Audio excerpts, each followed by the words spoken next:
No idea who she is, what she looks like, but goddamn.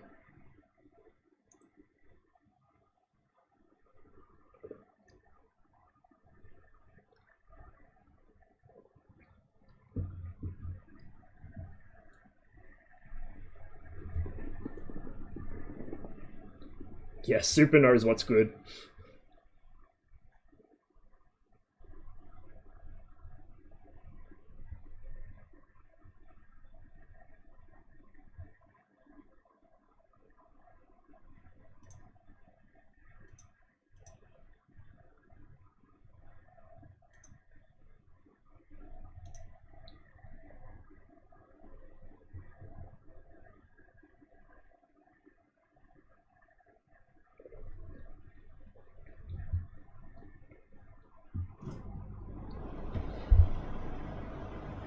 Pretty eager for the Soviets turning up to GHPC. I think, look, I think a lot of the NATO fanboys are underestimating, well, and fangirls and fan everyone else. We don't discriminate here. But like a lot of the NATO Kumas are underestimating the effect the Soviets are going to have. They don't realize that, yeah, the tanks are the same general basic layout and design, but they've got better armor, they've got way better fire control systems, like better even than the Abrams, except for the fact they don't have thermals. And they have modern ammunition. Now, I'm not enough of a, you know, my dad could beat up your dad type to know who has the better ammunition out of the two. But it should really help level the playing field a bit, especially when you factor in the way that those tanks are supposed to be used and the numbers they're supposed to be used in. On the other hand, I think probably some of the packed Kumas are going too hard the other way and thinking that T-64 and T-80 are going to, like, completely rat-fuck NATO. If they're employed properly and they're present in the numbers they should be, they got a pretty good chance of doing exactly that, but if you piecemeal them, if you try and play them like you would play a NATO tank, you know, you separate them out into fucking platoons or, God forbid, sections, well, you can't even really do a section with a packed platoon because it's an odd number. You're gonna have a bad day. So I'm hoping with these optimizations they've been able to make, we'll be able to see larger scale engagements with the packed forces ideally bringing a battalion to the fight instead of just a company. It would be very, very, very based. You probably will still not really see the full glory, so to speak, of a Soviet-style echeloned attack in a single mission in GHPC, but you might see it like spanning several missions, you know, over the course of a campaign. Like you might fight in the same area of the same general map a bunch of times, and then you kind of realize, oh, this is the same fucking regiment I was fighting before, and they're slowly whittling me down or bypassing me and finding gaps in our armor. Like, it's hard to show the way the Soviets fight in a lot of games. Not even Combat Mission can do it well. You have to downscale it. So, like, if you catch that really good video, I don't know Combat Mission YouTubers that well, but there was one between a pretty well-known packed main and then this other guy who makes really, really well-produced videos. And if anyone here can remember their names, please post it. Dom Fluff was the packed guy. I forget the one that actually made the video. But it was like a scaled down sort of demonstration of how the Soviets fight. And it had to be scaled down to fit within the constraints of how things work in Combat Mission. But it's a really good video. But even then, like I said, it had to be scaled down because Combat Mission isn't designed to handle that sort of like scale of combat or those sorts of timelines where you might have 20 minutes or an hour or something between successive echelons of forces.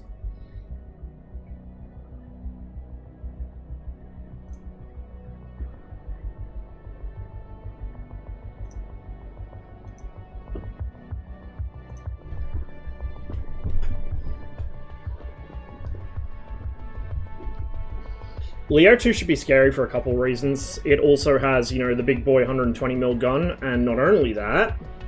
sorry, wait one. Hello, I think I'll stay in this corner of the screen. Oh, actually, all my ammo types and stuff are there, so no we won't. We'll go back to... this one. What was I saying?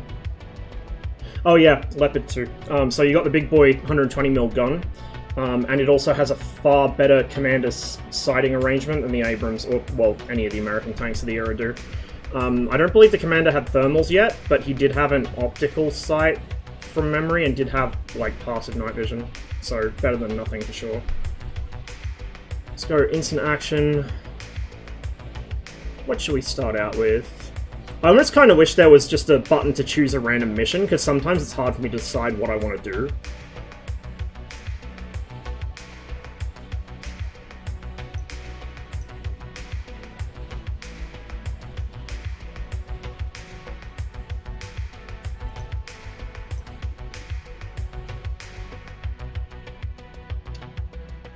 Let's go Keen Kestrel, because it's been a while since I played that one on stream.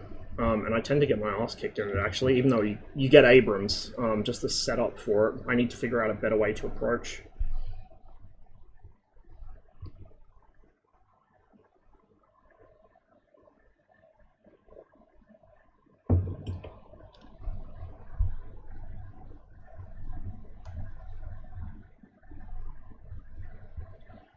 And as we saw earlier in Anti-Stasi, when infantry come to this, and I would imagine it will be soon, I don't think it's going to be next patch, because it sounds like most of what's been worked on is stuff like the framework needed for infantry and optimization. But when the infantry do come in, and I suspect it will be relatively soon, like maybe 1 or 2 major patches away, they're going to be fucking scary, and we saw why. If you get too close, or if you're not paying attention, or if some guy's just lucky enough to get on your flank, you're fucked. Even in the strongest tank in the game, you are fucked.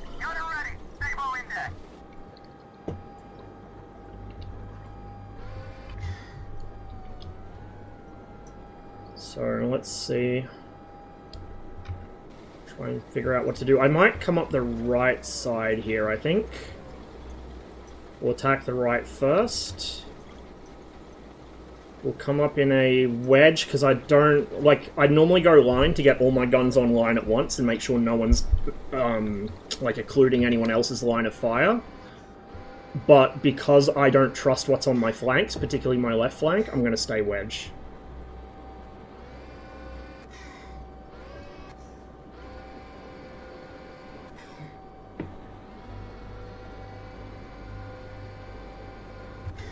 What we might do as well is just drop some artillery in...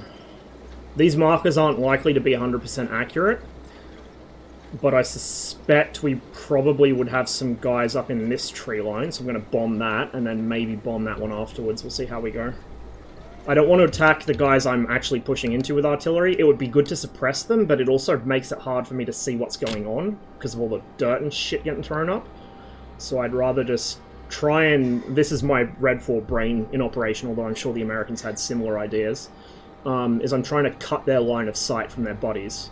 So you're creating a fire channel, basically, by dropping artillery between 2 groups of enemy that would otherwise be mutually supporting. Kind of like the way you use smoke intelligently. A lot of people just assume you throw smoke between you and the enemy. That's fucking stupid. That's how you die. The enemy know there's... Oh, hello. The enemy know there's something in the smoke, so they'll just fire blindly into it and probably chew you up anyway, and you can't see them to engage back.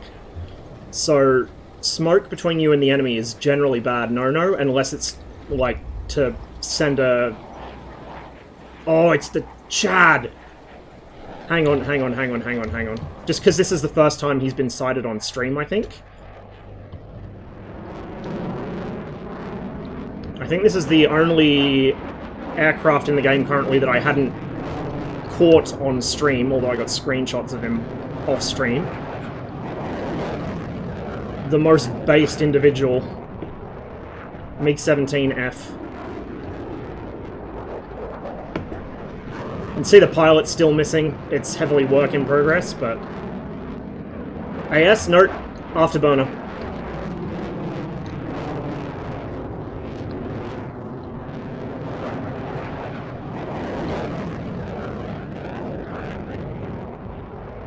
Only, as far as I know, only the Cubans use the AS, I think.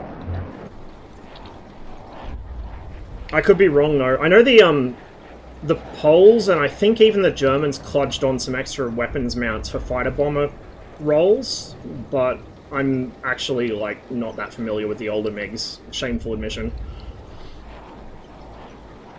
So yeah, like, I'm trying to cut the enemy's line of sight to the other enemy, which is how you intelligently use smoke, aside from trying to spoof tow guidance or something, because early tows could see through smoke with thermals, but the tracking beacon that it uses to issue, like, that uses to figure out where the missile is and issue corrective commands, that can't see through smoke. So you could spoof tows with smoke, and likewise for packed missiles. So, that's the only time I would drop smoke between me and the enemy, and that's just to reposition. You're kidding. Well, I'm still up. Fuck me.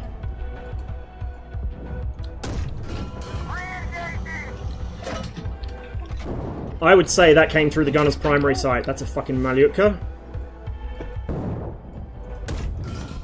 Abrams is strong, but she ain't invincible.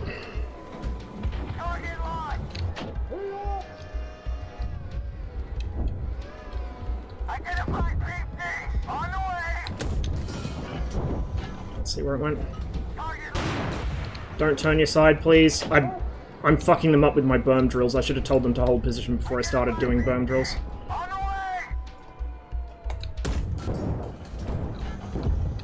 Okay, I'm gonna start pushing up. Need to get up in their faces a bit, I think.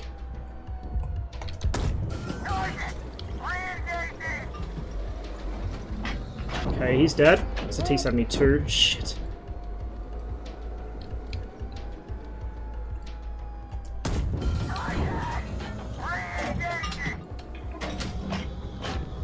You guys get to hear the relatively uncommon gunner's engagement line. Shit, that's over.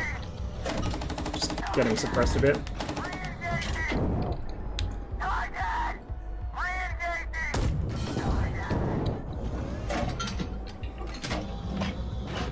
He has to be dead, surely. Oh, he is. Fuck, but I just lost my gunner. To him! Like I said, I get fucked up in this mission. I need to figure out how to approach it better. You're still alive, apparently? Now I'm tracked. Bruh. Fuck that. Where's the other one? Can't see. That's the one engaging me. Yeah, I noticed. Where the fuck? There he is.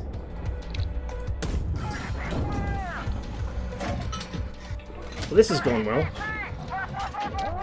He's knocked out. Let's put an X-ray into him, just for the sake of it. I'm assuming he's knocked out, but...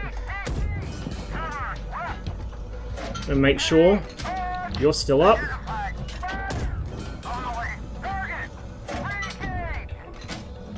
The new effects are so good. They're only going to get better. So we're tracked. This tank's a pillbox now. It can't move. No repairs in this because this guy's tracked too. Fuck me. We're restarting the mission because we can't complete the mission at this point. We are combat ineffective. The best we could do is hold our position, hope we don't get overrun, and hope that the next unit to relieve us can drag us out of here. Battlefield repairs, first of all, don't happen while there's still shooting happening. Second of all, the fastest repair you could possibly hope to effect, like a track repair or something, is probably an hour or so. Half hour, like, best case is about half hour, but typically it's more like an hour, hour and a half, depending how badly damaged the track is. And you don't want to be outside the tank when there's shooting going on. Not only that, but things like gun barrels, you're not carrying a spare gun barrel. You're not carrying a spare gun as primary sight. You can make minor repairs to certain parts of the tank, but they take a long time. They expose you to danger. Like, it ain't happening, bro.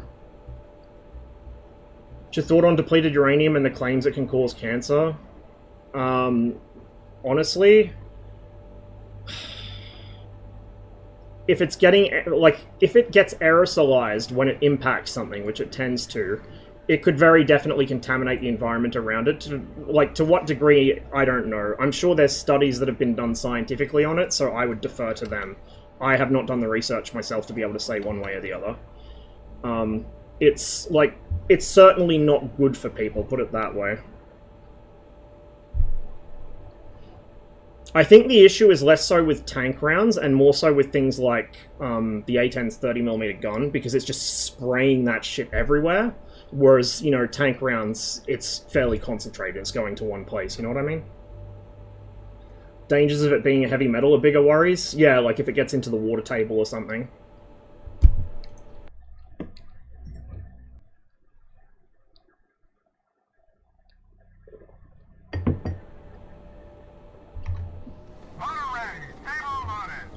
War in general is dirty business.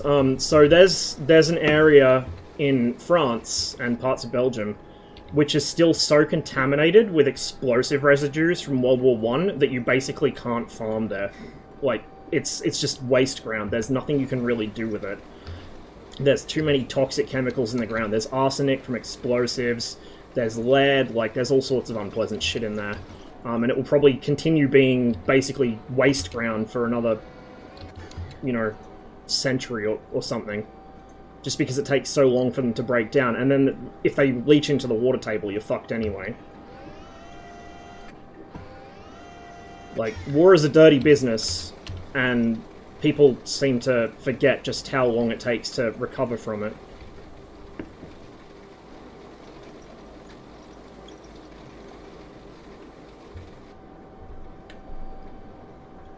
How many degrees of gun depression on the Abrams? Like 10. You'll notice once my commander got domed, I got force switched to the gunner's auxiliary side because the actual GPS doghouse got hit. I should have shown it in the after action report. But that's what happened. The GPS doghouse got hit. A fragment came off the back of the inside of that and probably hit the commander. But this is the gunner's auxiliary site, gas, and it sits below the main gun and off to one side. So you'll notice my coax rounds appear to be coming from the top of the site because the coax actually sits above the gas. In fact, if I go to the exterior of the tank, you can see the bottom hole is the gas, the top hole is the coax. Slow down here, and I'm going to start calling in artillery there. I probably should call it on this tree line, actually, and go around the other side, but we'll see how we go. It's a BMP there, but he's on my left flank. It's really sketchy. I'm going to have to expose my front here to engage him. Which is a bad idea, because there's more.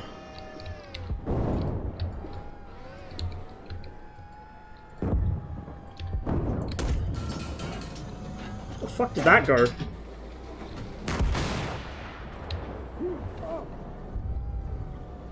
That must have been a hell of a fucking ricochet. I think it bounced off the ground in front of him.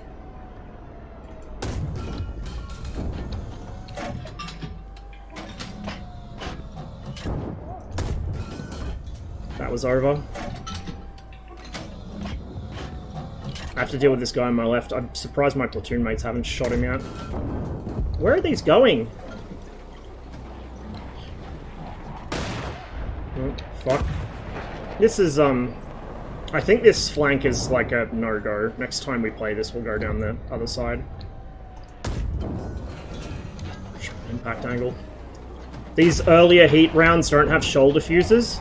The nose of the round needs to impact the armor to fuse it. If it hits the shoulder, it just crushes the round or it bounces it off. Low to heavily wounded, so my reloads are going to take forever now. Pull this guy back. The AI still haven't figured out which, like... Yeah, like that. They turn their back on the enemy quite a lot. The logic isn't quite there yet. It's a work in progress, but they still have trouble figuring out which way to orient.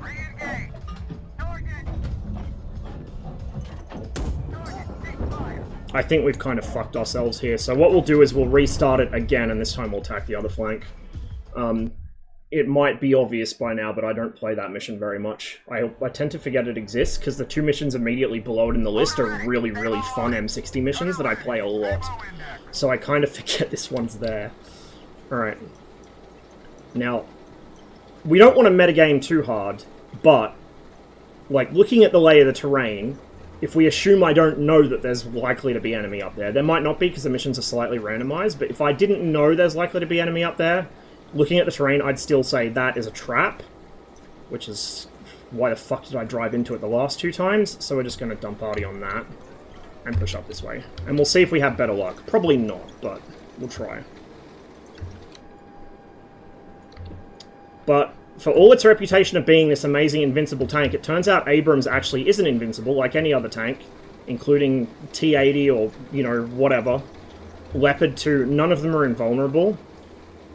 And all it takes is a small mistake and you're toast.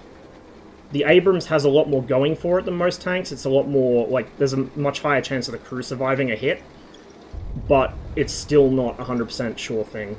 Should have told them to get into a different formation to get past those houses. They get hung up on terrain still sometimes. But mostly they can find their way around it now. This will have multiplayer, including like multi-crew, so you can have all your friends in one tank. But it's going to be a ways out because they've got to figure out the architecture for it. You know, get it working, get the netcode all synced up, and then also figure out what kind of game modes to go for. PvP is a very, like, hesitant maybe, because they need to figure out a way of doing PvP that doesn't turn the game into, like, tank arena deathmatch like the snail game, because, this whole game is made to not play the snail game. So, you don't want players to naturally fall back into those habits and not be punished for it. One potential thing they could do could be like Left 4 Dead, where you have a couple of human players scattered amongst the AI just to keep people on their toes.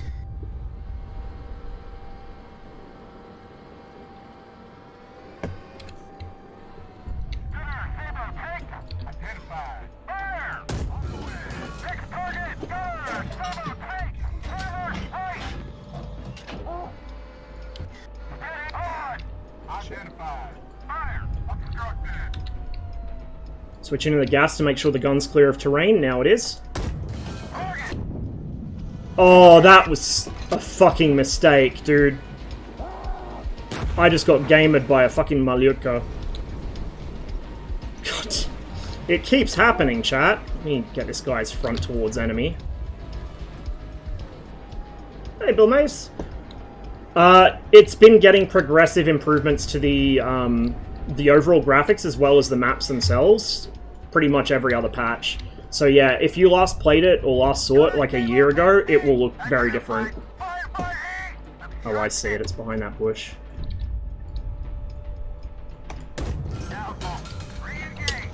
Should have checked my gun clearance. Now we're clear. I'm an absolute potato when I stream this. I'm usually a lot better off stream, as with most things. Okay, we're gonna need to come probably up or down a little in our aim. That's a Malyutka.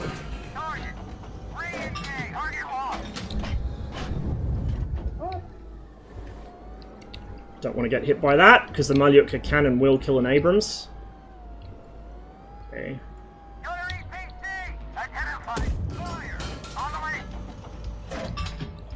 Try one more, aim a little higher, and if this doesn't go through, we'll go for a Sabo. The angle on the BMP's upper front plate is an absolute pain in the ass at certain ranges. It's like the invulnerability ranges on a battleship, like where the angle's just completely wrong.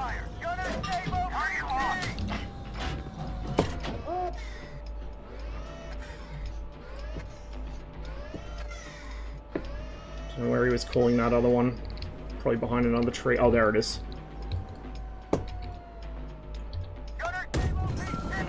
Preempted him a bit there.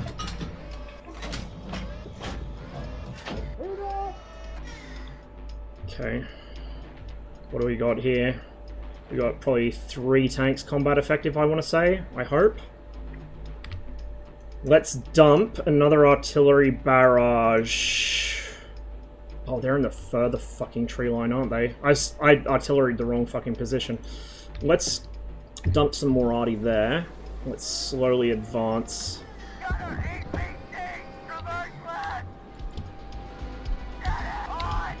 Fuck. Didn't react quick enough. I'm losing Abrams like flies here. Major skill issue. He's probably gonna get toasted by that guy. Yeah, this mission's interesting. Like, if you approach it the way that you would think you're supposed to, like, without kind of using any initiative, like I just did, you'll get your ass handed to you. There's a bunch of missions where you can kind of just do what the mission seems to want you to do and you'll get away with it, but this is not one of those. You really have to actually use your own brain here. Give it another go after this. Fuck me.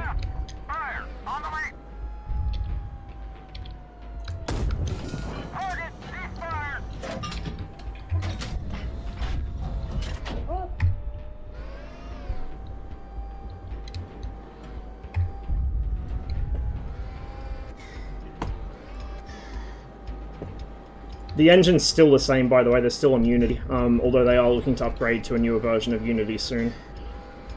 Pretty much every other dev stream, somebody asks them, when are you going to upgrade to Unreal Engine 5? It's like, the engine is not as big a deal as people think it is. And, like, with what this game is trying to do, rendering a lot of stuff over very long, open terrain like this, Unreal doesn't handle this well either. Like, Unity and Unreal are not built for this kind of thing. In fact, very few engines are. So they would have to rebuild the entire game from the ground up for Unreal. It just doesn't make any sense. So they will be sticking with Unity for the foreseeable future, but just moving to more like supported versions of it with more features. A lot of people tend to underestimate just how big of a deal it is to actually either migrate to a new engine or even update to a newer version of the same engine. It's a lot of work. It's not something you want to do if you can avoid it.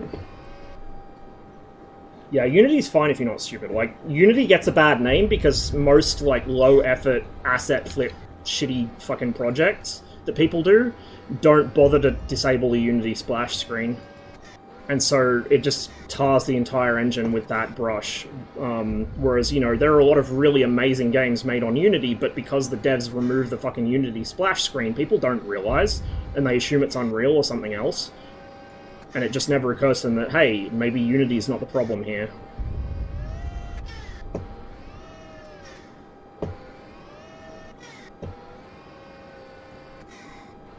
From memory, actually, even Gamebryo, like the actual proper version of Gamebryo, was apparently quite a decent engine, and a lot of really good games used it. It's just that the version Bethesda used to build their own fucking games off of was like the worst one possible, and Bethesda didn't know what they were doing. I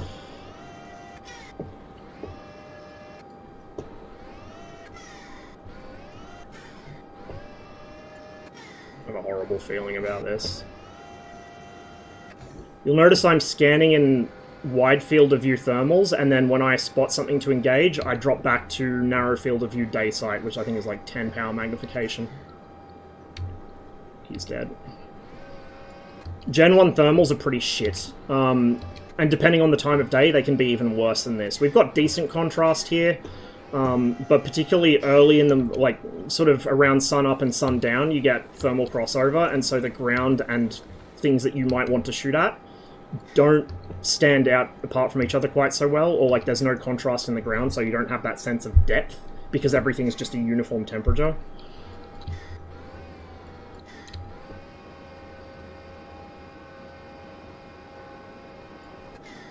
So with modern Abrams, with much better thermals, you'll see like a lot of, where they're recording gunnery tables and stuff, they're doing it purely in thermals, but back when the tank first came out, and with the M60A3 TTS, they were usually scanning in thermals and then switching to the day sight to engage. Oh, fucking hello! This is going to be spicy.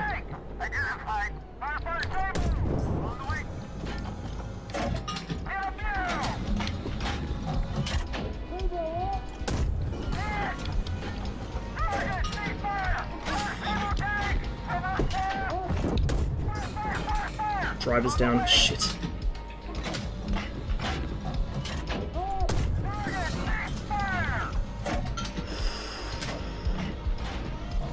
I really do not have a good fucking track record on this mission at all. Holy shit.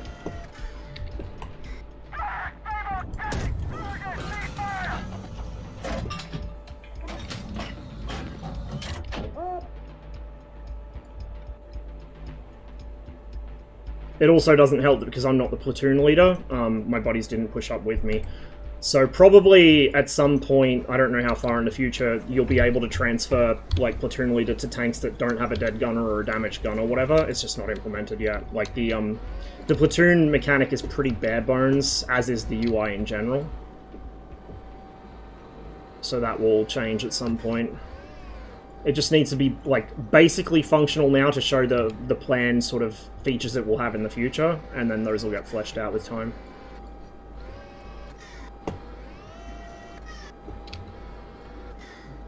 What does this T-72 get in GHPC? 3BM15.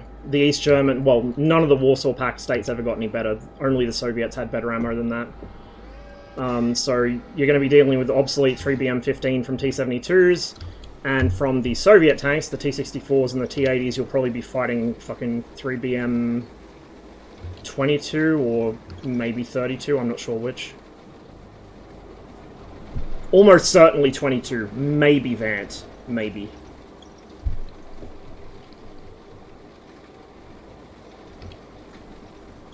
'26, yeah, 22, 20, 26, 32. 42 is way too modern. People have been asking for it, but like, no, dude, you're not getting that.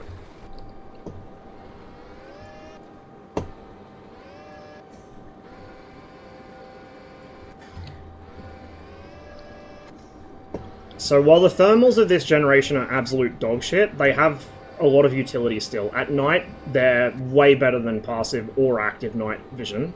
Like, way, way better. And even during the daytime, you have some contrast that you can pick up, so you can just quickly sweep your turret around and look for hotspots. When you see a hotspot, flick to the day sight, identify if it's an actual target or if it's just a warm rock or something. Whereas if you're in a Soviet tank with no thermals, you're having to do everything the old-fashioned way through Mark 1 eyeball, and it really depends on how good your eyesight is and how sort of perceptive you are. So the Americans are still going to have a big advantage at night, at least unless the Soviets drop a fucking illumination flare, and then it's a very equal playing field. And also, you know, in hazy conditions. There's a lot of hazy sort of missions in this at the moment. Now, to a degree, the thermals will probably end up getting degraded a little by things like, you know, fog and haze and atmospheric conditions like that, where you're basically looking through water, and thermals do not like water. But, on the other hand, things like smoke, they don't see that. So that hasn't been fixed yet, but it will be fixed. They do not see smoke. Except multispectral, which the Soviets did not have at the time in this area. Neither did NATO, for that matter. So smoke grenades will be neither here nor there to thermals. However, they will disrupt tow tracking, and obviously they'll disrupt visual line of sight. But if you're in a Soviet or East German tank, you need to bear in mind that they can see through your thermal, they can see through your smoke with their thermals, unless it's like an M60A1 or something like that that doesn't have a TTS or TIS. Probably like one tank or one BMP hiding on the back slope here that I've got to find. Taking it slow. I'm also hoping, and I wouldn't be surprised if it ends up being a feature, I'm hoping at some point you get the ability, at least for the NATO platoons, to split them into sections and like tell one section to be on Overwatch while the other bounds or something like that, because it would help me a lot. I'm not sure to what degree the game will include things like issuing commands and gameplay like that. That's more typically Steel Beast's area, but it would definitely be useful here, I think. Particularly like the way that NATO stuff is best utilized. For the Soviets, it matters slightly less.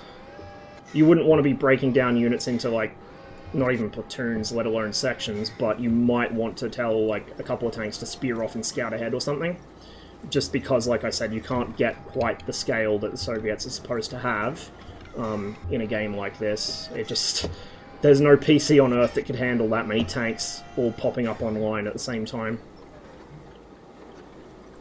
Kind of surprised. We're past the objective. We must have missed something on the right. I'm going to do a stupid here and expose my left flank. And sort of sweep back around. Because I reckon we've missed something in this side of the hill. Supposedly documentation shows that Syrians have nothing newer than 22, but Gaijin bent their knee to people who speak with their wallets. Yeah, I'm not surprised. That's the best part of this game. Like, there's a lot of good things about this game, but the fucking single best part of this game is that the devs do not bend the knee to the fucking players. If the players are wrong, they will be told so. I'm not even going to go to the fucking rangefinder for this, I'm just going to battle side him. Hey! There we go. And we didn't outright lose any Abrams this time, but we lost the driver in this one, so he's immobilized, and he can't depress his gun where he's immobilized, because he was rearing over a hill. Well, I was. This one's gunner and... his gunner's dead and his commander's heavily wounded, and then this one's gunner's killed, commander's killed, and his engine's fucked. So we have effectively one combat-capable tank left, thanks to my own miserable incompetence.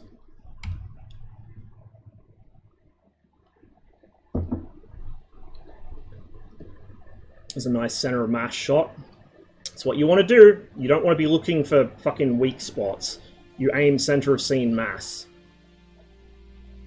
Especially if it's like a pop-up target. If it's a target that's completely unaware of you, and it's something you know you could easily hit, then maybe you might aim generally towards the front of the tank to try and hit the ammo rack, or towards like the left side of the tank from this angle to try and hit the ammo rack. Like your left, it's right. But as a general rule, when you engage stuff, it's center of scene mass. Just like the infantry, just like everything else, just like the Air Force, you're not aiming for weak spots, you're not going for headshots, you're not going to try and shoot off fucking wings, you're aiming at fucking center of scene mass, because if you don't hit the thing you're shooting at, you're having less effect than if you do hit it, but in a less critical area. So it makes sense mathematically. Yeah, exactly. Highest probability of hit. Like, probability of kill and probability of hit are intrinsically linked. So having a very high PK shot that goes into the ammo rack means fuck all if you have 0 P hit.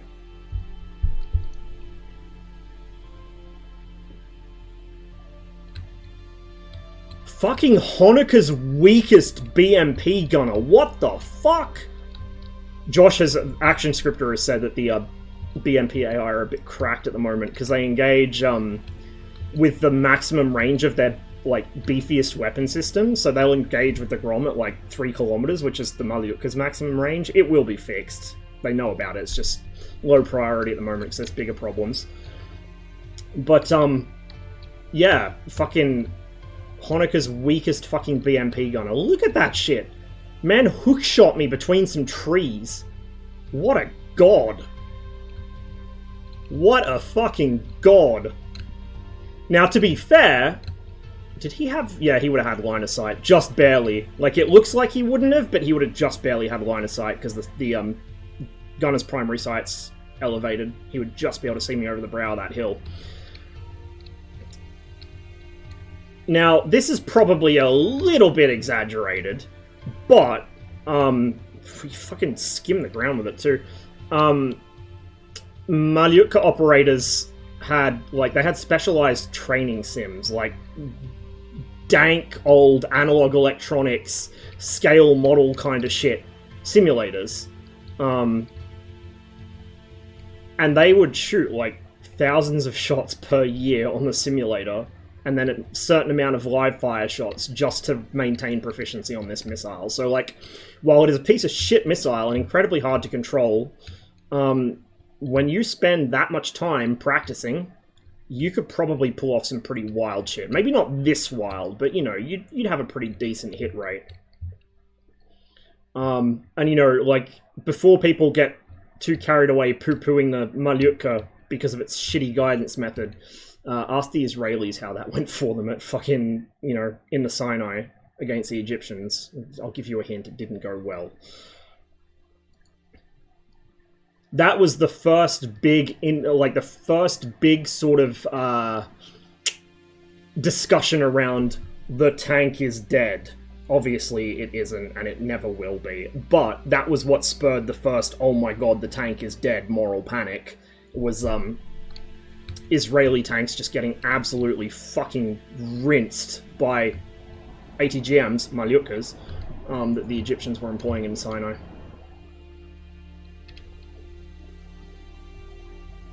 Nice, again, nice center mass shot. A little low, but that's probably because I was just coming over the prow of a hill and I didn't account properly for parallax. Remembering that in the Abrams, the gun sight is set off to the right-hand side of the gun. Like, the gunner's primary sight is above and to the right of the main gun, and the gunner's auxiliary sight is below and to the right of the main gun. So there's a lot of parallax to work into this. All tanks have it to greater or lesser degrees. The T-55 has less because it's just a direct vision telescope. You can see it there. It pops out right next to the gun, basically level with it. So you have a little bit of horizontal offset, but that's it. Whereas the more modern tanks that have like periscope sight units, there's quite a bit of parallax there to account for. And it trips me up even after so much time playing this, because it's really one of those things you have to understand, like the distance you're at relative to the target and then where the gun is going to be pointed.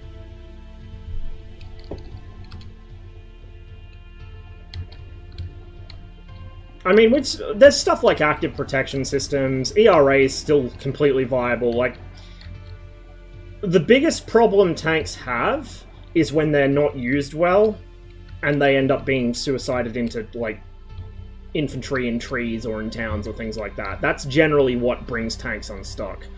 But, you know, like, 9 times out of 10... whoever brings the biggest armored box to a fucking engagement with a big gun in it will win. Like, it doesn't matter if you're fielding... For example, Nick Moran, the Chieftain, had this discussion fairly recently in a video with Bernard, Military History Visualized, about the supposed obsolescence of tanks and the T-62s that are popping up in Ukraine.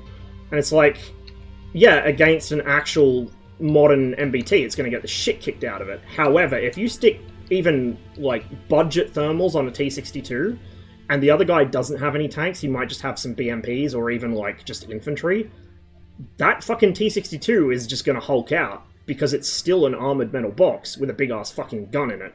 Like, it might be obsolete, but it can still bring something that the other guy might not. So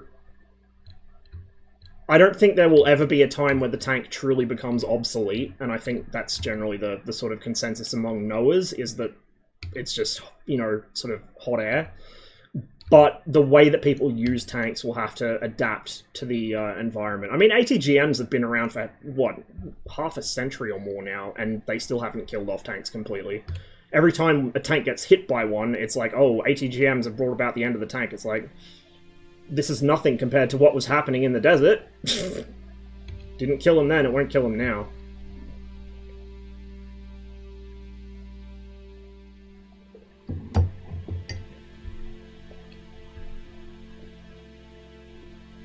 Meant more the 60s concept of no armor being best armor because heat would penetrate anything anyway, and then right after composite armor came in. Yeah, that was the Leopard's problem, was the Germans go, and the French with the AMX-30, go, oh, well, you know, heat rounds penetrate all RHA anyway, like, or cast armor anyway, it doesn't matter, like, no matter how much we armor our tanks, until we turn them into the Mouse, fucking Mouse 2 electric boogaloo, electric transmission boogaloo, at which point they can't move anymore. Like, we can't stop it from being penetrated, so what if we just make our tanks into fucking motor scooters that have no armor anyway, but they have a big gun and they're really mobile? Well, that seemed like a great idea for like 5 years, and then T-64 appeared, and it had similar mobility, a bigger gun, and armor that was impervious to anything that could be shot at it at the time, and it's like, well, fuck.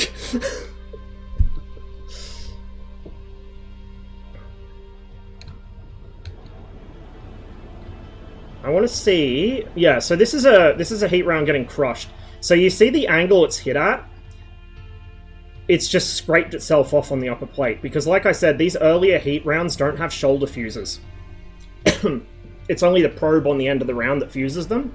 Later ones do have shoulder fuses. So if either the shoulder of the round or the point of the round contacts, it will detonate.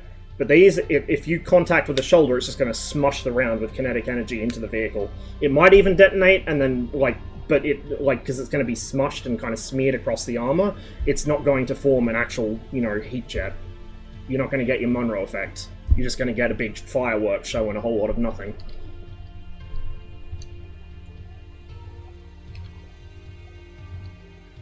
this does show BMPs even, the humble BMP-1, not even a BMP-2 with a fucking serious ATGM, but the humble BMP-1 in the right place, it can fuck you up. It will, from the front, it will reliably kill an M60 at virtually any range it can hit it. Like, this thing will terrorize M60s. Even the Abrams, though, especially at close range where the BMP has a high chance of actually snaking a shot into the turret ring or just under the gun mantlet. Let me show you, actually. You see how the blue stuff is the Nera. The blue stuff is the special armor. So, it's pretty well protected. It's got Nera on the turret sides, it's got Nera on the turret cheeks, it's got Nera on the gun mantlet, it's got it on the whole front. Don't shoot the lower front plate of an Abrams, it's the second or third thickest part of the armor on the tank. And you can see there's also some thinner special armor. I think it's a different composition, but I could be wrong. I'm not an Abrams knower. But there's also composite on the sides to a certain length. Now, why it's shorter on the left than the right, I haven't... Well, actually, no, I know why. It's to protect the ammo rack there. But yeah, like, the Abrams is pretty well armored from the front, and from the sides even. Except that turret ring's there. Now, shot traps aren't really a thing for Sabo, because Sabo will shatter if it hits at a bad angle, and it just generally won't penetrate when that happens. However, if a heat round gets in there, or like a full caliber AP round, and it's enough to actually wedge itself in there, you have a problem. Because there's not a lot of armor there. Or likewise, if you look, there's a gap under the gun mantlet. It's a small gap. And even when the gun's like at a neutral angle, or even when it's elevated, it's still a tiny gap. But I've had a fucking T-55 roll over a berm and head eyes me through that. Like, no joke, it put a fucking heat round perfectly right here, and it just minced the turret crew and brewed the tank up because it penetrated the blast shields in the ammo rack. It just completely torched the tank. I think the driver got out and everyone else was killed. So or like, if you get it down the, between the turret cheek and the mantlet, and it slips past the gun trunnion, there's all sorts of ways you can fuck up an Abrams from the front. That, the first run through where I lost the gunner's primary sight and the commander, guess what happened? A shot hit the gunner's primary sight, it threw fucking fragments all down through the assembly, spat them out the back of the sight unit, somehow miraculously missed my gunner, and it caught the commander in the face. When a tank gets hit, it's not a very fun place to be, no matter how big of, no matter how big of an armored box you are and how invincible you think you are. This is why you generally don't want your tankers coming away with the attitude that the enemy's tanks can't hurt them. You know, you see a lot of guys say, oh, well, the Abrams shouldn't be vulnerable to this or that. Like, first of all, show your working, please. And second of all, like, that's a really great way to make sure that when you fight an actual enemy, you get the shit stomped out of you. Because, like, as I've spoken about at length, that's what blue players do in DCS. They discount red equipment as being obsolete dog shit, and they don't learn their own equipment properly, and we've seen what happens. Same thing. Exact same thing. You never want to have a dismissive attitude towards an enemy. Even, like, with what's going on in current world events, you can't extrapolate back from that to the, a perspective World War III in the 1980s, or God forbid the 1970s. Because the Russian army today and the Soviet army of the 70s and 80s are two very different beasts. They might look the same on the surface, but fuck, they're different animals. So, like, people coming out with shit takes based on what, what they're seeing fucking OSINT Kumas say on Twitter, it's all just... It's a bad meme. It's like, so many people have a warped perception of the performance of US equipment and the performance of Eastern equipment because of fucking Operation Desert Storm. It's not even funny. And not just Desert Storm, there are other battles too, for example, the Golan Heights, but... like, largely Desert Storm has just completely rat-fucked people's perception of how shit works. Like, you get people saying, oh, well, the Soviet tanks would just be wiped out by NATO air support. Okay, well, the NATO air support has to face down twice its number in Soviet aircraft. What now? Plus the Soviet integrated air defense system. Like, what now? Or like... oh, well, NATO has the Maverick. Yeah, those are going to be spent on bridges, on command posts, on anti-aircraft vehicles. Like, those are going to high-priority targets as much as possible. Now, you can't always choose what you hit with what, but, you're not going to be very happy if your fucking A-10s are out there spending Mavericks on fucking UAZs. You want them to be hitting stuff that is too dangerous to hit with an unguided rocket or a bomb, right? Or, you know, well, the F-111 in the Gulf War. The F-111 did phenomenally well in the Gulf War, but that's because it was the perfect environment for the F-111 to do what it did. You know, the F-111 was not flying the whole time its typical mission profile of low and fast, you know, 200-foot hard ride, get in, get out. It wasn't doing that the whole time in the Gulf. It did it for the opening couple of sorties, but as they degraded the Iraqi air defense network enough, F-111s were able to start flying at night at medium altitude and just plink tanks with individual GBUs. Because while a GBU near a tank might not bother it that much, a GBU on a tank will kill it. And so, you know, it gives people the false idea that, oh, well, the F-111s could just fly doing that to Soviet tanks like they did in the Gulf. It's like, okay, and as soon as your F-111 climbs up to the altitude he needs to actually unmask his pod and use a GBU to hit a tank, he's just been dogpiled by God knows how many Soviet frontline fighters and the Soviet Army Air Defense. Like, it's not a good way to draw conclusions. And it works both ways. You know, people draw conclusions from other wars where the other guy did really, really well, and it was disproportionate. Like, you might have people that look at the Battle of Hill 3234 and go, oh, well, you know, Soviet paratroopers would kick the shit out of NATO troops. Like, they kick the shit out of Mujahideen and probably Pakistani intelligence. Against hardened American troops, well, depends on the decade. If it was the fucking 80s, they wouldn't be very hardened. Well, the 70s especially, they wouldn't be very hardened. They'd probably be off their tits on drugs, but, you know. Or like the Brits, for example. Somebody who's got a professional army, maybe smaller professional army, but they're well-equipped, they're pretty well-trained individually, and at least the ones that aren't fucked up from Vietnam and have drug problems as a result, because that was a huge deal with the, first with the Americans and with the Soviets after Afghanistan. Like, it doesn't transfer, you know, like, it just doesn't.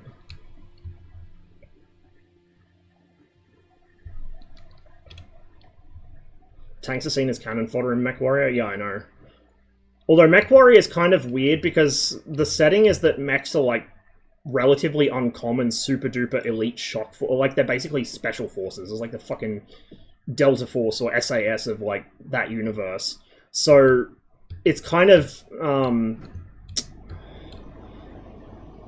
what's the name of it? It's, like, the bias where, because you're directly involved in the thing, you assume everyone else is doing the thing. So you get the idea that mechs are a much bigger part of the picture than they really are.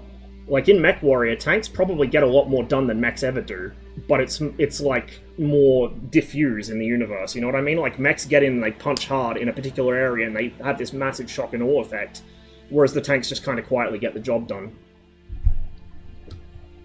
Also, it's not a tank game, yeah, exactly. But it's like, so many games are like that. Even DCS campaigns, for instance. Like, probably 80-90% of DCS campaigns, your squadron does some pivotal thing that changes the course of history or some shit. Like, that could be fun in games. I'm not begrudging anyone their power fantasies, but I gotta say, I appreciate when a game comes along and says, you're an insignificant, tiny little piece of a much larger machine. You don't know what's going on. You don't have a say in what's going on. Here's your objective. Don't cross this boundary line or you'll be intruding into this platoon's fucking arc of responsibility. Don't cross this boundary line or you'll be blocking someone else or you get friendly fired. Just the sort of boots on the ground, actual real military experience without all the shitty fucking paperwork and boredom. That's what I go for. Like, the kind of slice of life, if you will, approach.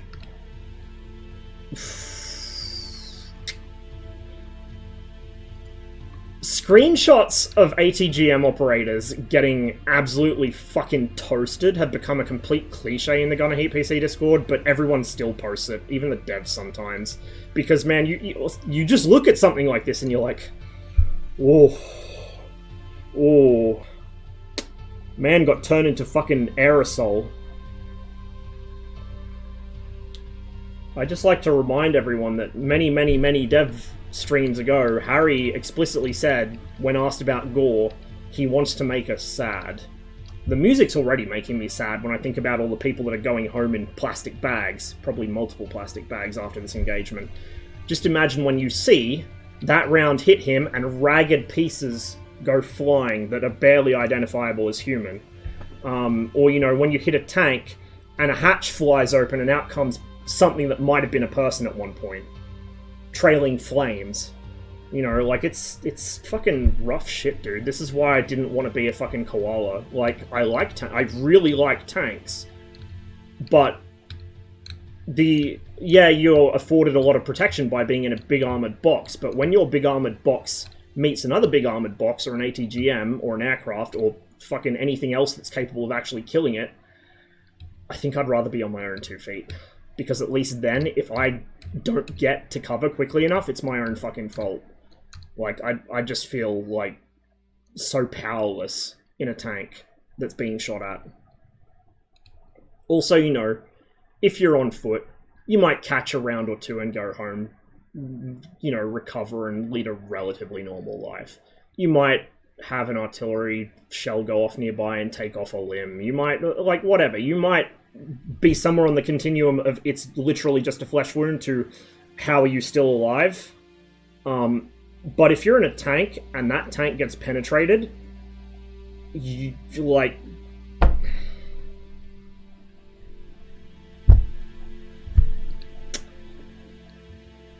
somebody's losing limbs, at minimum, if something gets into that fighting compartment. Like, it's just...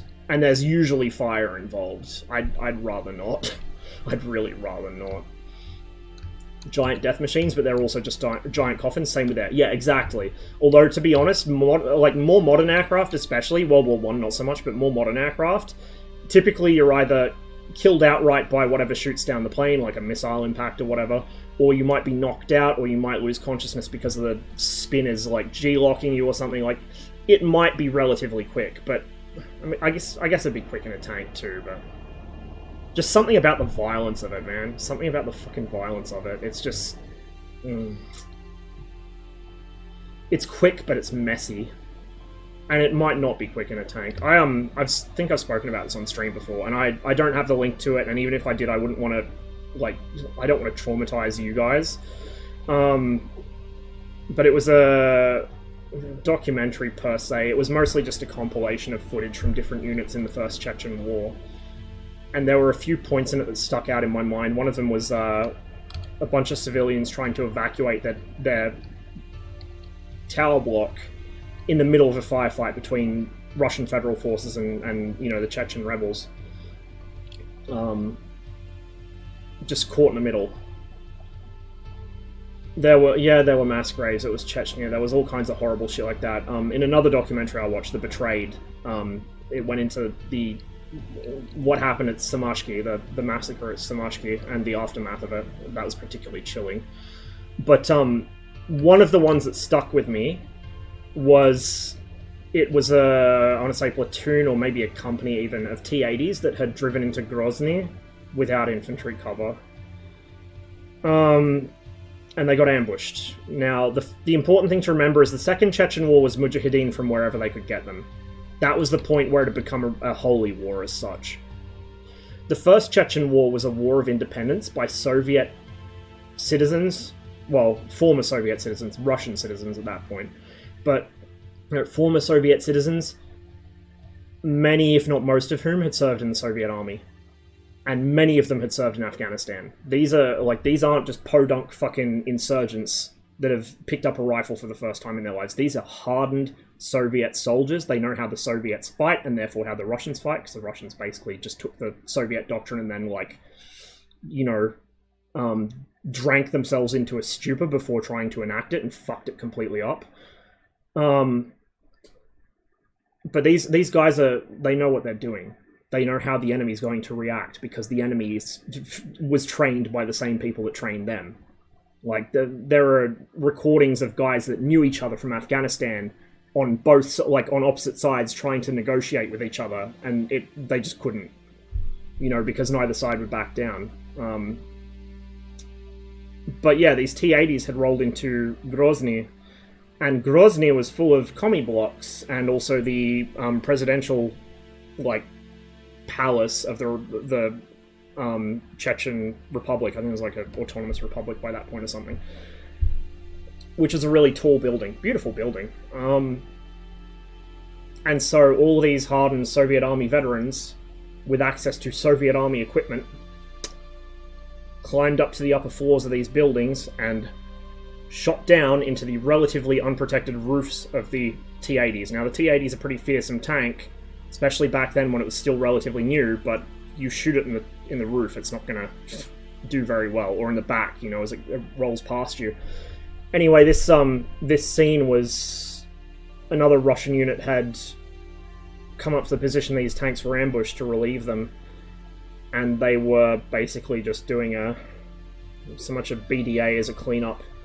And so they were springing open the hatches where they could even get them open. A lot of the hatches were like locked closed by just the heat of the flames had warped the torsion bars and the hatches wouldn't open, so they had to pry them open or cut them out. And they were pulling out the guys that just couldn't get out in time. And I won't get too far into it, but it was pretty grim.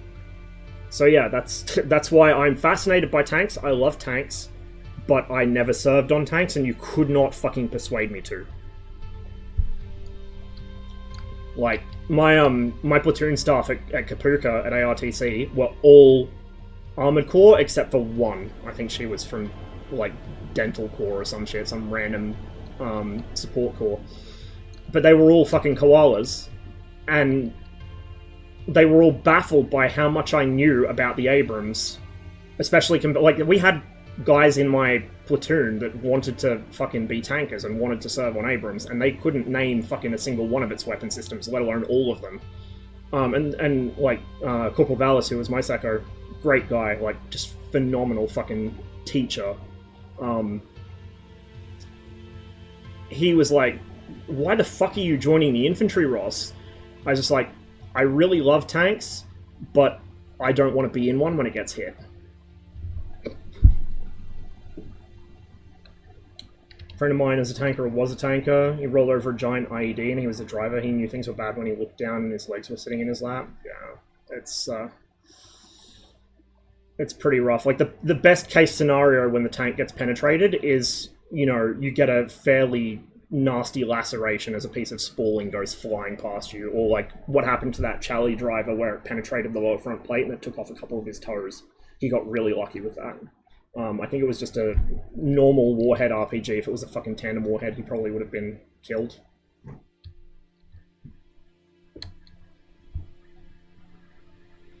There's a reason why Chieftain really likes the Sherman. The fact the hatches are spring-loaded means you can be out in an instant. Yeah. Now, I have very limited real-life tank experience because, like I said, I didn't join the Armored Corps.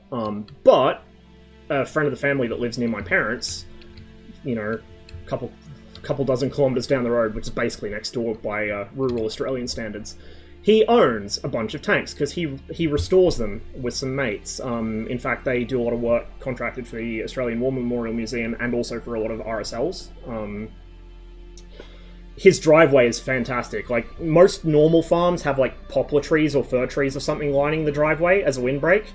Matt's place, he has fucking Matilda holes and like turrets and spare track links and shit all the length of his driveway, just waiting for a restoration project. It's sick. But anyway, so I've been in a couple of Matildas. I've been in his Centurion. It's a Centurion Mark V.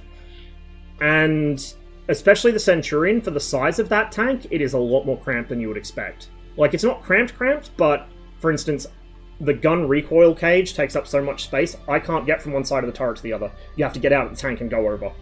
And I'm, like, at the time especially, I was really skinny, so I could suck my gut in, and I could get through spaces that normal human beings couldn't.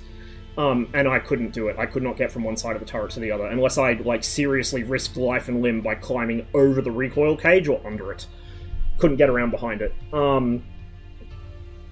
Yeah, and the hatches were not exactly easy to get into or out of either. It's just...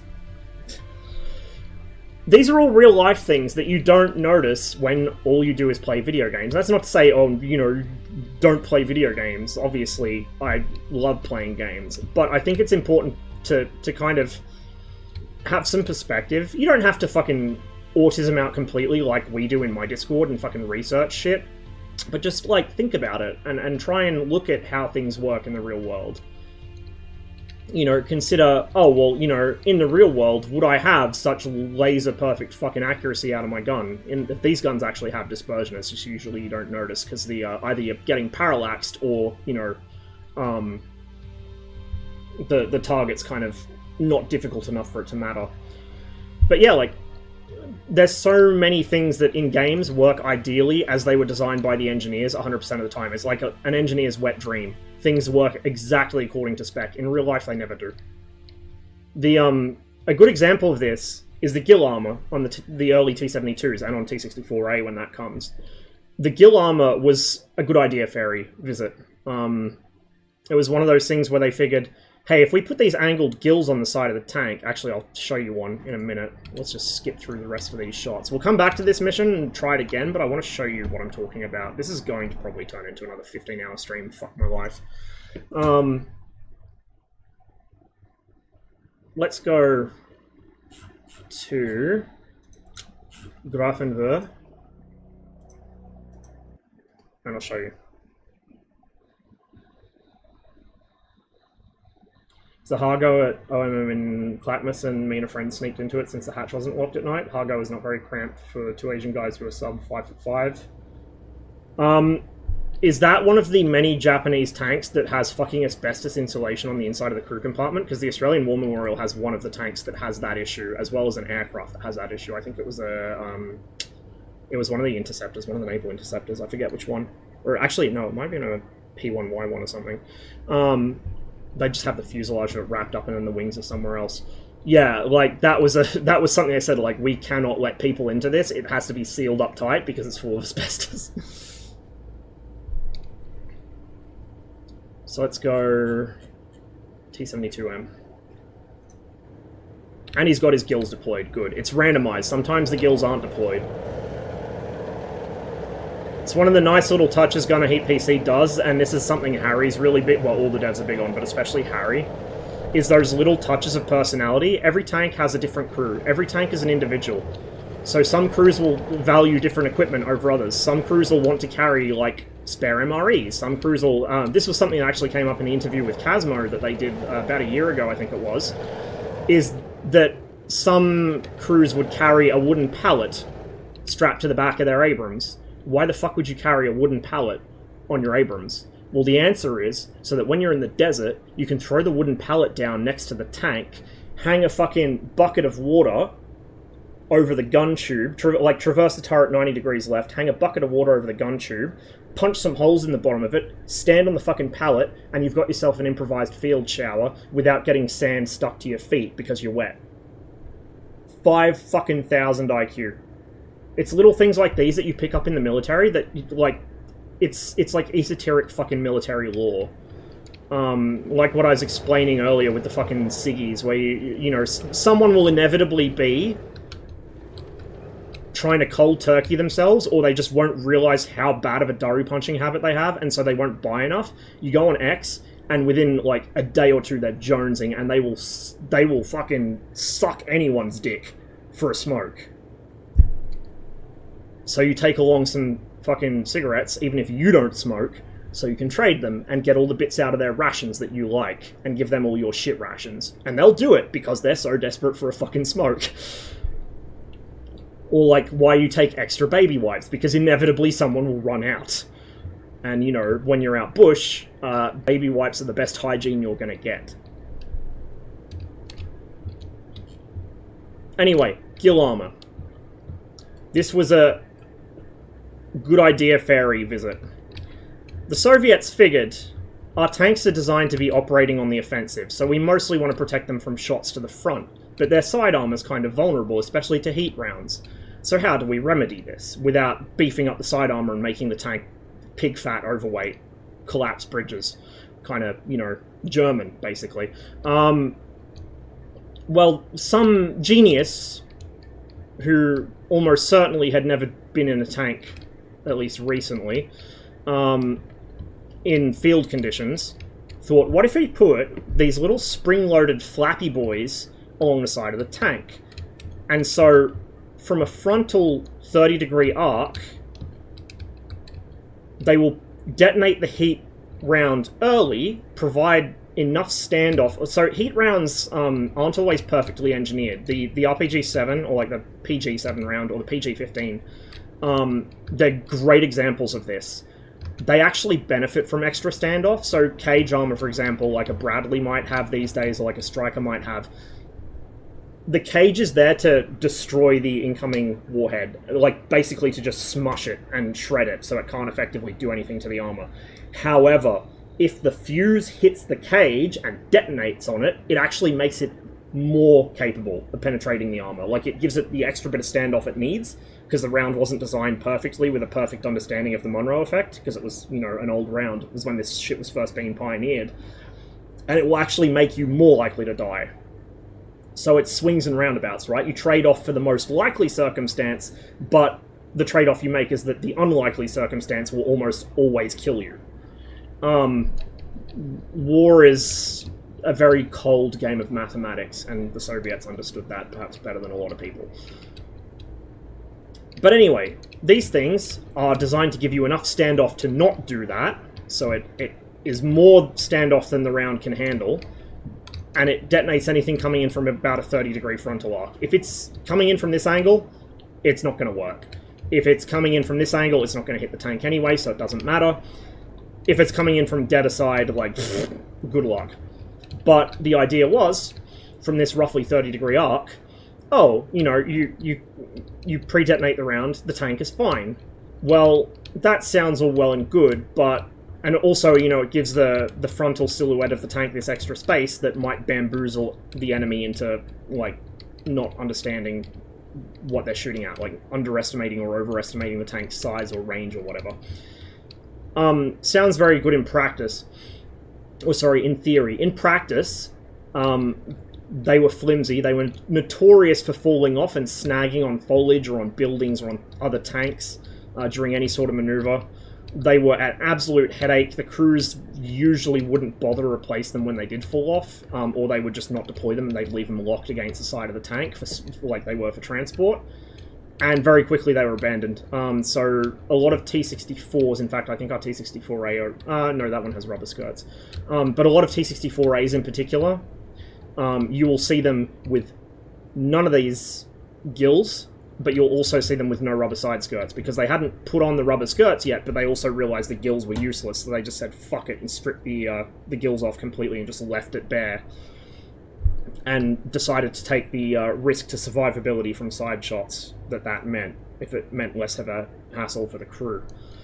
Now, they came back to this and they said, well, we still want to detonate heat rounds. Sorry, my eyes are kind of wigging out here. I've been awake for a very long time. I didn't sleep last night. They kind of looked at that and they went, there might be a way we can do this, but, like, better. And sure enough, there was a way they could do that, but better, and it was just put fucking rubber skirts down the sides of the tank. Because the rubber skirt achieves the exact same thing, sorry, a round coming in from... I'll be right back. I need to fucking rinse my eyes out so I can actually see what I'm doing. When they glued my left eye back together, I think they glued all the drainage canals shut by accident.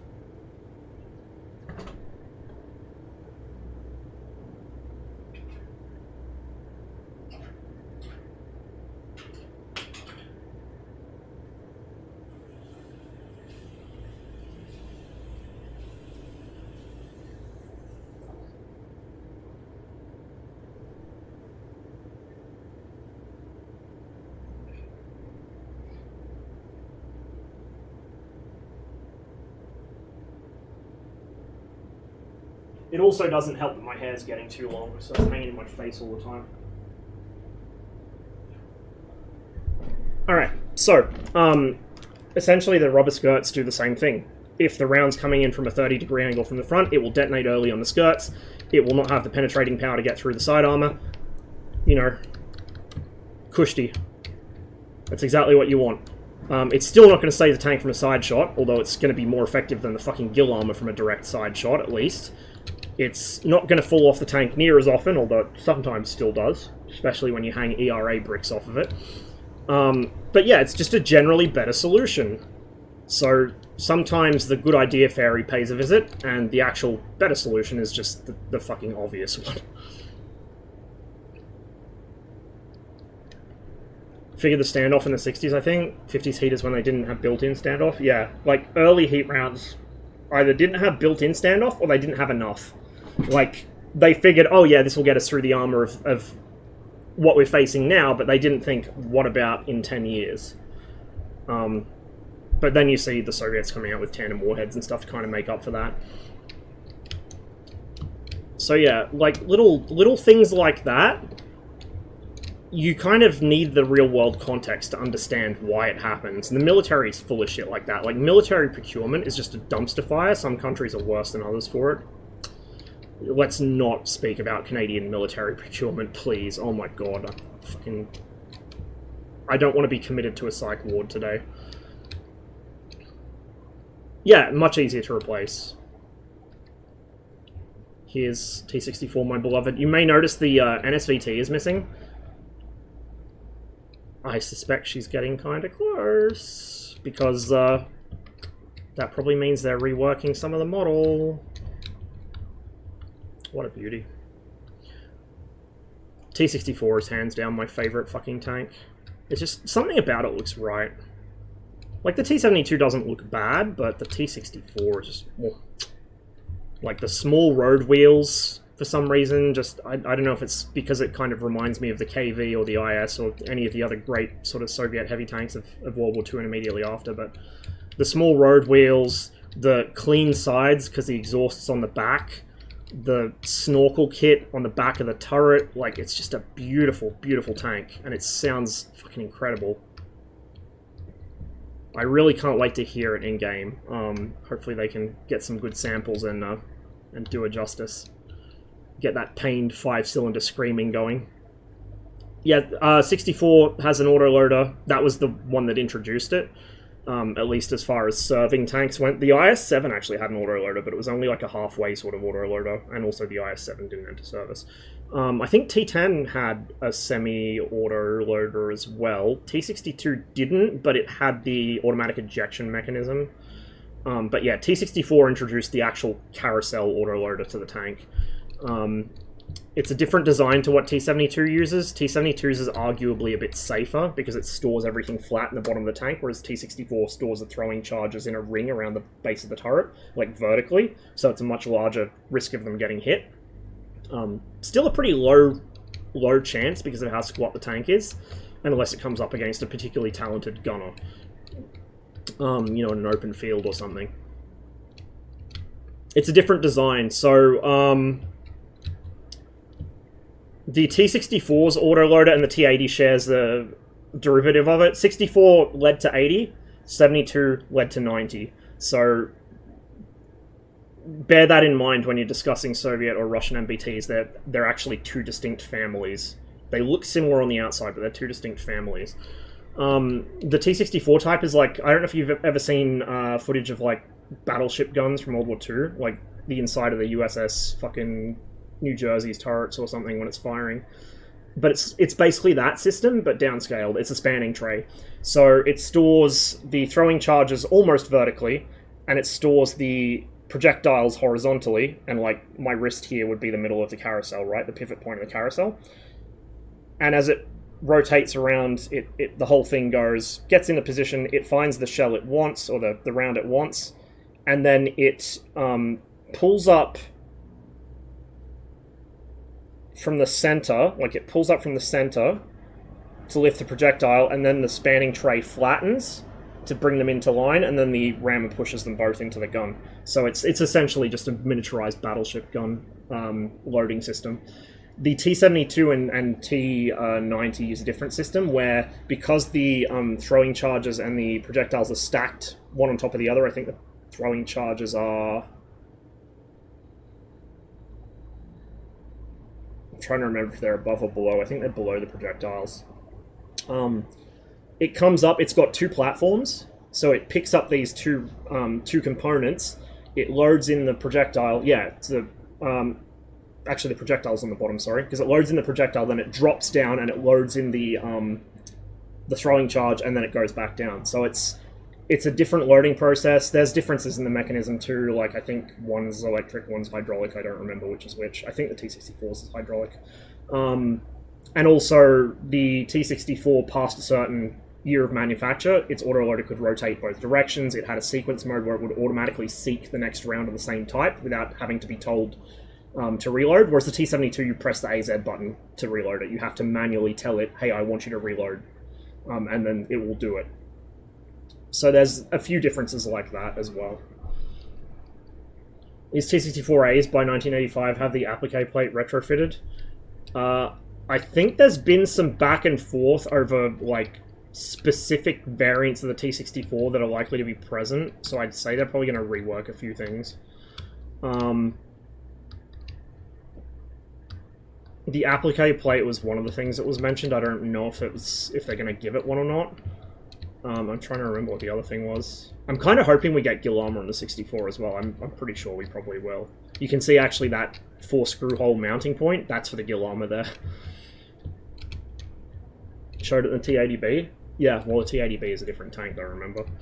If you want to know how to tell apart a T64 from a T72 or a T80, okay, is the exhaust on the left side of the hull? No, it's a T64 or a T80. Yes, it's a T72 or T90.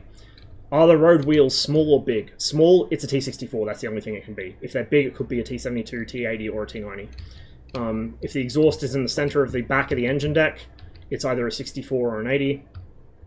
And then the top of the engine deck will give you a clue as to what they are. The 64 has that big radiator on it, and then the air filter over here. Ooh, that's missing a texture. That should be a filter as well, like a filter grill there. That's the cyclone filter from memory, the intake for the cyclone filter. So 64 has more vents and stuff on it. The 80's engine deck is just like flat angular shapes. There's a few other things too, like equipment stowage and stuff, but that's the main one. What's that at the back of the turret? That's a snorkel kit. So the T64, well, all Soviet MBTs of this era, but the T64 is designed for deep water fording. The 72, I forget how they achieved it. Or where they carried their snorkel. I think that's it on the side of the turret. It's a different design. The 64 carries its snorkel typically on the back of the turret. And the T80 usually carries it on the back of the turret too, although it does depend on the variant, I think. The T80U, if you've ever wondered why the T80U has these big cylinders on the back of the turret, same thing, it's the snorkel kit. The T80U also has a big... it looks like the head of a vacuum cleaner. Like, it's got that shape to it. That's part of the snorkel kit as well. I think that fits over the exhaust from memory. The T80U snorkel kit is much bigger around because it actually fucking... It's like a little tower, and I think you can actually climb up the top of it to see where you're going, so you're not navigating blind. It's pretty cool. Is this a game? Yeah, this is Gunner Heat PC. We're just talking about tank design at the moment, so I'm kind of aimlessly milling around in free camera, but yeah, it's a game. We'll do some more gameplay in just a minute. Oh, by the way, what I wanted to show you guys in Armour, but I don't think RHS has got it implemented yet, I might post a link in my Discord later, is the reload process for the BMP2. So, gunner's hatch opens, entire launcher swivels 90 degrees to the right, then 90 degrees vertical, tube plops down into the gunner's position, he chucks it in the back of the vehicle, grabs a fresh tube, pushes it up, reverses the process. This thing gets reloaded under armor. It can't be fired under armor, but it can be reloaded under armor. If you want to see where the site is... Actually, I'm trying to remember, could it be... I don't think it could be fired under armor. I'm trying to remember where the fucking site for it is. I don't think they've modeled it on here yet, but I could be... Oh no, I'm fucking dumb. It's sitting on top of its site right there. So it has a separate site unit. I just don't see an eyepiece there. It might actually... Actually, yeah, it might be able to be fired under armor. My bad. It's not an armor. Yeah, it's... So, it's kind of like FC3, but with armored vehicles. So it simulates a lot of really in-depth stuff, but the controls are common across the vehicles and easy to memorize. So it's kind of like a step between other tank-themed games, which are not so realistic, and then Steel Beast, which is like full autism mode. This is kind of the middle ground. And it's based on distinct theaters, so it doesn't want to make the same mistake that DCS, or indeed Steel Beast to a degree, did, where they just give you a bunch of cool toys to play with, but there's no cohesion to like what toys you're given. You're given a complete set here. This is the Fulda Gap in 1985. Obviously, not all the vehicles are done yet, but like if it wasn't in the Fulda Gap in 1985, it ain't here. And they're looking to, instead of, it's not free to play, it's not buy, individual tanks for full game price. It's you buy the game once. It includes a whole theater of combat, and then they, depending on the success of the game, I think they've said that at this point it's pretty much guaranteed they'll be able to do it, is they want to add more theaters in the future. So you might get Operation Desert Storm, or you might get the Iran-Iraq War, or you might get, one of the Arab-Israeli conflicts or something like that, Indo-Pak conflicts. And they will have all the according units with them, so you're not having a fucking tank from 20 years newer than yours beating up on you in some supposedly historical scenario. It's, at the moment, single-player only, but it is planned to have multiplayer as a core feature, with co-op and multi-crew. PvP is a maybe, depending on how they can figure out how to stop players from cheesing it. Because the goal isn't to turn into a deathmatch arena Thunderdome sort of game like the Snail game. It's to actually try and gently shoehorn the players into behaving realistically. And there's certain ways that they do that. In fact, I'll go ahead and show you one right now. Let's go to the M60A1. The M60A1 didn't have the best stabilizer in the world. In fact, the M60 was not originally designed with a stabilizer. It was tacked on later. And as a result, it kind of fucking sucks. When you're moving in the M60, your gunner's primary sight has a bad habit of vibrating, which makes it extremely hard to see what's going on, even at low speed. The faster you go, up to a point, the worse it gets. Now, in real life, apparently, each M60 had a speed it liked. Usually it's around 30 or 35 kilometers an hour, where just for some, for whatever esoteric reason, the sight became more stable again. Not fully stable, but more stable. The slower you go, the worse it gets because of things like track slap, weird, esoteric conditions that you don't really think about if you're not a tanker and you aren't dealing with this stuff on a day-to-day basis. But yeah, the M60's gun sight is dogshit on the move, so M60 crews in real life would either aim to hit that speed where their tank was kind of stable, or they would observe and fire from a short halt. And the Soviets did this with a lot of their older tanks too, and even some of their more modern ones. They would generally try and fire from a short halt. It's going to be more accurate no matter what. A lot of these Cold War tanks didn't have true fire-on-the-move capability. They could do it, but they couldn't do it accurately, and it wasn't always a good idea. Not even the T-72 is that great at it. The Abrams was probably really the first true fire-on-the-move capable tank. Just because it had this fancy new, digital fire control system with all these cool doodads plugged into it. T-80 and T-64 could probably do it to an extent too, although they were... I'm curious as to how they would be affected, by sight vibration and stuff, because part of the reason that wasn't as big of a deal on the Abrams was because of how much everything was digitized. But the other thing is, you can go to the gunner's auxiliary sight, and the gunner's auxiliary sight vibrates less, but it moves more, because it's physically attached to the same mounting as the gun. So it's searching around more, because the turret's not perfectly stable as the tank's moving. So you get to choose between, do I want fairly large disturbances in my aim, but slow enough that I can kind of account for them, or do you want this motherfucker? Or do you just halt and then fire? So, obviously, players, particularly coming from the Snail game, spent about a month whining that this was unrealistic, or it was unfair, or it was bad, or any excuse they could find to try and have it removed. And slowly they began to adapt. And then you go and watch people playing this, you watch gameplay videos on YouTube, and people are, firing from short halts. They're stopping in tree lines to scan for targets. They're doing what actual M60 crews would do. Not because they research this, not because they have any commitment to being, to role-playing, but because that's just the only effective way to use the equipment.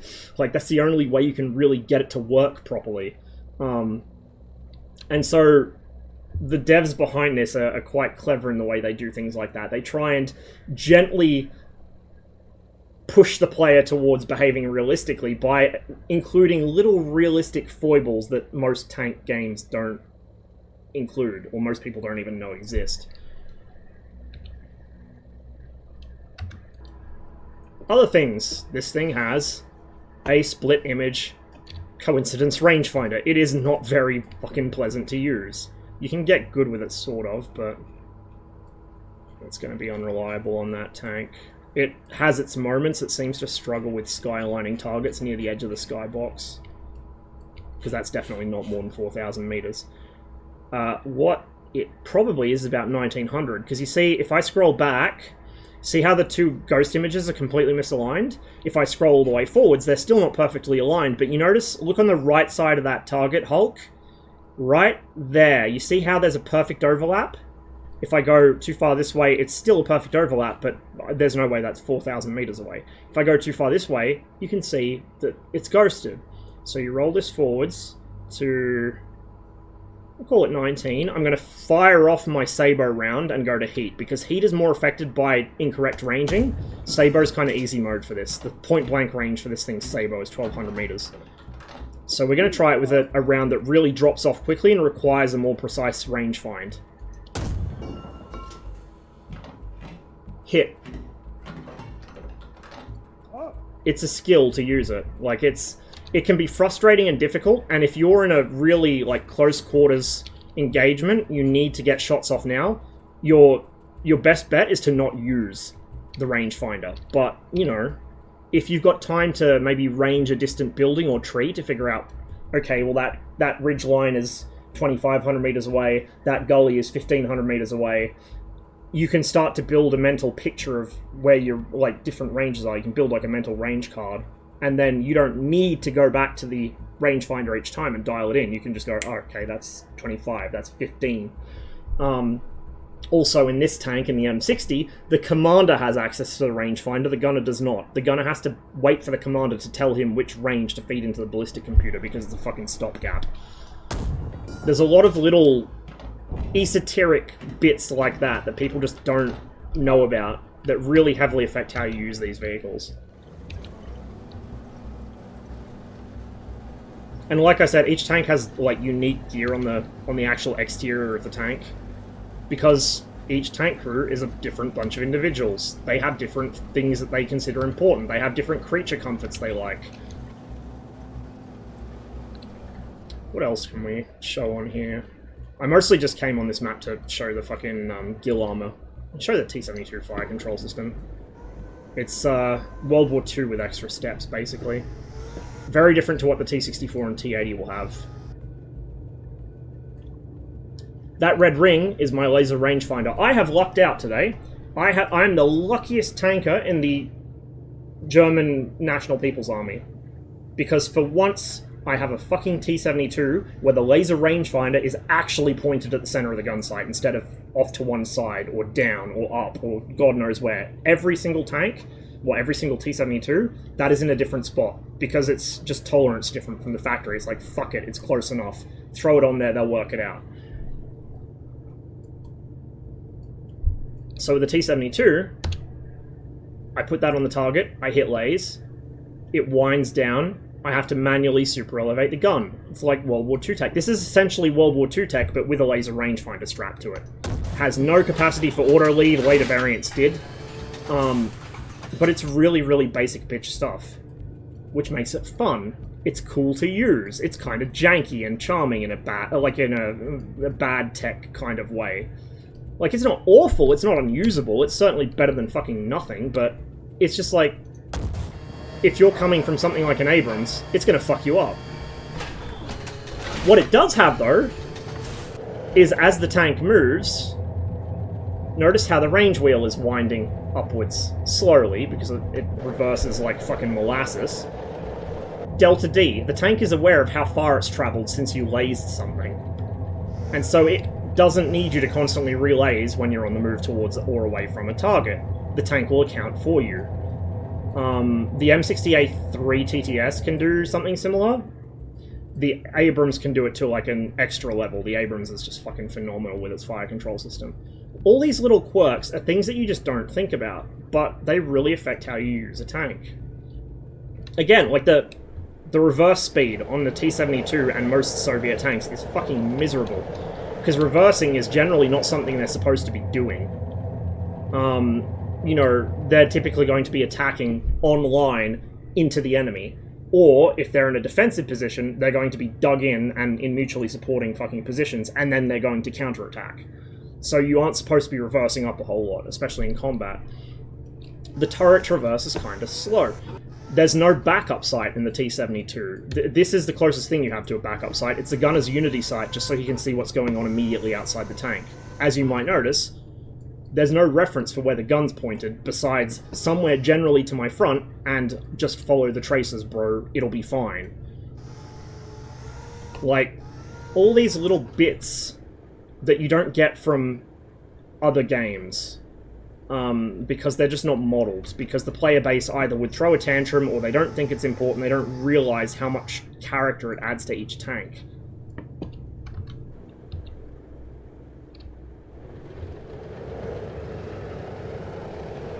Any chances of adding lasers burning out? I think that's been brought up, and I don't think they said yes or no, but I think they said they aren't opposed to the idea in the future.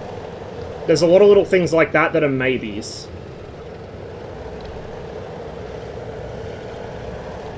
Speaking of the Abrams... Oh, you can turn your stabilizer off, by the way, so there's no gun barrel collision, because that's a great way to end up with armor physics, where tanks are flipping over every 10 minutes. But if you want to stop your gun from, you know, following where it's pointed to do a road march or whatever, you can just turn the stabilizer off and lock it forwards, which is nice. It's good to have. Let's go M1IP.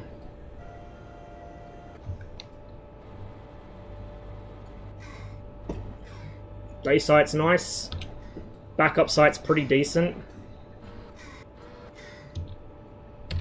And it's got Gen 1 thermals. They're shitty, but they do the job.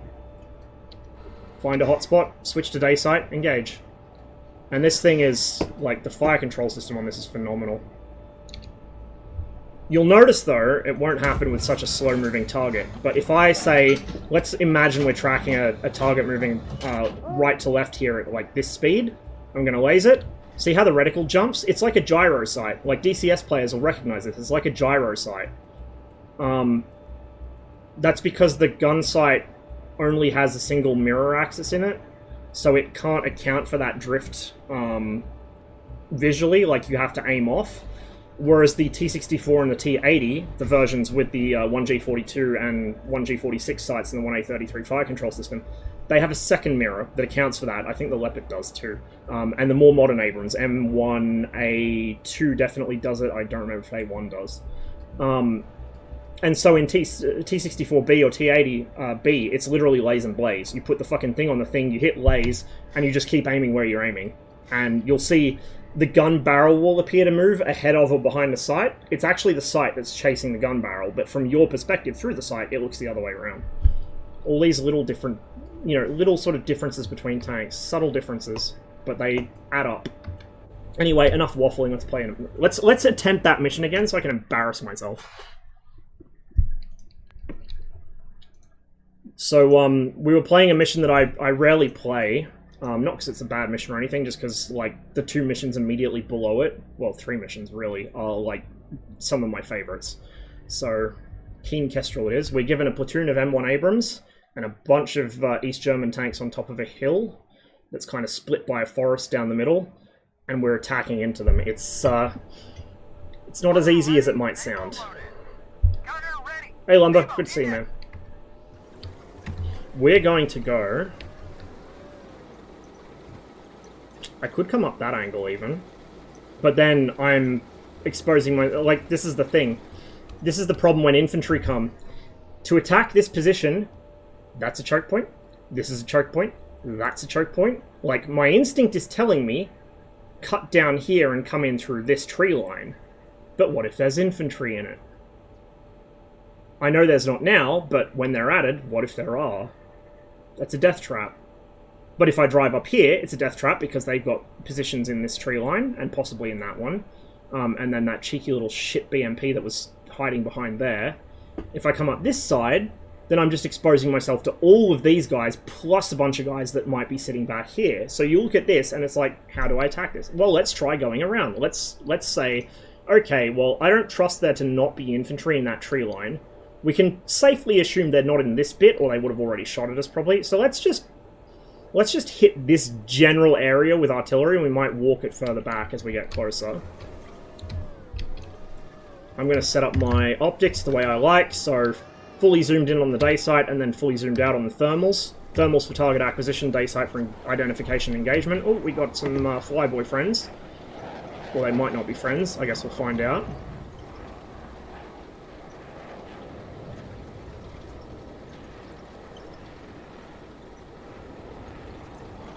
F-104. I think, or is it a Phantom? It's a little hard to tell from this distance.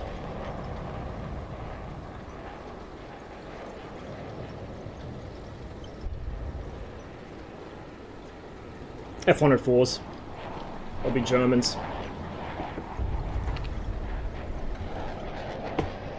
None deployed in theatre by 1985. They appeared the next year. So no Su-25s in this theatre, unfortunately, but we might see them in a future theatre. There will be a lot of other nasty little surprises from the Soviet Air Force, though, don't worry. And from the East German Air Force. There's no Soviets actually in the game at the moment, except for the UAZ. They are coming. They're just taking their sweet time about it a bit. Let's get into wedge again, because I'm not sure what's on my flank, so I want to have these guys able to engage in any direction quickly without getting in each other's way. 17 deploy. Oh yeah, in numbers. So was the 24. It was just the 25 was relatively new to the area because they'd been fighting in Afghanistan. Afghanistan was essentially very extended combat trials for the Su-25. One of the regiments that came to, or I don't even think it was a regiment, it was a, no it was a detached regiment, like independent regiment. One of the regiments that was stationed in East Germany, one of the first ones to arrive there actually, was relocated from Afghanistan, like end of 85, start of 86 I think it was.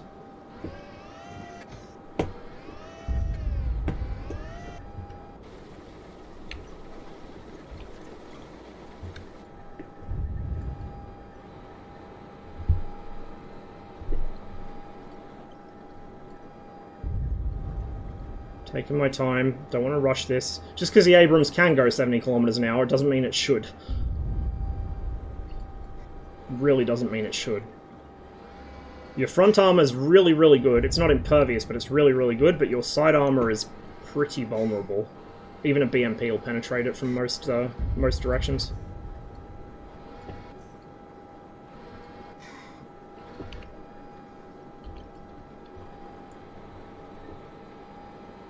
They can't do it in full. There are some missions that kind of mimic it on a much smaller scale. But it's difficult to portray the way the Soviets intended to fight in most games. Even Combat Mission can't do it properly, because the Soviets, like, it's not just waves, it's not just hordes, it's echelons. Each force is a bigger version of the one, or I should say the other way around. Each force that you encounter is a smaller version of the one above it. So the first thing you'll encounter is, like, a couple of cheeky BRDMs. They're, like, way ahead of the main force. Like, way, way ahead of them. They're making sure that there's no radiological contaminants. They're trying to figure out roughly where units are. They're not fighting if they can help it. They're just driving along, looking, what's the weather like? What are the roads like? All of this stuff, passing it back. Then you have a small patrol, maybe platoon size, coming up. And then behind that, you've got a slightly bigger patrol, maybe understrength company.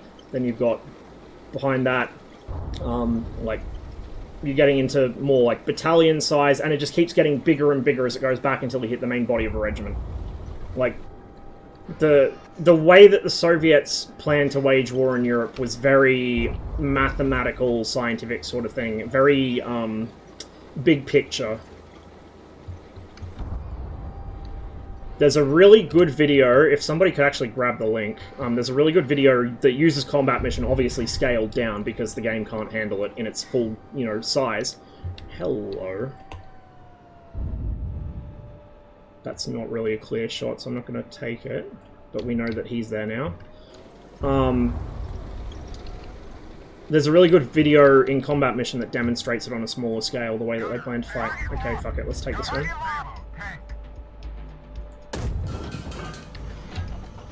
Saw orange, he's fucked.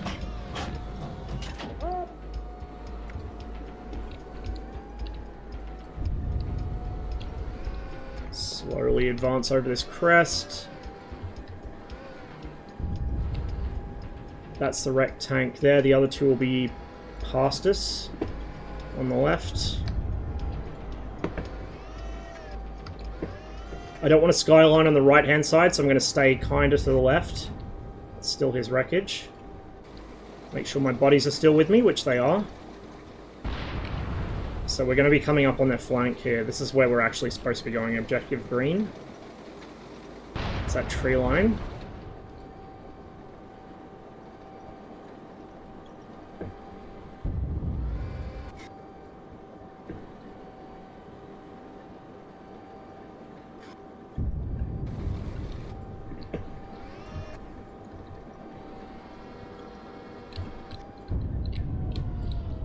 Identified PC. Firing. Fire heat. Just to make sure. Okay, I'd say that's a kill. I saw orange stuff come out of him. You shoot until something changes shape or color. i.e. hatches springing open, bits blowing off of it, or it catching fire. There's one of our T-72s. He's not aware of our presence. Identified tank. Engage him with heat. On the way. Boom. Okay, he's burning. These trees are going to be a problem for me and my platoon mates. Oh, he's already got himself fucking hung up on one. I'm going to kick it out to the right a little. It means exposing my side, but these guys are mostly oblivious to my presence at the moment. They don't know where they're being shot from.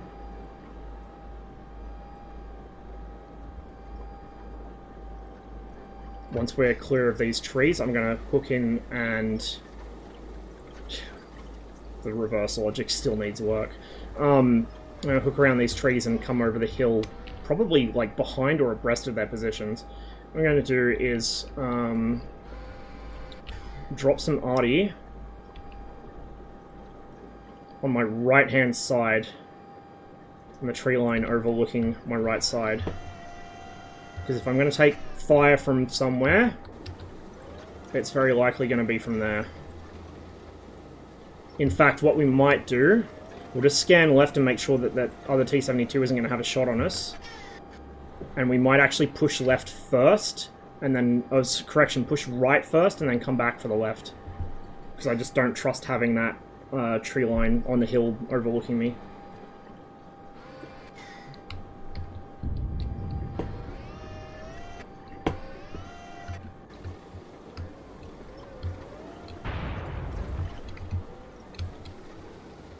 Aiming for the gap between... No, I'm aiming center of scene mass. You don't aim for... like, weak points are not a thing in the military. You don't aim for weak points. If you're infantry, you don't aim for headshots. You aim for the center of what you see. If they're lying prone, that might mean you're shooting at their head. If they're crouched down, it might mean you're shooting at, like, their upper chest or something. You just shoot at the center of what you see. Because, like... it doesn't matter if you shoot a weak... like, if you're aiming at a weak spot, but you just don't hit it, you may as well have not aimed at a fucking weak spot to begin with. You know what I mean?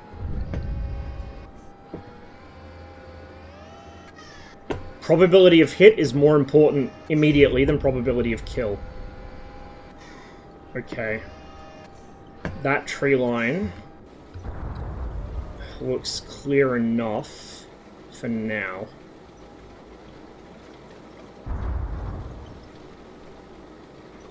Keep pushing up this way.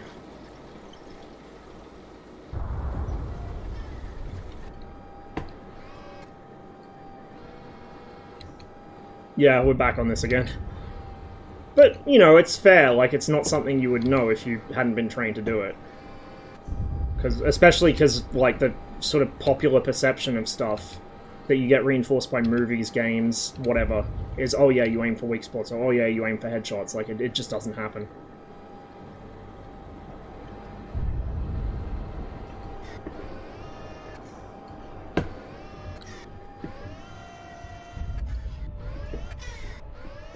I'm like 80%, 90% confident that the area ahead of us is clear of hostiles, which means that we have completely bypassed their force and they are now behind us, which means I need to turn the fuck around before they realize that I'm behind them. And I think what we'll do is we'll push in around these trees. This is, again, kind of risking infantry here, if they were in the game yet.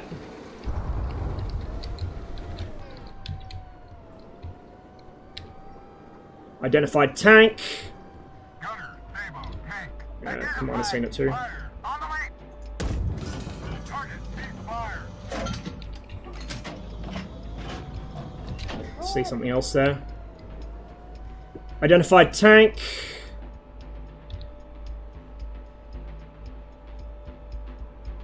On the way. Target. That was the right-hand tank's turret going. He's burning though, so cease fire on him. Let's keep pushing. We're going to drop artillery.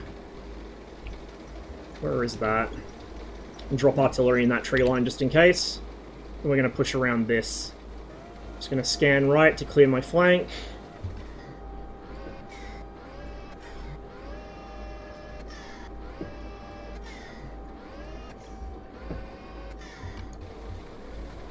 Yeah, likewise, Korchak. I cannot do it. Or, like, the desire to walk slowly so I can see and hear people and I don't stick out like a sore thumb.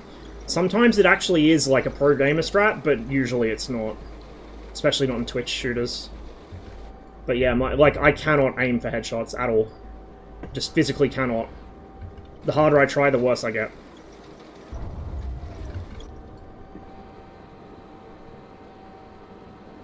More Adderall.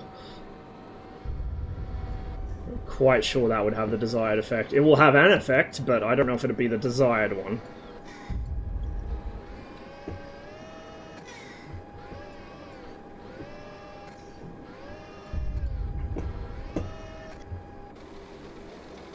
It's one of those missions I'm going to have to, especially when infantry get added and these forests become a lot scarier, I'm going to have to really sit down with this one and think, how can I crack this without losing too many of my tanks on the initial engagement? Like, this has obviously worked out much better than the last couple of attempts, but I've also done a very circuitous route around the back of the enemy, which is kind of reliant on the fact the AI don't fully scan their sector at the moment. They can see what's in front of them, but not behind. That will be changed. And also, there's no infantry screening for them in the trees. And also, they haven't kind of realized, oh, we've been flanked, let's redeploy.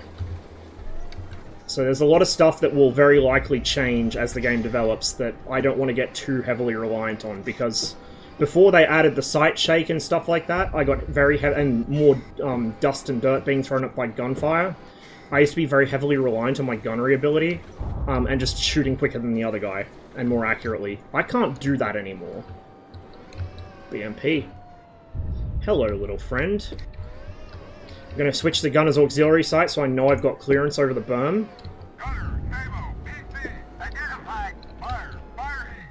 On the way. Target.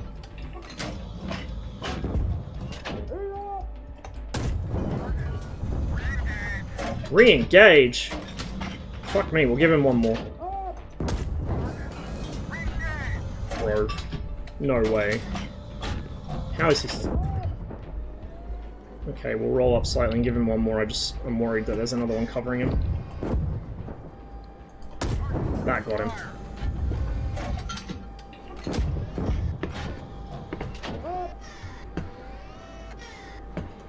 It's a Rex of the T-72s we engaged before. Oh shit! Where?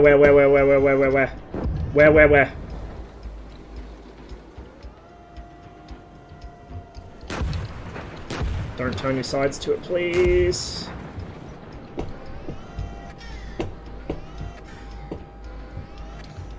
ATGMs are the baddest of bad no-nos. Where is it?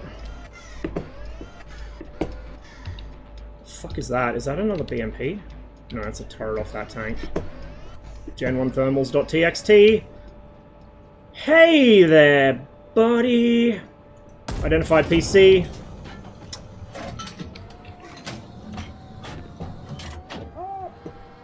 Where the fuck is this ATGM?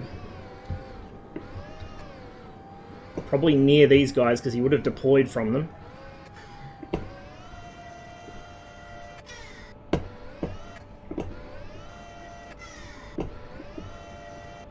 Unless one of my buddies hit him. Kind of like that one of them's facing backwards, covering behind us. Like, he shouldn't be, but it's kind of good that he is. I bet it's over there somewhere. Let's just cautiously keep pushing.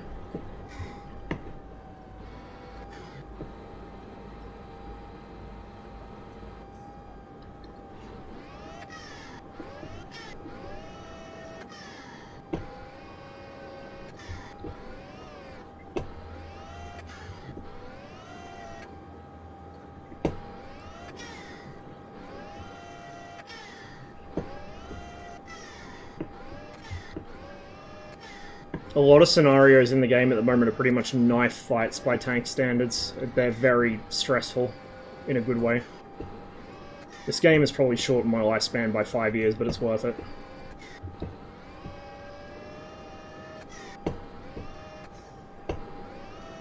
Turret inertia is still not a thing yet, but it will be. They've got to refactor the fire control system code to make it behave itself. Because if they just implemented it now, a bunch of the FCSs wouldn't auto-lead properly. So it's a thing, the devs know about it, it just needs a code refactor to work properly. And turret inertia will be another layer of, you know, realistic little details that people either aren't aware of or don't really pay much mind to, but it will affect the way that they play the game.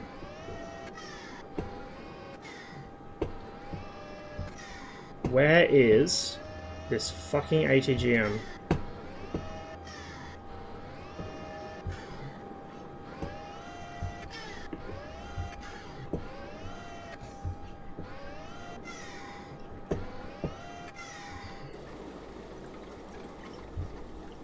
I almost wonder if one of my other guys might have... Oh, there it is.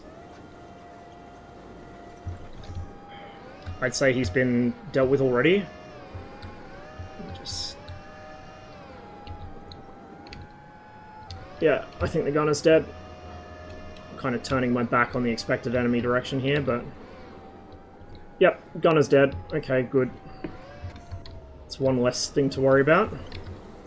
Alright, let's now push... slowly in this direction. See what else we can find.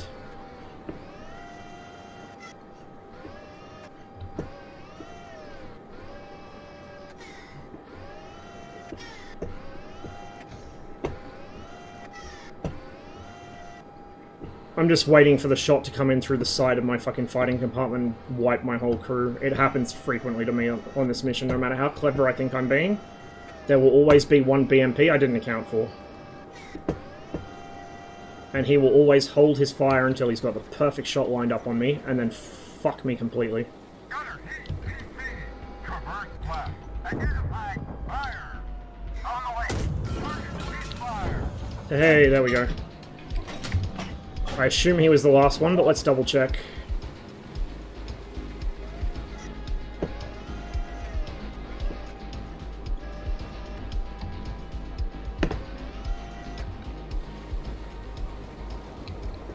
Nope. It's gonna use the fucking battle site, or the auxiliary site. He's too close to fuck with the fire control system. And he's down.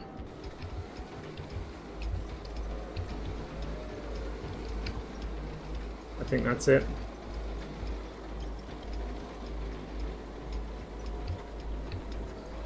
Okay. We now own this whole area, so let's go take up a Overwatch position at Objective Green. And hope no cheeky BMPs run out behind us, because sometimes they will. There'll be one that was hiding somewhere and he'll kind of take a while to realise his mates are all dead and start scuttling away, and he'll drive right past you and shoot you as he goes.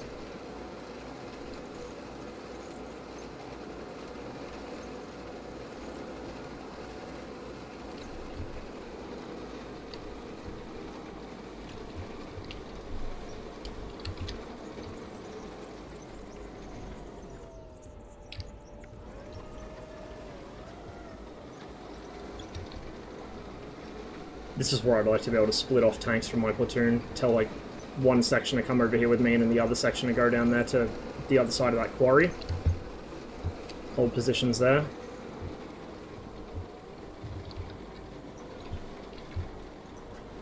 We'll just set them into line formation. Trees will be destructible in the future, they just haven't got round to it yet. Things like wooden fences and stuff too. Possibly buildings, not sure.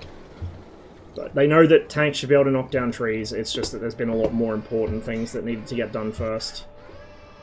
And also, you know, even though tanks can knock down trees, sometimes it's a bad idea. You can kill your fucking commander if he's turned out and you hit a tree and it falls on him. Like, you might break some very expensive or important fragile equipment on the outside of the tank by doing it, so... While you can knock down trees, it's not something you want to be doing just for the fun of it. Let's go look at these guys.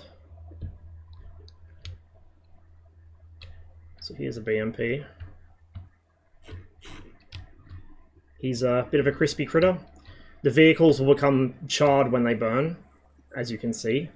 The degree of charring and how quickly it occurs is based on the temperature of the fire and how much is involved, like how much ammo is actually deflagrated. The fires are very in-depth.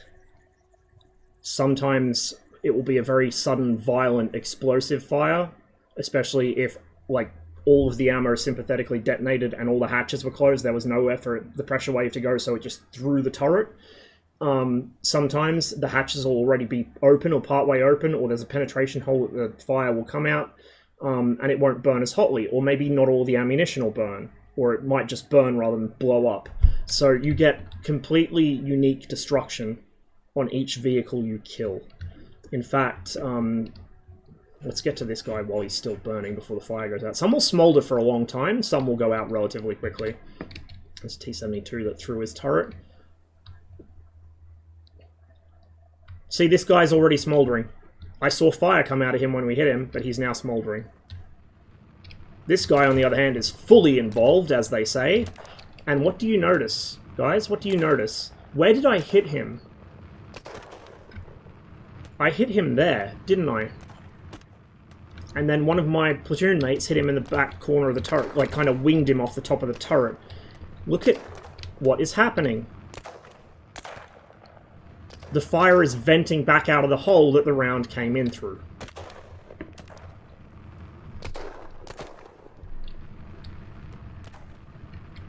There's the other penetration hole there. There will probably be, like, actual visible holes at some point. Hasn't been completed yet, but you can see that the fire is coming from where those holes should be. So you can kind of visualize what the damage is going to look like as the game becomes more complete. And as you can see, as he burns, and you can hear the machine gun rounds cooking off, as he burns, he's becoming more and more charred.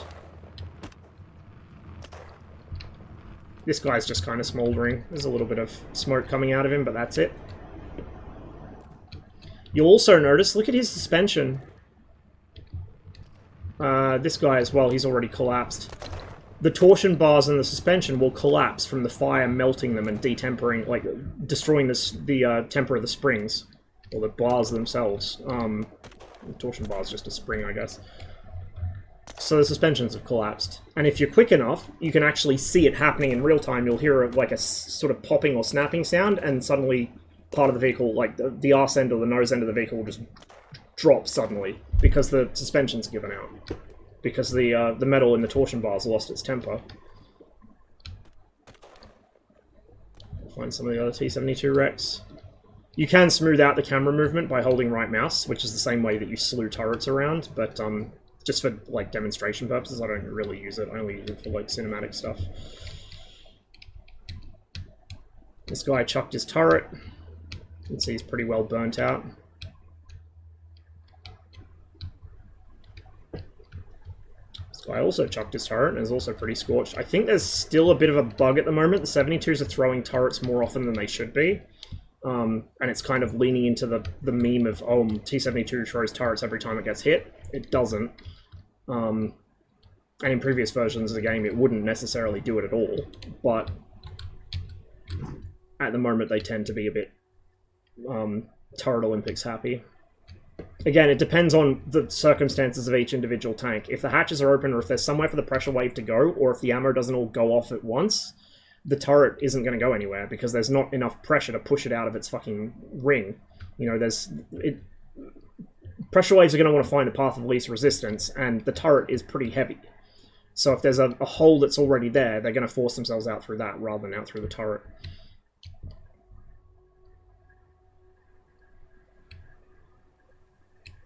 These guys are just smouldering. So we'll quickly go to the after action report, and then we'll pick another mission. Where's that ATGM? He's over here, I think. Was he? Oh no, he was... Here he is. These things are so fucking hard to see. Total launches are bad enough, but the Soviet ATGMs are so low to the ground, they're nightmares. And you can even see the fucking missile sitting in its tube there. But we got him. Operator's dead. I think one of my platoon mates got him. Bradley and BMP have that turret off? I don't think so yet, but I would imagine at some point that will be possible. M60s throw turrets, T-55s throw turrets, and T-72s throw turrets at the moment, and I think that's it. So we're in mission. That will take us to the after action report. We'll go out of free camera because it doesn't like free camera in the AAR. So that was our first shot. That was on a moving tank. I let him a little bit too much, but it worked out in my favor because it went straight through the carousel and through the front ammo. Yeah, that would probably be pretty likely for a BMP. I mean, I've seen it with current events. I've seen T-64s and T-72s that were in that kind of state. Like, they were barely identifiable as a tank. One of them, it was just the fucking drive sprocket and the piece of front hull corner it was mounted to. It was like the only identifiable thing that told you, oh, right. Or sorry, the front idler sprocket. Idler wheel, whatever. That's the only thing that told you, oh, this was a T-64 once. So that immediately killed him. He just kaboomed. That sympathetically detonated all his ammo. You can see Sabo into a BMP doesn't necessarily do a whole lot. Did his ammo, but like you can see the difference between a Sabo round going through thin armor. There's not a lot of spooling because there's not a lot, like there's not much for it to do. It just overpens. And then a heat round. Bit of a difference. It's a heat round because I already had it loaded, expecting another BMP. That was, I caught him on the move as well. It was a beautiful shot right under the turret ring. That was a commissar shot to the back of the fucking head with a Sabo. Likewise for him, you can see his turret's in midair when I hit this guy.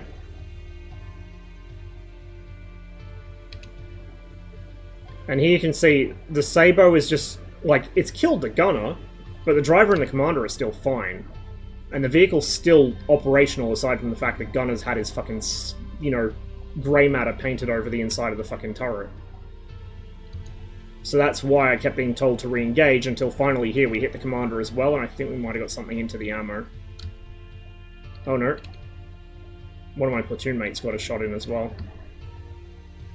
Two of my platoon mates, and then another from me. There we go.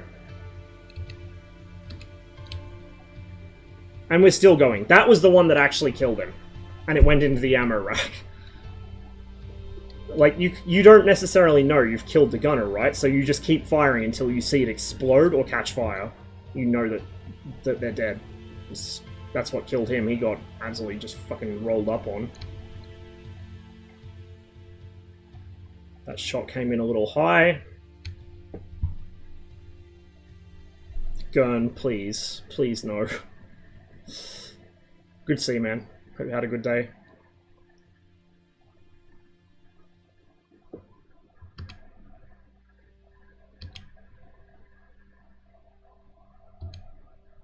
BMP soup. The fucking damage logs, when these things have troops sitting in the back of them, are going to be horrific. Absolutely horrific. It's bad enough as it is. Playing some MechWarrior 5? Nice. Able to use the AT guys? The ATGMs? Yes. Yeah, you are. In fact, I might try and get a mission next that shows those. And we're back to the first shot. So let's go back to the main menu and we'll choose a new mission. Let me think. What's a good one for an ATGM?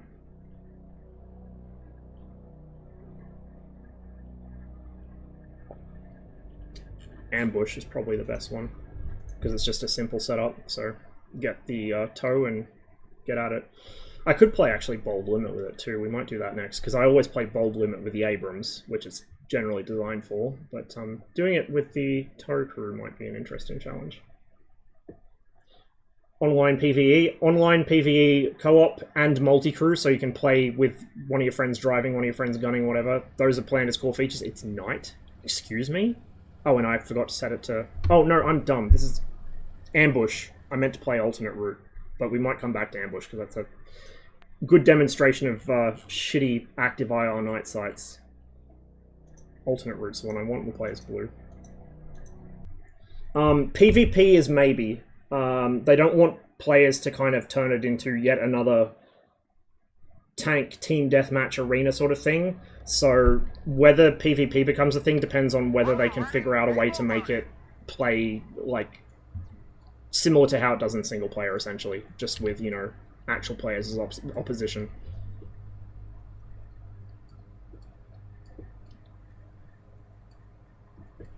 Good old nightmare vision on the tow.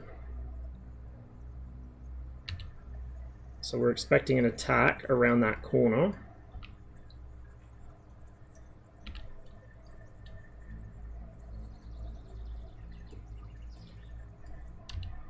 BRDM scout cars, it's not worth wasting a tow on them, but it does give away their position.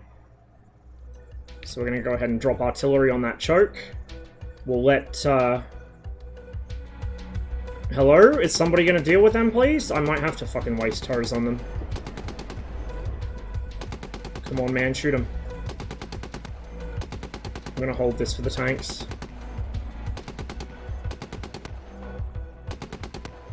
There we go.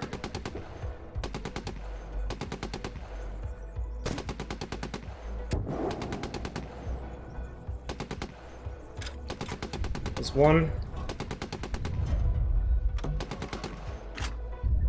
Smoke's kind of, or the dust rather, is kind of working against me here.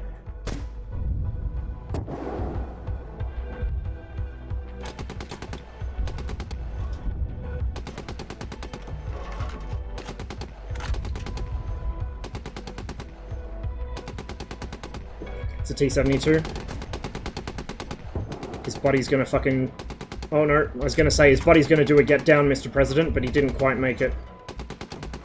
Fuck, that's a lot of them. The missions, like I said earlier, most of them are slightly... Oh, that's not gonna... Well, it did track, but it probably shouldn't have. The missions, most of them are slightly randomized, so you never quite know what you're gonna be fighting, or when, or where. So it can get quite stressful. Hit the ground. I got one tow left. Oh my god. Fuck it, it's going to this guy because he's rolled right up on me.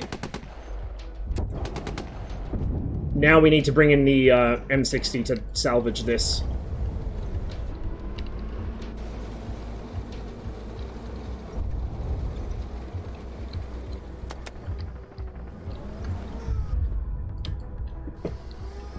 Okay, I'd say he's probably knocked out.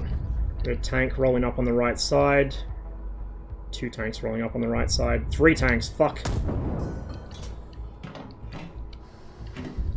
It's a T-72, he's the biggest threat, but he's obscured by terrain. That 113's dead, I think. T-55 back there. Okay, that BRDM's still up, but I'll deal with him later. He's still a threat to me. If he gets a 14.5mm round through what, like my gun sight, where it penetrates the turret, or something like that, or down the coax barrel, he can fuck me up. Like, heavy machine guns are dangerous at close range. Oh, he's not dead. He's just a Chad. Okay, well, I guess I'd better roll up and support him. Let me just help him with this.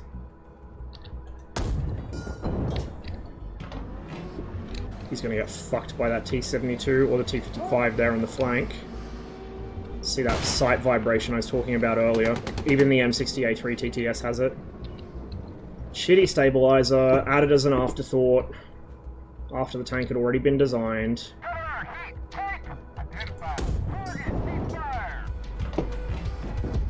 T-72 is still somewhere, because I didn't see him go down. That'll be him. It depends, Super. Like, a lot of these scenarios are kind of, you know, they're set pieces, really. They're not necessarily meant to be 100% according to doctrine. They're just like, this is your depleted unit, you've been fighting for 3 days already, this is all you have left, something like that. Additionally, a lot of the campaign missions at the moment are still designed around NATO doctrine, so they don't play as well for pact stuff. That will be revised in the future. So there you go. Bit of TOW action, a bit of M60 action. And we have halted the enemy attack. Now, what if we were to play this mission from the other side? Actually, no, before we do that, let's go to the after action, because it's going to be fucking grisly.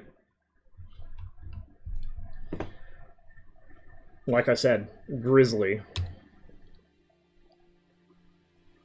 TOWs are nothing to fuck with. Although that one didn't actually get through. See that? T-72's front armor stopped it effectively. If I was just a little bit to the left, it would have killed him. If I was just a little bit above where I hit him, it would have killed him. But right where I got him, it's the one place, pretty much, that at that, you know, at that angle, a TOW would get stopped by the hull armor. These are T-72Ms, not M1s. As in T-72 M1s. The T-72 M1 has an additional 16mm armor plate on the hull, which makes a little bit of difference. But mainly it has the composite in the turret cheeks, whereas the T-72M is just cast steel turret. So the T-72M is much more vulnerable in the turret than the T-72 M1, especially against heat projectiles. As you can see, that went straight through his turret cheek.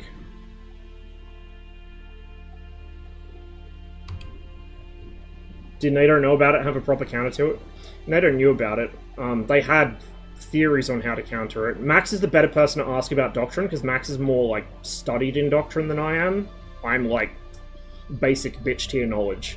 But to my understanding, the doctrine that NATO thought would best suit them until air-land battle came along in, what was it, like the 80s? Late 80s?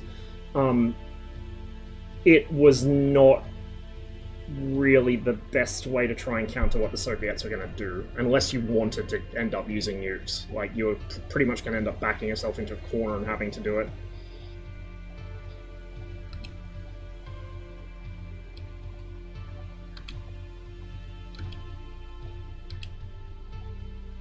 Hall 113 didn't have a good time. So yeah, let's switch over and play this mission from the red perspective.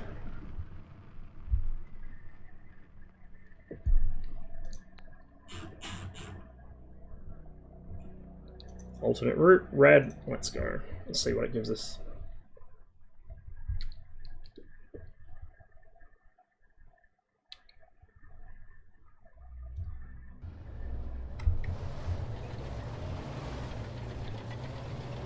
So, the BRDMs are going to scout ahead, and in fact I'm going to switch to the BRDM leader, because I'm going to use him to figure out where their artillery is. We'll just let our buddy move wherever he wants to go. Or not their artillery, their fucking TOWs, sorry. So I can dump artillery on the TOWs.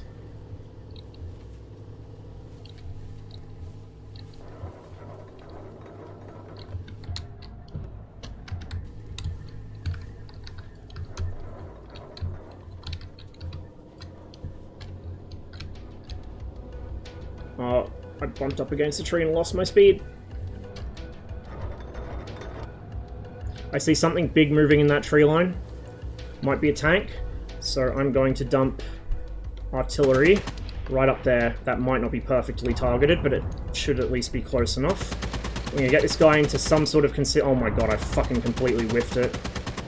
This is going to be really bad for us, because I just fucked that up really badly.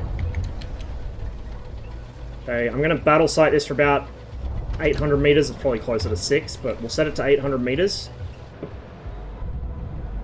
Just because that's roughly the range I expect to engage at. Man, he's really going for it. Oh, yeah, I'm dumb. I can't read a map. Jesus Christ. It's going to take a while before my artillery's good to go again. Always pay attention to what you're doing, kids. Okay, that's a turret. That dies first. If we can't kill him, we want to at least scare him off of his launcher. Get him to leave it, abandon it. Which I think he has. I don't see him on it anymore. I think I see a fucking M113 or something there, so I'm going to put a round into it. Yep, it's definitely something.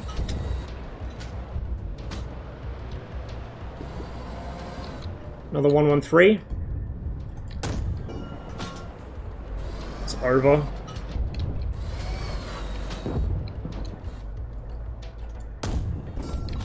There's a hit. There's the M60. 113 still up.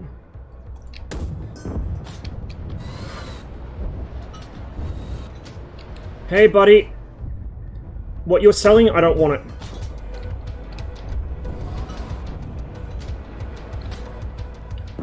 Dial it down to 600.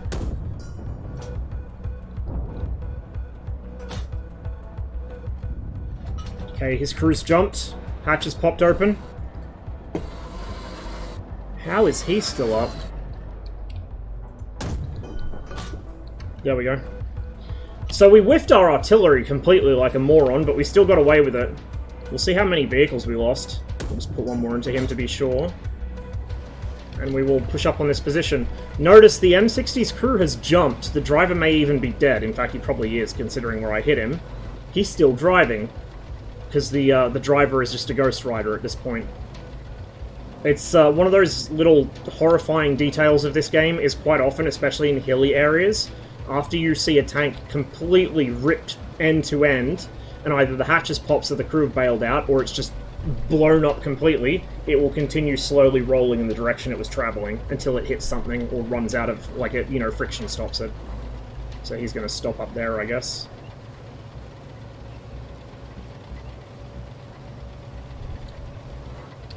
BR412D Nemesis, M60 upper front plate.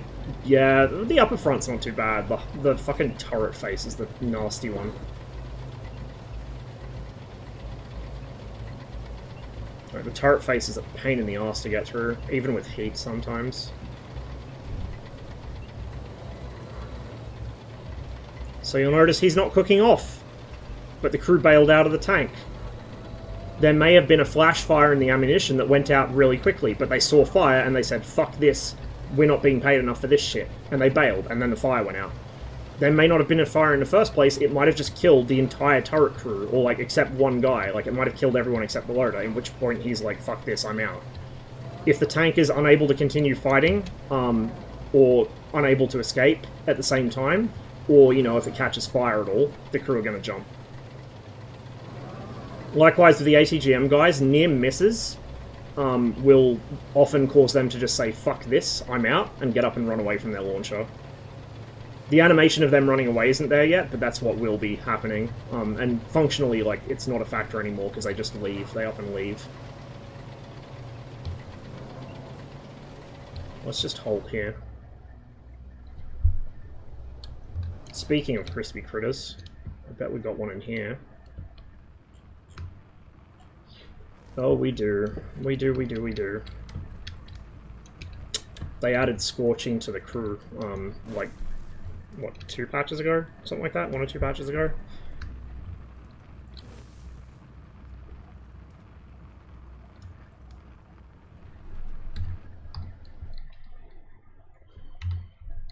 So that was our first shot. The engine ate most of it. It was a good shot, just the engine ate most of it. Oh, correction, that wasn't our first shot. My bad. Hits only. There we go. So let's go back here. This was our first shot. It's a heat round, and it buried itself in the dirt behind the... Fuck, it narrowly missed his foot. Buried itself in the dirt behind the tow gunner and didn't detonate. Because the fuse didn't get tripped, right? It hit at such a shallow angle, it didn't trip the fuse on the nose of the round. And like I said, these don't have shoulder fuses. This guy was engaging probably the same target, but he was doing it on the move, so he wasn't very accurate. This is my second shot. That one went, like, under... It slid through the dirt under his fucking heel. And I think that's the one that persuaded him that he had better places to be. It doesn't even have to detonate to scare them off. It just has to come close enough and kind of threaten them with death or dismemberment. So that was the 113 getting hit. Another shot from me. That was on the other 113. Went over. Because I didn't account for the cant of both my own vehicle and his. You know, I was on a hillside, so I wasn't dead level. I didn't kill him or his body would have still been there. I didn't hit him. Like, it came close to him, but it didn't hit him. And contrary to very popular belief, large rounds going past you will not suck your brains out through your nose.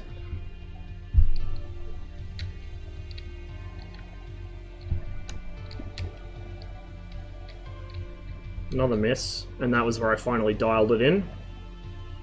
He ain't having kids anytime soon. He ain't having anything anytime soon. This was one of my platoon mates. He took a shot at the same guy and skimmed it along the roof. And this was me engaging the M60. So my first round was a BR-412, which is a armor-piercing high explosive. It tries to get inside the tank and then detonate. It actually detonated on the turret ring, so it didn't really do a whole lot. Body was on the ground, was it? Oh, I'll have a look then. I didn't think I hit him.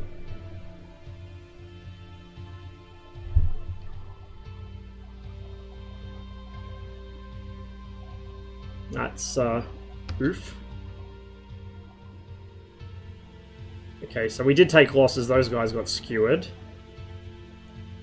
My buddies hit him in the track, but didn't do anything. He got skewered again.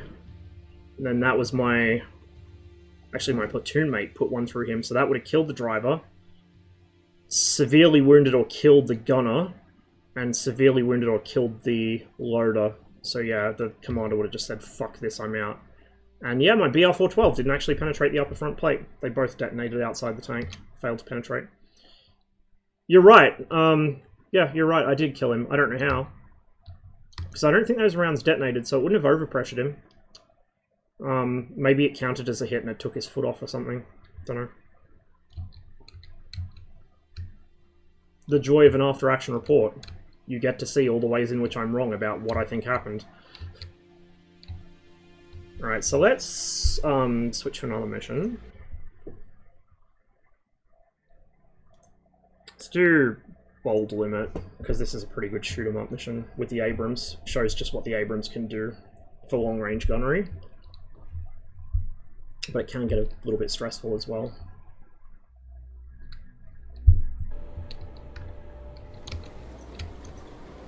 Get this guy into line formation. Get him 50 meters away from me so we're not too close.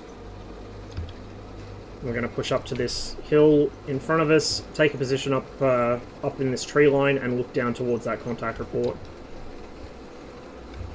I'm going to get my sights set up.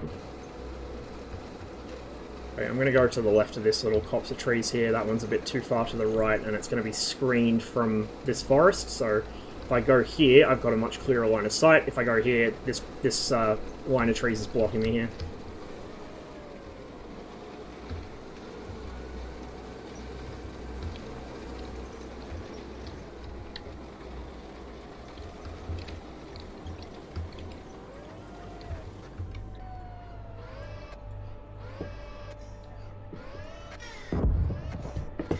What does he see? Oh, he probably sees them. Identified tank. On the way. It was a hit, but I didn't see what effect it had.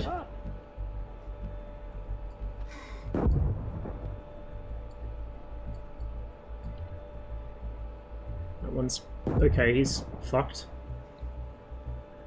Identified tank. Gunner, ammo, tank. On the way. Fire! Next target, gunner, ammo, tank. Traverse right. Target, cease fire. Gonna crest this hill a little more, just so I can see these guys in the low ground.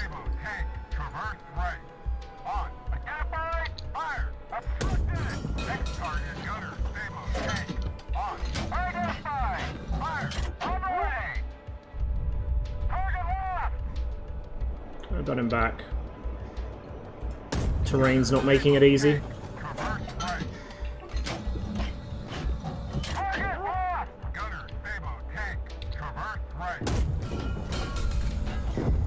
It's a really sketchy angle. Oh, hello! Back to battle site.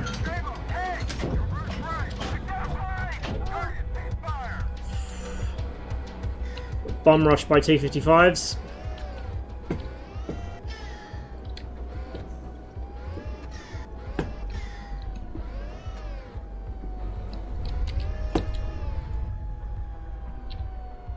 Identified tank on the way.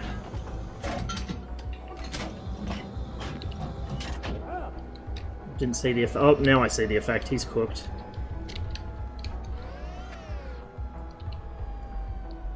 I think that's all we're going to get from this vantage point, so we're going to move down to the friendly position that we're supposed to be supporting and give them some...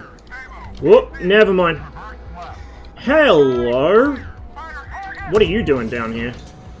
Alright, I'm going to go to the gunner's auxiliary site just to make sure I got terrain clearance here.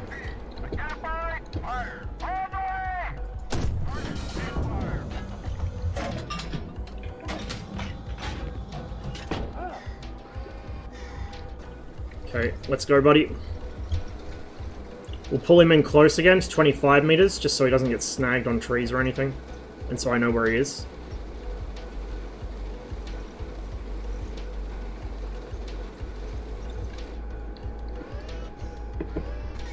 Drop back to 1200, which is battle site range. That's the range at which a sabot fired from the gun will hit within the vertical, like, dispersion of a tank without having to fiddle with the range at all. Like, you just point and shoot and it will land somewhere in the vertical size of a tank at that range. There's better ways to explain that probably, but basically it's your hip shooting kind of range setting. Okay, we're going to pull this guy into column to get through this choke in the trees here.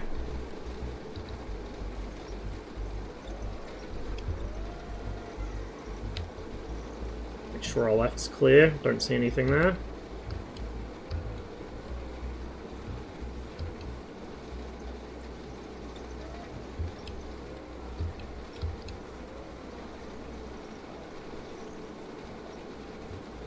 Just quickly scan left while we're on the move.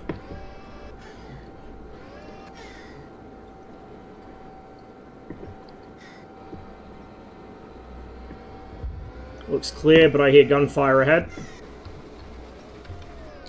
Slow down a bit. That's quite close. Let's just over this berm. There's smoke. Oh, hello.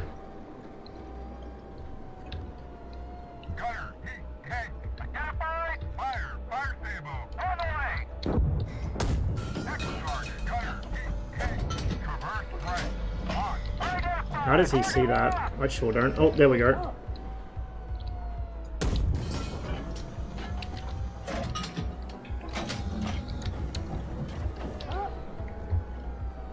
Let's head down this hill. There we go.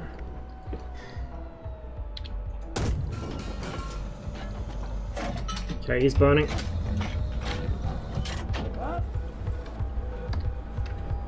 Reset to battle site. Something there. Is he active? I think I see his turret scanning. Oh yeah, he's active.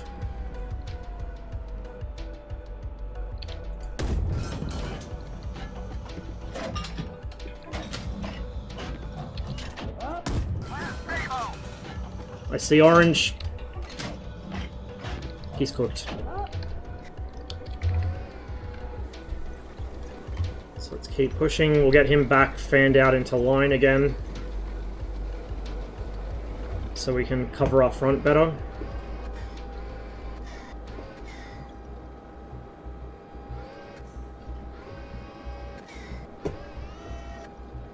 think we're clean.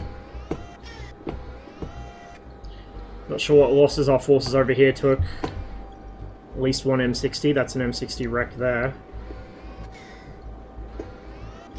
So we had an M60 or two, probably, some TOWs and some 113s, so it'll be interesting to see what survived out of that.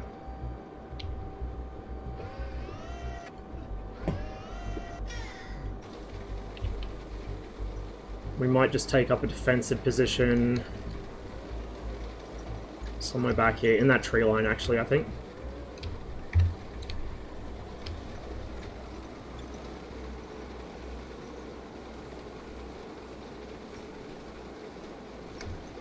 Just periodically scanning behind to make sure I didn't miss anything.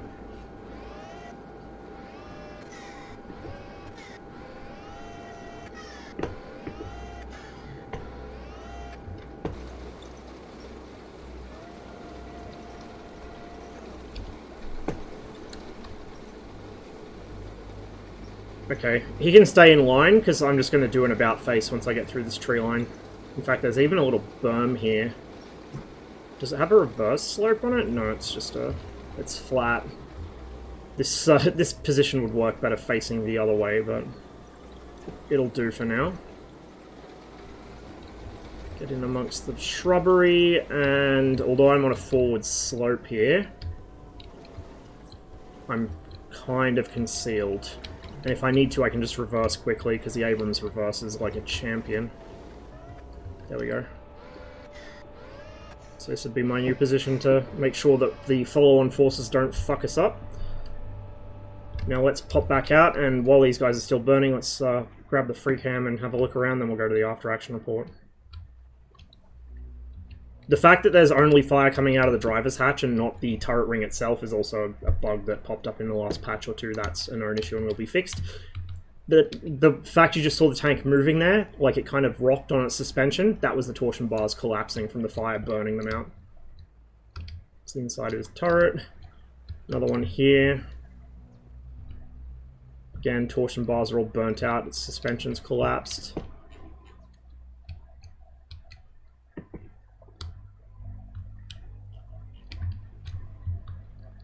And another one. We killed quite a few. This guy's already stopped burning.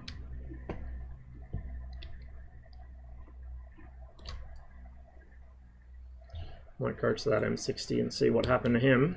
Well, I know what happened to him. He got blown the fuck up, but he's kind of in a bad position. He must have got caught on the move. And as you can see, like I said, the M60 will quite happily throw its turret as well, which he did. And if we go to the tab menu, we can see... oh, we actually didn't have any TOWs or M113s this time, it looks like. We just had the M60 and the M1s. So we were kind of short-handed this time. Let's go to the after action. Get rid of my player shots only. So my wingman took that first shot there. Center of scene mass. It's my wingman, he's a little low with that shot. A little low with that one too. Bang on with that one, right through the carousel.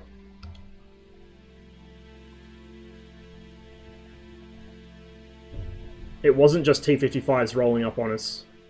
Shit, they were 72s? I didn't even notice. Or was it both?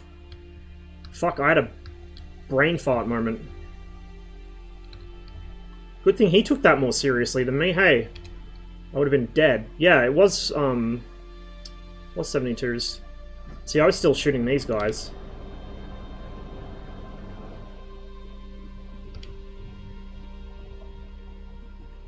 He bounced a heat round off a... okay, yeah, no, T-55. So it was a mix. 2 T-55s and 2 T-72s.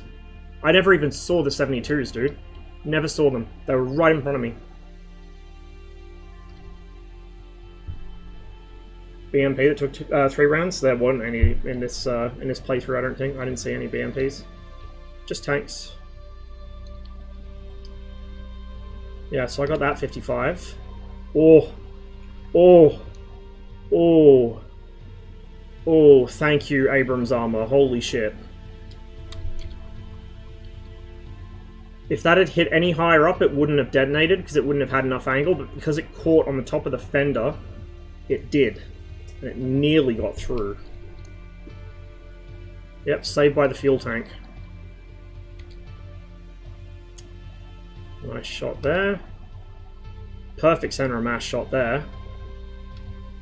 On a moving target at nearly 2,000 meters. That's the magic of the Abrams. It'll do that while you're moving too. That put the delete on him pretty quick. Okay, there's the M60 getting killed. So yeah, he was rolling out across the field, probably oblivious to what was happening around him, and he just got fucking dunked on by this guy, who then immediately got dunked on by my wingman and me.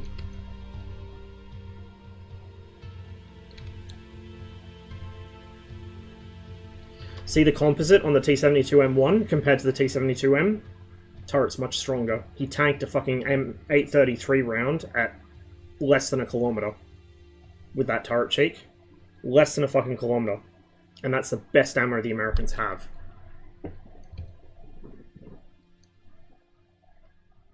Angles factor into it a lot, of course, as well.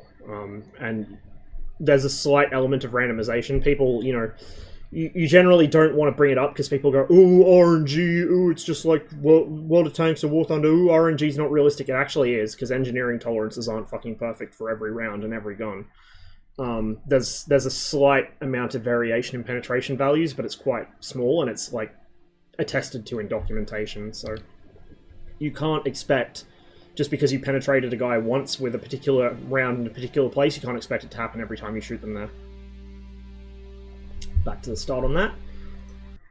That was a really clean run of Bold Limit, actually. That mission is sometimes quite messy. Let's do a BMP mission. These are always fun. In a painful kind of way. So the BMP-1, BMP-2 is still in progress, remember. The BMP-1 doesn't have a stabilizer, which makes it painful to engage on the move. And you're generally engaging on the move in a lot of these missions. However, it's a monster in defense because it's so small and squat, and you can lob malukas over, you know, crests or over bushes, while the rest of your vehicles hold down. Much like the Bradley can lob tows over a fucking ridge, and all you see is the tow tubes and the gun sight. So our objective is to help a bunch of BTR-60s, full of motor rifles troops, or they will be once they're added to the game, get to the company objective. But there's an enemy force somewhere on this ridge, and we've got to figure out where, which is what these two are off to do when they stop clowning around. And then me and my platoon of BMPs have to fight through whatever is there. And by time for the BTR-60s, or SPW-60Bs, because they're, or 60PBs, because they're East German, we've got to help them get past. Contact left, right. Well, what's to my left? That tree line right there. So I'm going to say, yep, the enemy's probably actually in that one, because that's a much better position than the longer tree line, in my opinion. So we'll drop artillery on that. See, the fucking BRDMs are already taking hits. I'm going to get my guys into line formation. I'm going to slow down just enough that my gun is a little less jumpy, and I can fire from short holts easier. Okay, my commander's spotted something just over the ridge. You can see a fire burning from where he was penetrated through the top of the turret. Oh shit, hello. I'm gonna engage this guy first. These guys can penetrate me with 50 cals, even from the front, and they can fuck me up. So I gotta move pretty quickly, and I gotta try and avoid taking hits as much as possible. I will take hits, and my armor can tank some, but I don't want to become reliant on it. Okay, he's still up apparently. Trying to get in the habit of firing on the upswing or the downswing with the gun.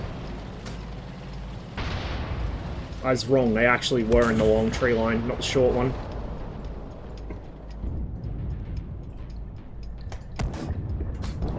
If If you wait for the vehicle to fully stop, it wastes time, so oh shit, that's fucking... Oh, that's bad, no. How is he... Oh shit, my gun is dead. Fuck. I've lost a fucking BMP already. Oh, and there's a tow there. Oh, this has gone horribly wrong because I misplaced my arty again.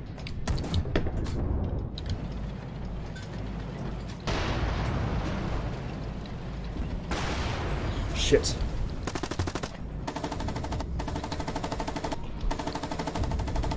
Fuck. Got him on the upswing. I don't want to drive into my own arty, or anyone else's for that matter. Is he still...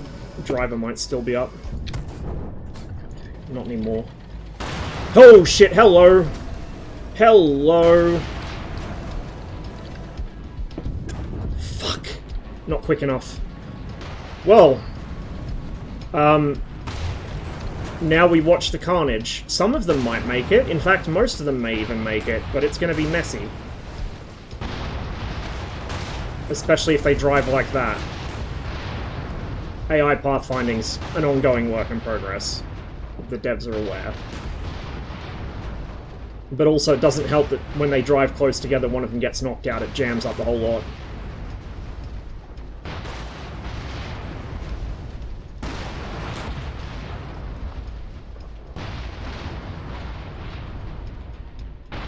They do have terrain to their advantage a bit there, so they can, if they can get across that gap where these three got knocked out, they are kind of safe.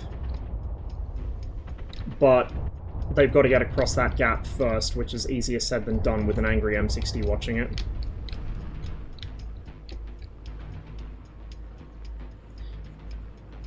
He got distracted by something. Interesting. I wonder if they damaged his optics and he can't see where they are anymore. Oh, no. Oh. Maybe they did damage his optics. You okay there, buddy? Oh, he hit somebody.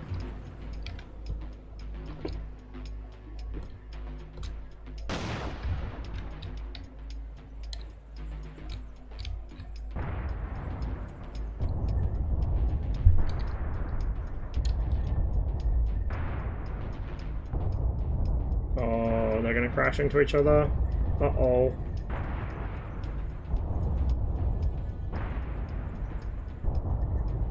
When the M60 crests the hill and these guys are trying to run away from it, all hell breaks loose. I think this guy's lost. He's probably trying to get spacing from the guy in front, because they're like the AI's behavior with formations and spacing seems to override their basic pathfinding at the moment. So they'll drive into things like trees and buildings to try and maintain spacing or maintain formation. But again, it's stuff that'll be adjusted as the game matures. So we lost this guy right off, like at the start of the piece. I didn't even hear him get killed or see him get killed. Here's our BRDMs. So he got hit in the turret face. He got hit in the fucking turret face as well, actually. Right under the gun.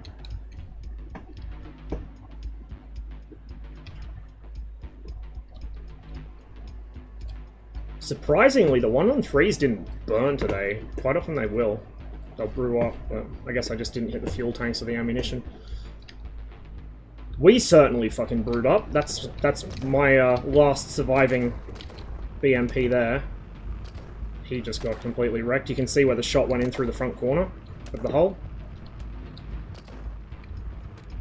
And that was... Oh, he's been penetrated in 3 places. That was the one where I lost the ability to fight, but I could still move, at least until the M60 rolled over the hill.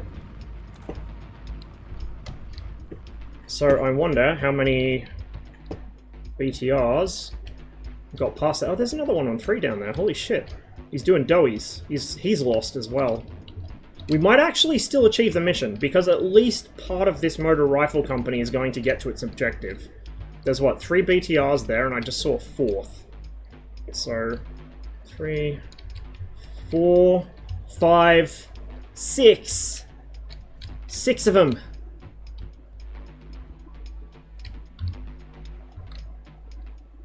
Mission accomplished at great cost, but mission accomplished.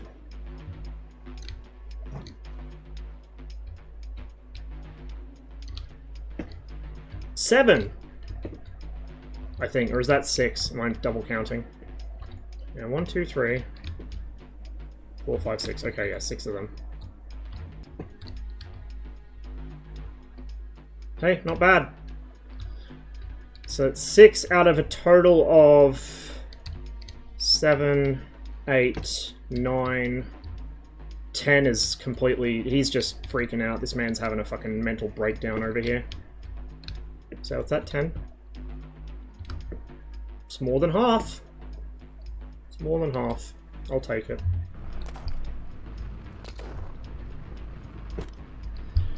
Let's just end the mission here and we'll replay it, because we'll probably get a different flank this time, which might make things interesting. The left flank is usually the least painful, unless you misplace your artillery like I did. That's just player shots. I could do everyone's shots, except small caliber, so the machine guns won't show.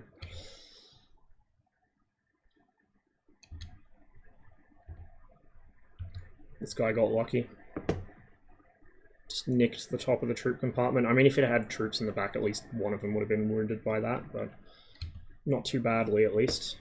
Oh, Hat Boy! But Hat Boy's gunner got cleaned up. Yeah, that was the first BRDM kill, so I didn't actually pen the turret, actually. I stand corrected, I penned the side hull. And yeah, I didn't even see this guy go down. Let's try it again.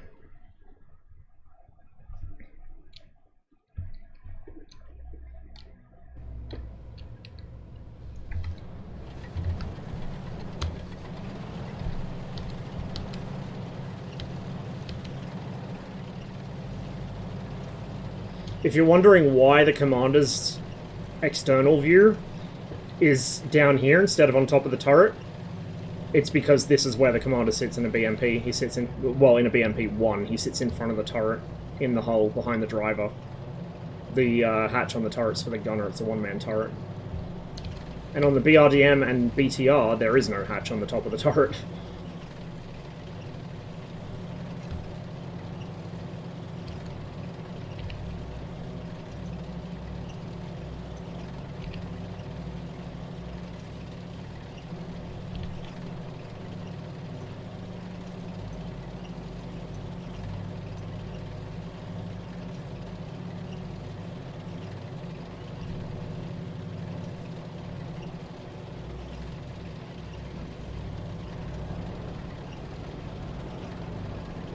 Fix the enemy to the right. Okay, so our axis of advance is through this field, so the right is going to be along this tree line.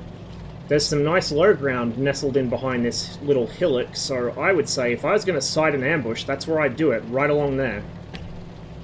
So let's drop some arty on it, and let's get our boys into line formation. Yeah, it's so the Grom, the BMP-1's gun, is basically a cut-down SPG-9. So the SPG-9 recoilless that usually you see on a tripod used by infantry, same projectile, very similar gun. It fires essentially rocket-propelled grenades, the PG-15. So it's not the same as the RPG, but it's very similar. It's the exact same armor as an SPG-9, essentially. So it's a bigger, beefier round.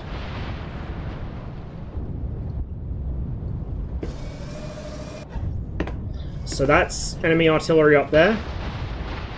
Our artillery's dropping down there in the low ground to the right. Got our guys up in line. We need to be ready to engage whatever we see up here. Again, the lack of stabilizer is going to make this painful, but you get what you get with the BMP. BMP-2 has a stabilizer, which should be a little less painful in some respects. The Grom is quite fun though, like I actually really like the Grom as a weapon. It's pretty limited in terms of range, but it's quite powerful for what it is, and it's just a lot of fun to use. Yeah, the BMP-2 is being developed, so it's present as like just a 3D model at the moment on the Grafenwehr firing range, but it is coming to the game. Along with the T-64, the Leopard 1, and the other vehicles like the M901 that are on display there. So the devs have put in like essentially a little sort of taster of what's to come. while they flesh the vehicles out and implement them in the actual game. Oh my lord. It was a hit, but it wasn't a good one. The guy next to us just got cooked.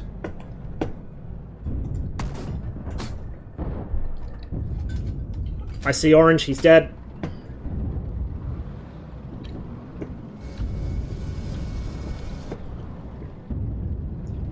Don't get too close to my own artillery.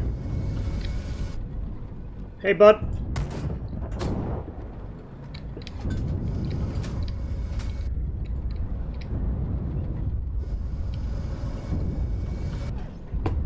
Anything else down here to shoot?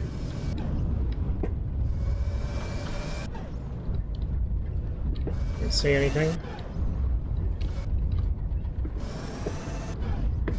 It's pretty lightly defended.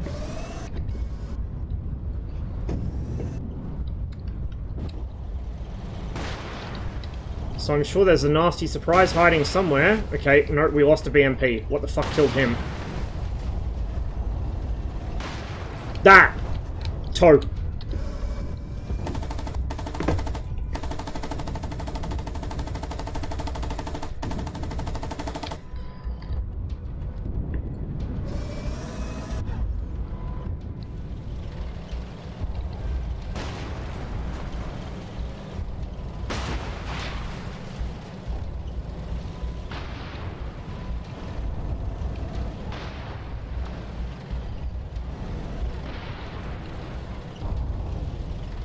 I see a tracer go over there.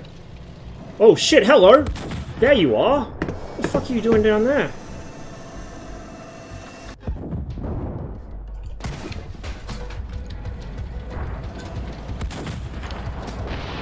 Take the one on the left, he's firing at me.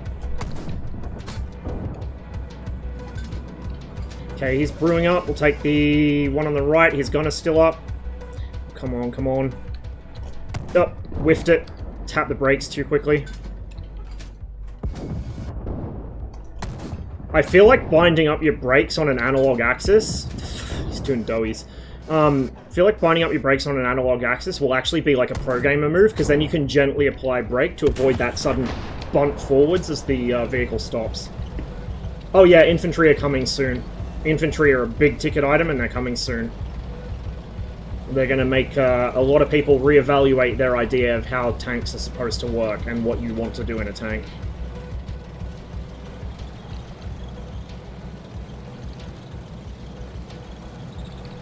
Yeah, they've been clocking along at a pretty good rate, especially considering how small the team is. It's really great to see. Alright, let's get this guy back in column. And we're paralleling where our BTRs want to go. So we'll cross through here, get him back in line. There's probably nothing here, but just in case. And we'll catch up to the BTRs. Wait, is he still with me? No, he's not. He might have got hung up on something, or he might have got tracked, actually. He probably got tracked. Oh well. I guess we're on our own. There's one of the BTRs. We'll go hang out with them. Oh no, there he is. He's just a little slow.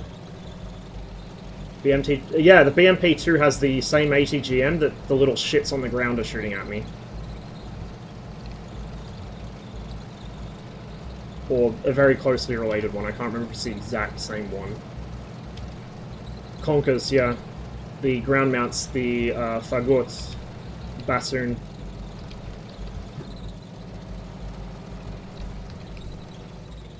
Semi-active... Oh, semi-active. Semi-automatic command to line of sight, so it's not like the Malyutka where you have to fucking Dark Souls it towards the target. Hey guys, we're having a picnic down here. We didn't get a Hat Boy spawn this time, unfortunately. Oh, actually, maybe he's on the other side of the trees. Is there a Hat Boy here?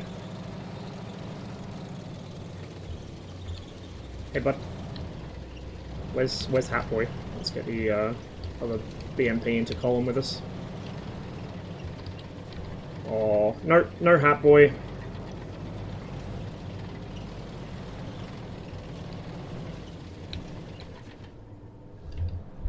Oops, wrong button. So let's go. First shot was, yeah, that's not surprising, a toe into the BRDM. Second shot was me whiffing one off the roof of the M60's turret right above his ammo rack. Then the M60 claimed so he claimed that BMP. I saw the fucking orange flash from the explosion reflected in my gun sight, so I knew we'd lost one. Don't know what he was doing there. The AI still have a few moments like this, but whatever it was, it saved me and got him killed. And we just rolled up on this guy. Usually he would have other 113s with him, but they either had their pathfinding bug out, or they decided they were just going to fucking nope out and mill around behind this hill instead. Probably the AI pathfinding broke. It happens sometimes. Oof. Yeah, these are 113s.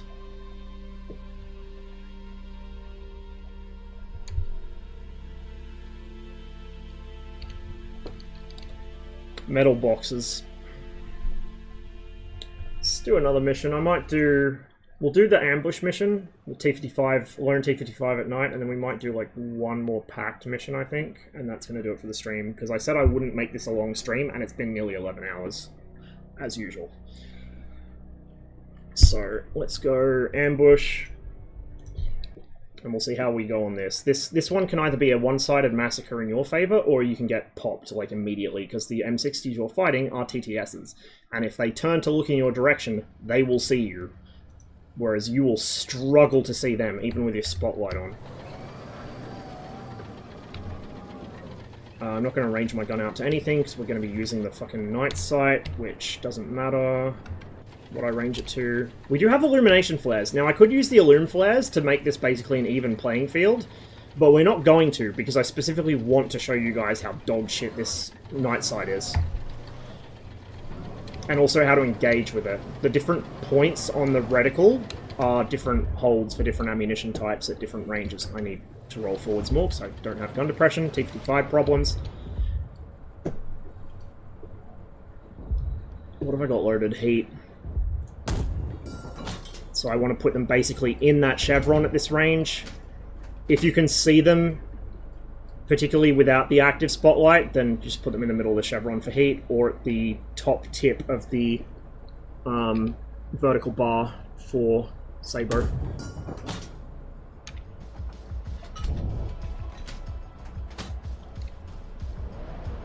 There's not much point leaving the Luna turned on between shots, because all it's going to do is blind me as it catches the dust and smoke from my own gunfire, and it's going to show them where I am.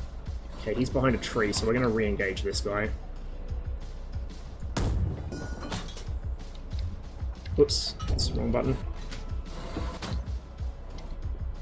Like I said, it just blinds me. Oh, one of them sees me. I do not like this. I'm gonna roll back a bit.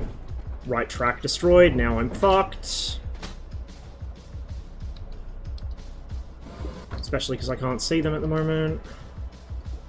This might take a couple of attempts. Doesn't help that there's some serious glare happening here today on my screen. Hey, we got one.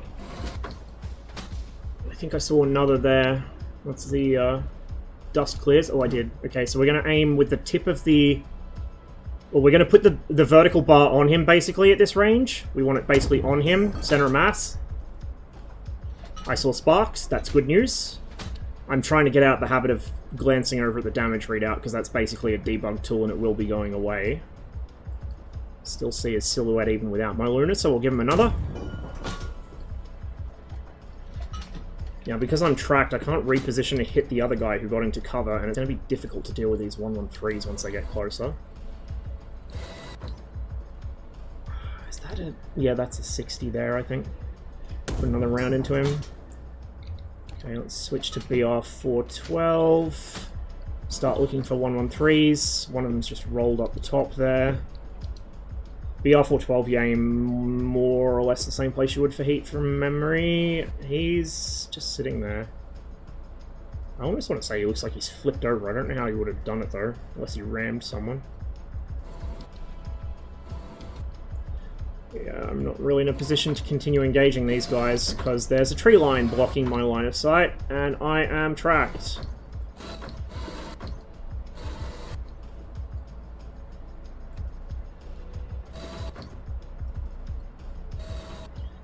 I think we're gonna have to restart the mission and give it another go. But before we do that, I want to see where my hits went in. And as someone who owns a Soviet, like, Gen 0 or Gen 1 night vision device, by the way, this is how it fucking looks. Like, this is dead accurate to how it looks. It's... oof, not good. Certainly better than nothing at the time, but fuck, it is not good. So yeah, that was our first shot. Oh, yeah, that was our first shot. It was a good hit too. So these are just the M60s engaging there. Oh, that's been changed to a BTR now. The AI don't have ammo selection logic yet. They'll just fire through their ammo in sequence. And so you'll often see things like tanks repeatedly poking holes in soft vehicles with Sabo, or you'll see them lobbing HE at other tanks because they've shot through all their fucking anti-tank rounds and they haven't done a proper restock yet. That will change. Like, a lot of the shortcomings you see in the game at the moment are growing pains of a small dev team trying to make a very ambitious project, but they have solutions for pretty much all of this stuff. It just takes time and dev hours, pretty much. They got to try and bounce between priorities. So that was a pretty good shot, actually. That went in, like, kind of surprised it. No, it's a decent angle, yeah. If it was much shallower, it probably would have crushed. But that was a good shot. That fucked up his commander and his gunner in one fell swoop. So he couldn't fight back anymore. That one was a little low. Hang on, I skipped through one, I think. Yeah, that one might have immobilized him. If that was a little higher, it might have been better. It's difficult to judge at night, so you just kind of have to fire and adjust. That was a really nice one. That was the one that blew that guy, you know, to Kingdom Come, basically. That was a pretty decent shot as well. So you can see I'm tending to shoot low, so I'm underestimating just how much drop there is at this range. Let's try it again.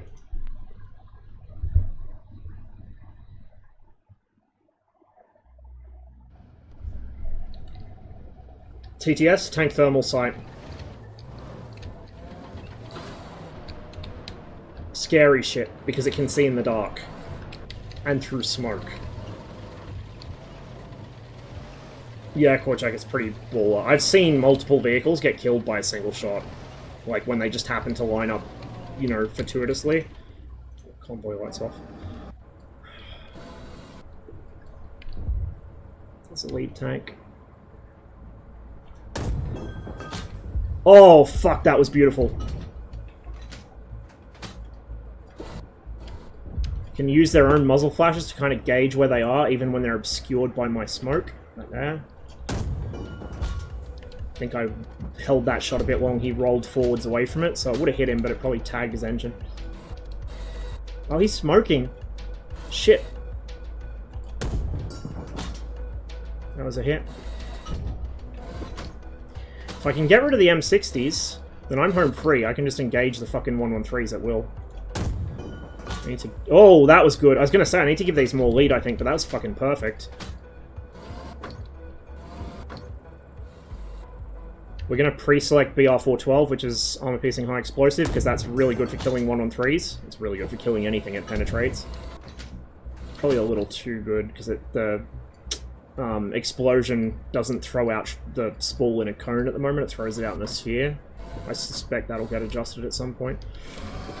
Where are the 113s? Oh, there they are. Hey, bud! Penetrated and detonated inside of him. He's burning. See what I mean about all the dust reflecting the fucking active IR? It's god-awful. Okay, we'll go to HE now. I think I've still got some heat up. So that'll be what we go to next. Sabo's not really going to be effective on 113s. It'll do it, but it's pin cushioning. It's better to use actual fucking HE or full caliber AP. Fucking HE round on him. Oh, I saw the fucking shockwave from that go off. He's burning. Not surprised. I think I see... What's the last one? I think there's one more. Maybe two. There he is. I just barely see him passing behind that burning M60. It's a direct hit. Hey, there we go. There we go. Yeah, the flash is my spotlight. I'm tapping it on and off, so I'm not, like, constantly giving away... Well, I mean, the M60s with the thermal sight can see me whether it's on or off, and they don't care. But, like, just out of habit, I don't want to leave it on for too long, because it, A, gives away my position, B, blinds me with my own gun smoke, and C, it just, you know, it's a bad habit. Let's roll down there and take a closer inspection of the carnage. Just lock my gun up. It's a IR spotlight. However, if I turn off my night vision, you can see it's a full moon-ish, so it's kind of bright out. I probably could have engaged them with the day sight and the, like, illumination on for it. Let's actually have a look. Sort of. If I didn't have so much sunlight filtering in behind me and glaring off my screen, I probably could have done it through the day sight with the illumination on, but yeah, it's more fun using the night sight anyway. So, let me show you something. We're just going to lock that forwards. Oh, fuck! That's not what I wanted to do. What I was going to show you, and I'll run the mission again just to do it, is when the lunar IR lamp is on, it's an infrared active spotlight, but when it's on, there's a faint red glow in the glass, because the black glass IR filters still let through just enough actual visible red light that you can just faintly see it. You shoot them with the Dushka? Not yet, but that will be a thing in the future. On the M60 you can shoot them with the M85 and the Cupola, but it doesn't have an independent sight yet. That's one of the things that's waiting on them splitting out crew roles, because at the moment you're kind of playing the commander and the gunner rolled into one, and then the driver is an AI who follows what you tell him to do with WASD. So when they split out the crew roles, that's when they can start looking at co-op multiplayer multi-crew, so you can have a friend in each seat. That's also when they can start looking at maybe simulating a few more systems in a little more detail, like for instance the fact the M60's commander is the only one with access to a rangefinder. Little quirks like that. That was a really good fucking shot, Jesus. Considering I couldn't see what I was shooting at very well.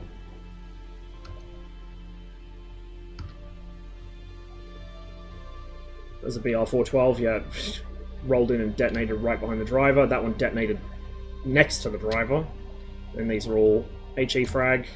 You'll notice they have delay fuses modeled. It penetrates through and then detonates. It doesn't just detonate on impact. Let's run through it again, and I'll show you the lunar light.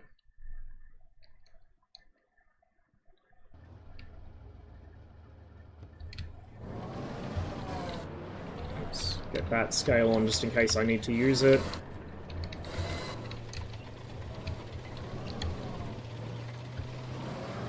Hopefully I don't... Oh shit, it is really bright. That's good though, because it means I don't need to use my spotlight much, if at all. Actually, that's really good. It's nice and cloudless. Just get rid of this glare next to me. I might need to tap the light. Oh, no, it's because I'm looking too far down. There we go. Hey, bud. It's a little far forwards because he stopped to shoot. The AI will fire from the short halt in tanks that generally do it. Not always, but usually. Let's get the number 2. That was definitely a hit. I don't know how good of a hit. Oh, it was a good hit. Questions that answer themselves. Okay, let's get him. That was a hit. No orange stuff coming out of him yet, but there's still time. Okay, he's still moving. It's a hit.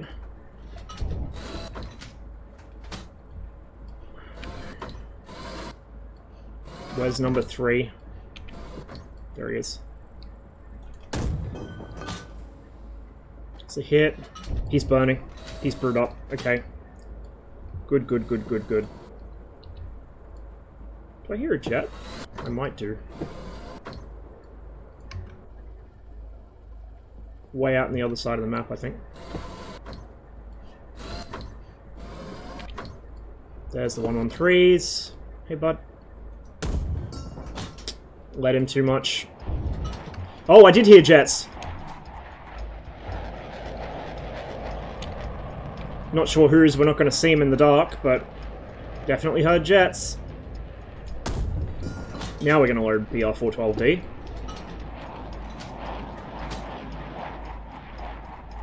Which is probably the most fun ammo in the game, because it is high, like armor-piercing high explosive. It just absolutely fucking trashes anything it penetrates.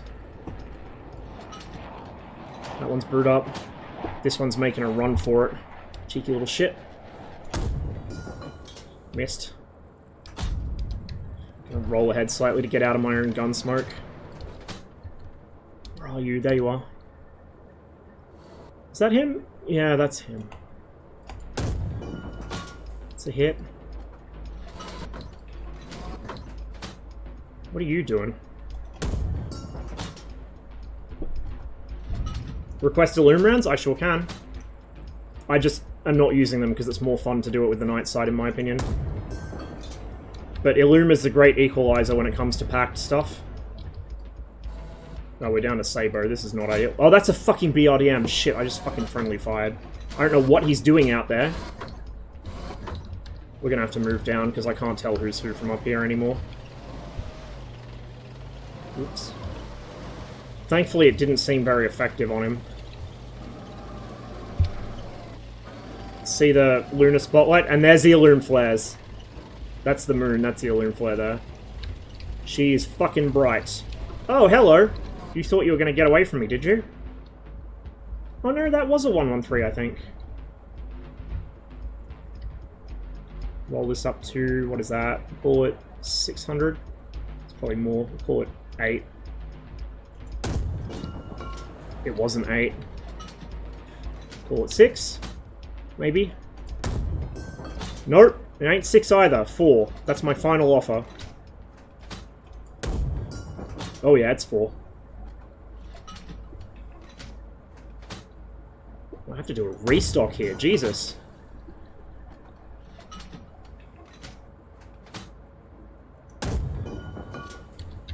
I am going to have to restock. What is the world coming to? Lume's gone. We might get a second fucking flare here in a minute, though. Yep, we just did.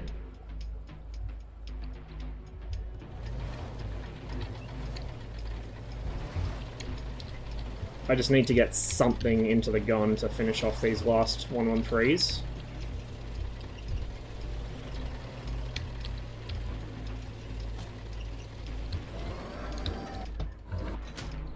Hey, bud.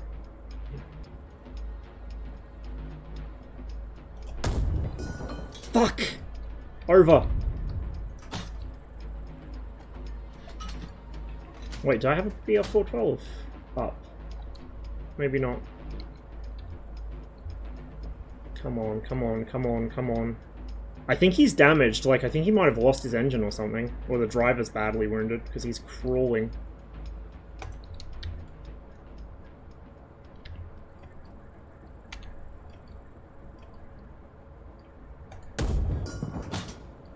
That hit him. I don't know what effect it had, but it definitely hit him.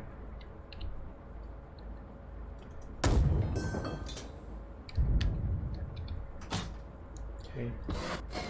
How are you still alive? What the fuck? Bruh. And see the different effects of the different rounds hitting targets? There you are. I don't see you. Fuck! Over.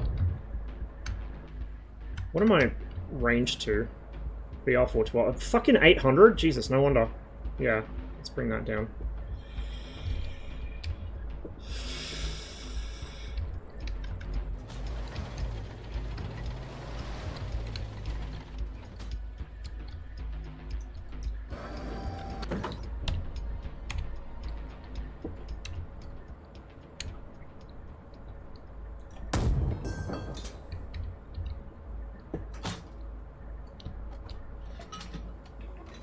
Come on. Did I miss somebody else? I'm gonna have to roll right down here and get in among. Oh, fucking Jesus! Roll right down here and get in amongst them if I can avoid yeeting myself off a cliff first. I think all of their gunners are down, so at least they can't gamer me through my machine gun or gun sight ports. I've had that happen to me, and I've done it to the AI as well. If you slip a 50 cal down the gun sight on the T-55, you can detonate its ammo. It's difficult to do. It usually requires a lot of ammo and a lot of luck, and a very oblivious T-55, but it can happen. Or, you know, sometimes you just get lucky on the first shot. Oh, by the way, you can't zoom in like you've got binoculars when you're using your nods as the commander. So you got to make the decision which you want to use.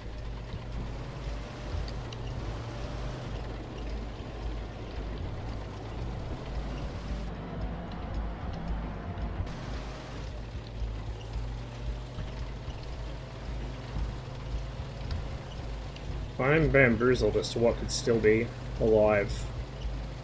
Like, this guy maybe, like his driver, but then why is my commander not aware of this? Hey, hey, hey, hey, hey, hey. Stop it. Bro, just stop.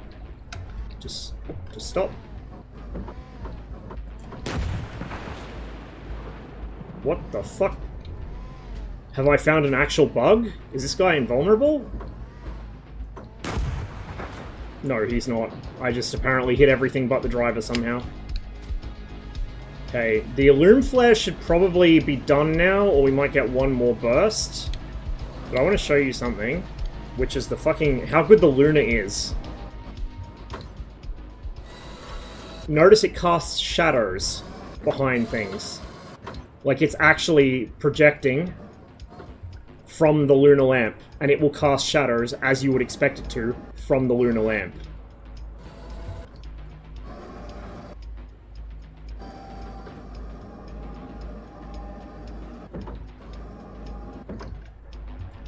You kind of see the shadow there, like, just behind him.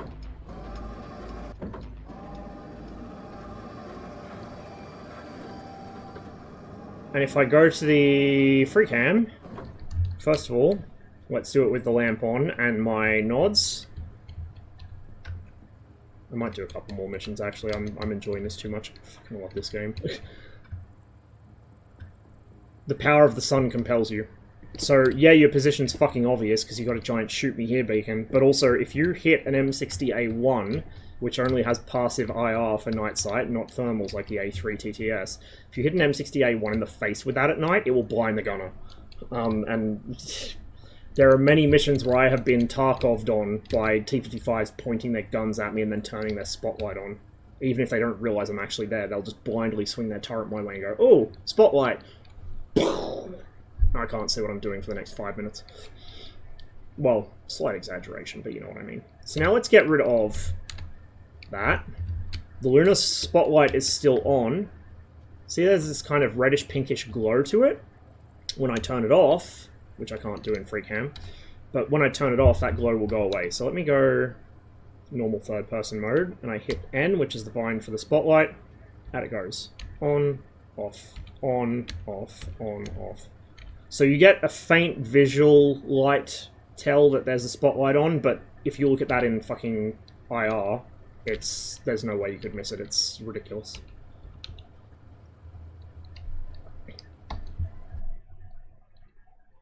So my first shot got eaten by a turret ring.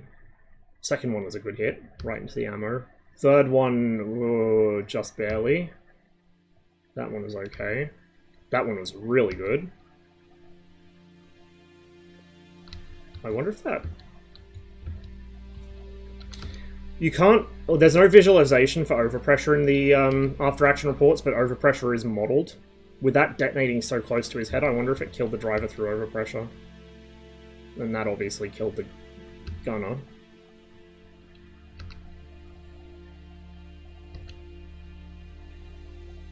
So this isn't a BR-412, this is a normal HE frag round, but because it's not...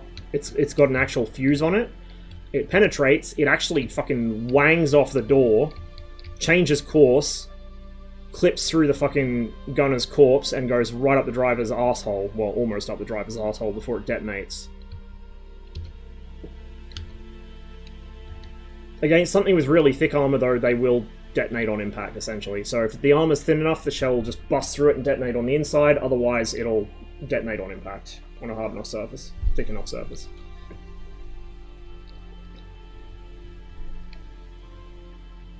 You can see here that this is when I had the flare up, so I could see what I was doing. Using suboptimal ammo, because I'd emptied most of my supplies.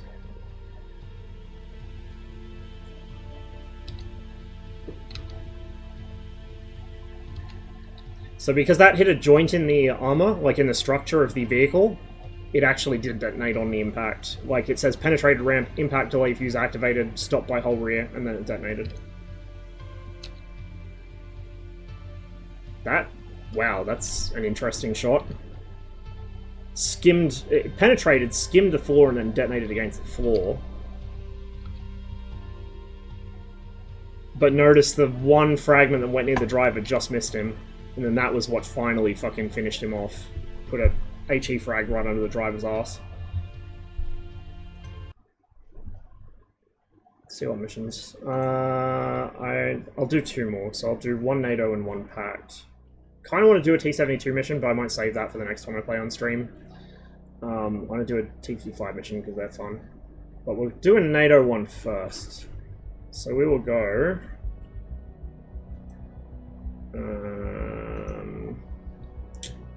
where is it? Lethargic Liberty. I'm hoping we get a night version of this, but we might not. If we get a night version of this, you'll see what I mean about getting Tarkov'd by the T-55s. Oh, we didn't. I could re-roll it, I guess. I'll do this twice. I'll do it once in the day so you can see how the rangefinder works. Because I've got a little trick I do at the end with this. And then I'll do it at night. This stream just keeps getting longer and longer. So, our objective is to clear out that town and get into that position. So what I'm going to do is I'm going to pop up here in this saddle, and without exposing myself too much, I'm going to quickly scan the town. What are my buddies doing? Okay, they're wedge and they're pretty widely spaced. That's what I want them to be doing. Fucking gun sight is shaking to all hell, because of course it is. I'm just going to go straight to the orc site, because A, less vibration, and B, I'm shooting over a berm. I need to make sure I've got clearance. Hello! That looks about battle site range to me, and it was indeed battle site range.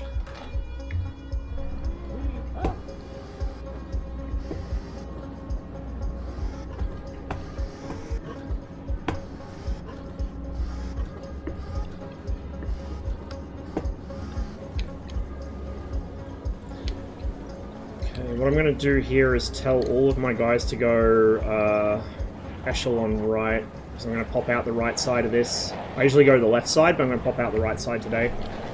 Hello, where are you? Oh, there you are. MiG-21. No, Phantom. Pair of Phantoms. See who they are. Americans or Germans. I don't know if there's Brit Phantoms yet. I don't think there are. Germans.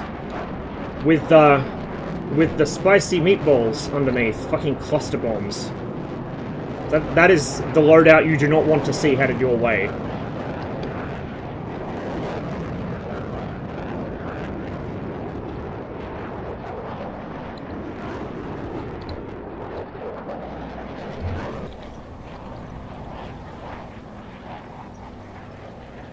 So the aircraft at the moment are just here as eye candy, but they will attack you.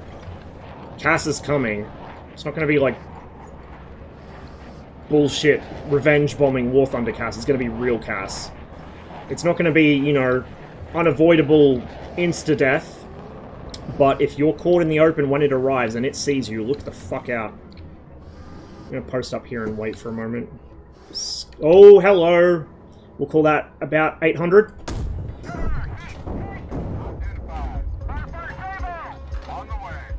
He's still up. I'm gonna go back to my primary site. Oh shit.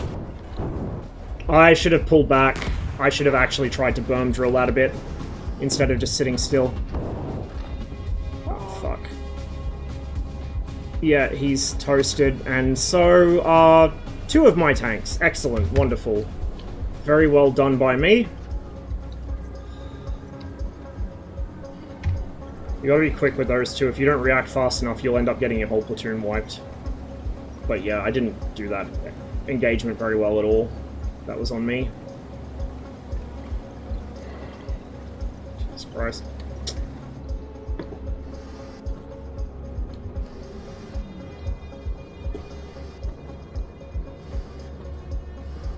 Fucking jitter on the site. Ugh.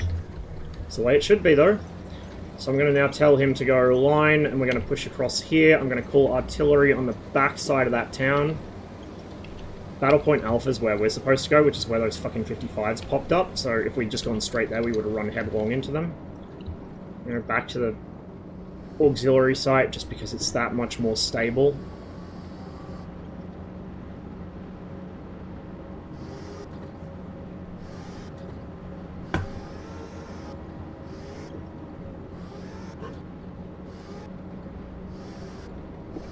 No, it's not. It's also a huge target, and it's not the most agile thing on Earth either.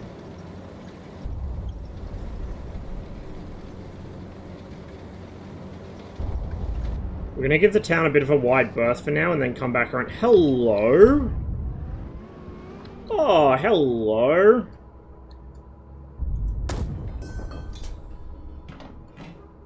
I guess that's probably about 1,100 meters, so I'm going to aim off slightly, and perfect. Commander didn't even see him, but I sure did.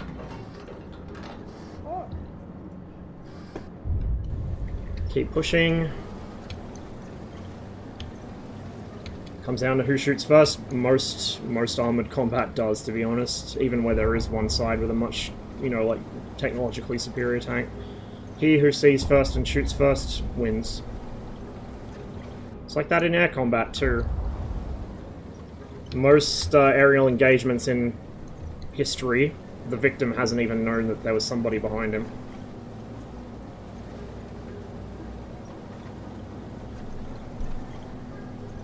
And yet we hear endlessly from DCS players how it's unfair if if you sneak up and ambush them, and it's you know, spotting is broken. They should totally be able to see any aircraft within fucking 20 miles of them. Like, yeah, no dude, forget it.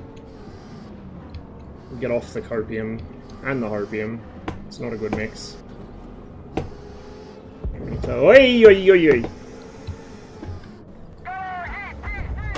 Fuck me.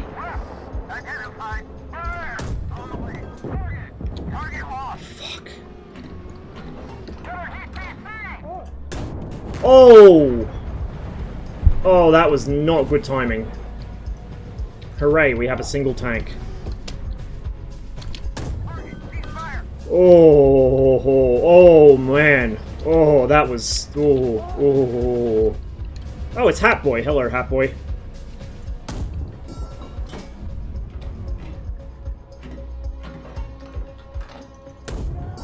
Crushed by impact angle. I need to aim a little higher. Or a little lower. One or the other. Battle site.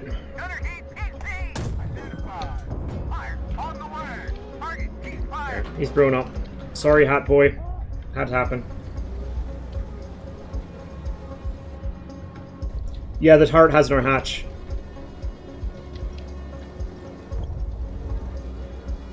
Well, with my last M60, I now need to secure the flank of this. This is going to be interesting.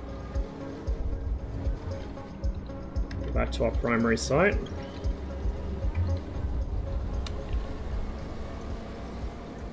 It wasn't really designed for combat. It had a weapon to defend itself if it absolutely needed itself, and also to, like, just piss traces at things to suppress them. It's not really supposed to be a fighting vehicle as such. Max is probably going to appear from the ether and tell me I'm wrong. Correctly, but... like, it's not supposed to engage serious opponents. Oh, Raina May, thanks for the follow. Welcome to the stream. We're just about to wrap up. I've been going for entirely too many hours. Okay, I need to post up in this tree line, and I need to get myself situated. Let's get Get the gun front.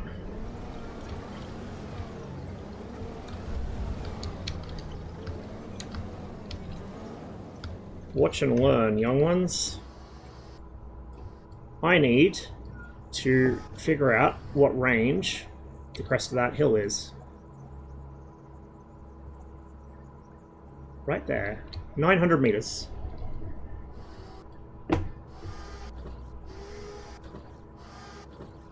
Give or take a tiny bit because that tree's slightly behind it, so we'll call it like 850 and we'll just hold slightly low. We'll also bring up Sabo for our next round because we're going to be fighting tanks who are just beginning to reveal themselves now.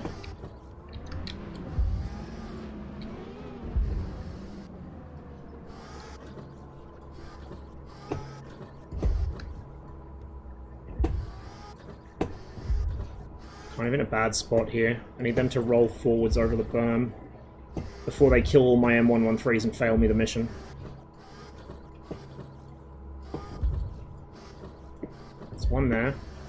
There's one back there. I can see his antenna, actually, right there. The other one's just about to crest. Please, please, please, please, crest, please, please. Come on. You know you want to. Drive out. Oh, come on, come on, come on. Just check that he's the most exposed. Yeah, at the moment he is. Fuck! I knew that was going to happen. Well, we can at least still kill him. It's a little high, because it was a heat round, so it arced a bit much. Oh, that's bad, no. Should have restocked.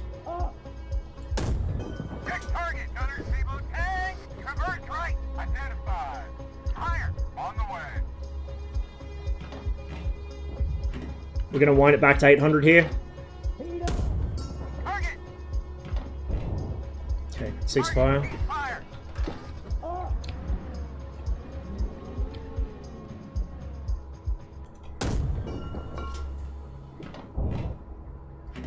Got him.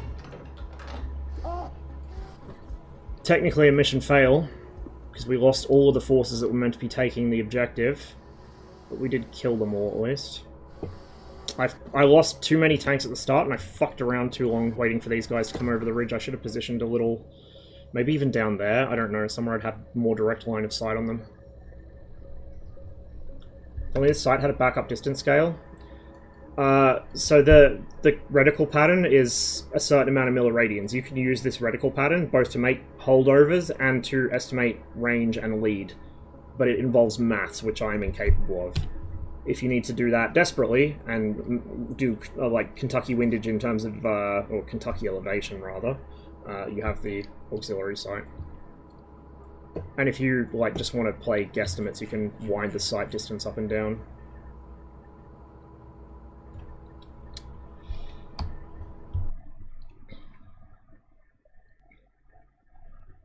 Infantry support IFE, the BTR, sorta, kinda. It's not really capable of fighting in the same level as a BMP is, put it that way.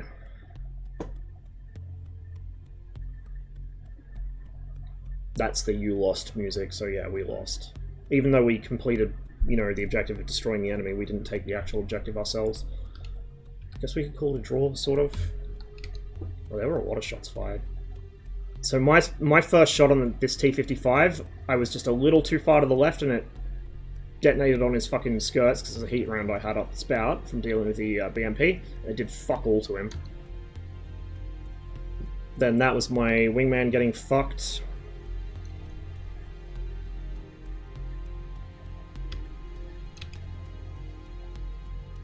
That was a fuel tank eating my second shot at this tank. Wet racks work. That was me getting deleted. Pretty much perfect shot. And I think that was the return shot, because we both fired at each other pretty much simultaneously.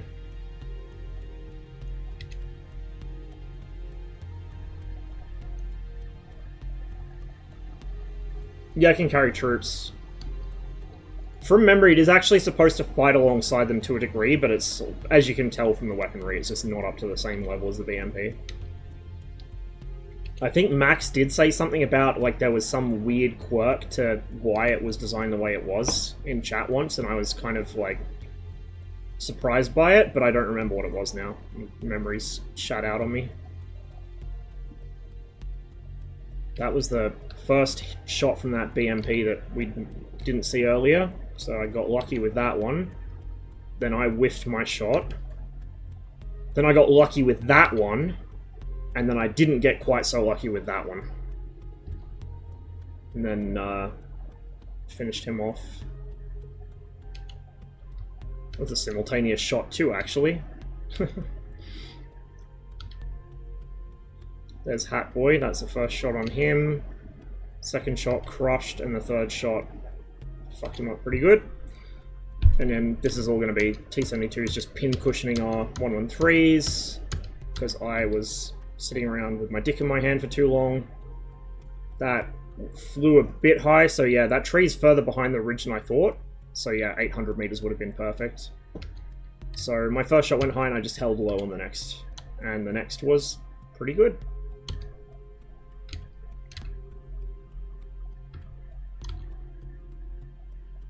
These are T-72Ms, so as you can see, heat rounds have no trouble getting through the turret face. If it was T-72M1s, I wouldn't be able to make shots like that and reliably penetrate. So that was the daytime run through. I should have just hit restart mission. What am I doing? We'll try it again and see if we get a... We'll just recycle it until we get a night one, because I want to show how obnoxious the fucking lunar lights are when they point them at you.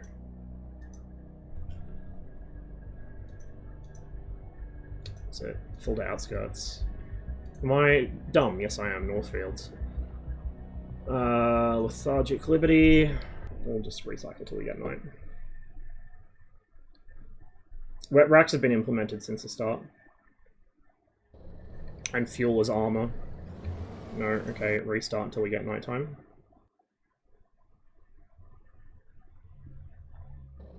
Hey, there we go. Now it's fucking suffering time. Motor ready! Tabo loaded! Cutter ready! Tabo index!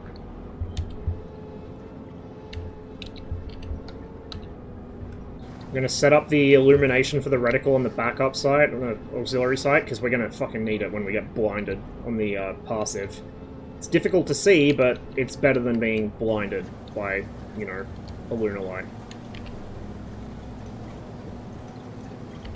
I do have the choice of illumination flares here, but again, I'm not going to use them. The enemy might, though, which will kind of throw a fucking spanner in the works. But just for the purposes of demonstration, I'm not using the illum flares. If I was playing this more seriously, I probably would.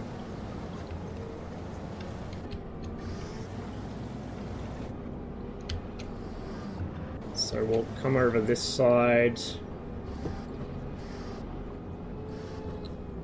Okay, first of all, somebody just flashed a light this way, so we know there's enemy around. Start scanning. I think I'm too far over to see what I'm looking... Oh, hello! That is a BMP. I can just barely make out the shape of it there. I know it's 1200 meters, because, you know, kind of cheating, but whatever. I think I hear another jet. Okay, he's burning. Problem solved.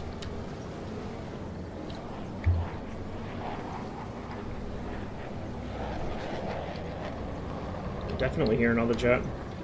Let's get these guys up on the line so we can get all our firepower forwards here. Maybe that will be the key here. Probably not. Probably won't help much.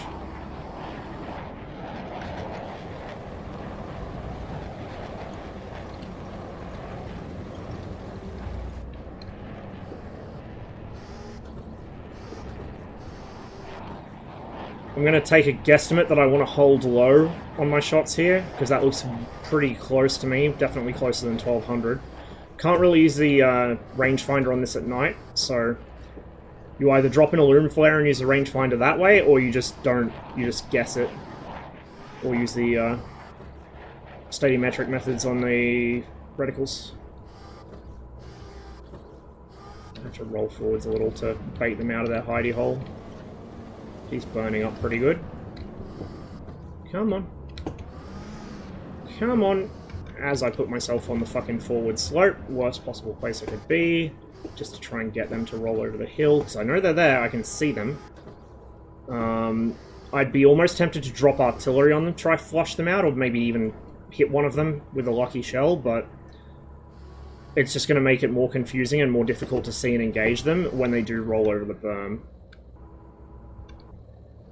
What I will do, though, is I'll drop artillery on the actual fucking town now, just to get that rolling while I'm engaging these guys, or trying to engage these guys. Just rolling forwards very slowly. Very, very, very slowly. Hey, come out and play with me, please, T-55s. Oh, fuck. What the fuck? The fuck?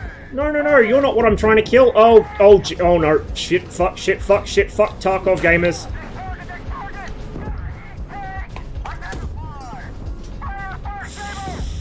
Fuck. Over.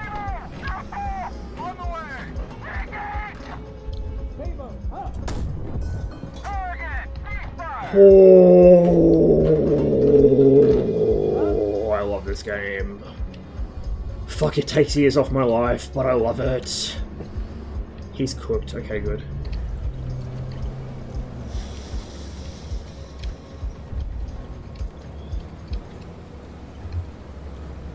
Right. Who stands? Me. Left hand, wingman. I think I see one crawling through the tree, so we lost at least one. At least one.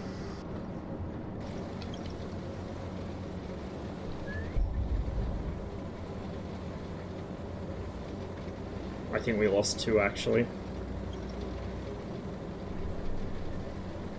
Yeah, fucking bastards. I usually don't get engaged by that BMP. When he's in that position, I usually forget he exists until I roll up to the end of the mission. He flees after I kill all his friends. He'll roll right by me and go, oh fuck, a BMP. I don't think I've ever been baited into a fucking, you know, crossfire by him and the T-55s before. That was something I did not expect, despite how many times I played this mission. And despite the fact that the randomization on this mission is not as intense as quite a lot of the other ones. Like, it's there, it's just not as intense. Is that a... I can't tell. Is that a vehicle? Is he on his side? Bruh, did he fucking... My man fell over. Drop artillery there. I think one of the BTRs fell over somehow. It does happen, actually. Like, sometimes the way they spawn in, they might just clip a bit of geometry, or the T-72 has this fun thing where, because the T-72 throws its case stubs out the back of the turret as the autoloader cycles, right? Sometimes it'll trip over its own case stubs, like somehow the case stub it's ejected will just end up under the track, and the T-72 will yeet itself. That's, the fuck is that? Is that a BTR? I can't, no, that's a building. Something's burning down there, though.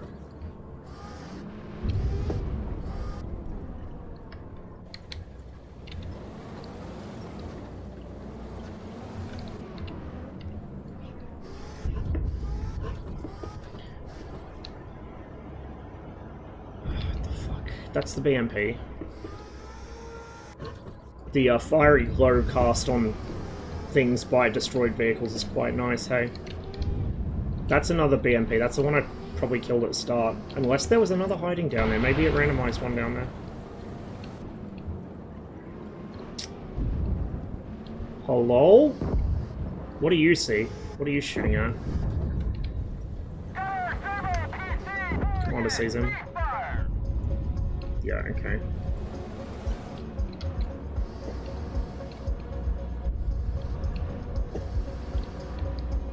Don't like driving this close to a town, least of all at night, but do kind of need to clear it out. I don't want those 113s to get fucked on again.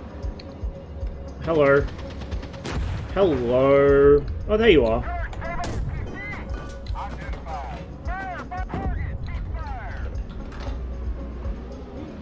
Right, now we want to go to Sabo next, because we are going to be getting in and defending from the expected reinforcements.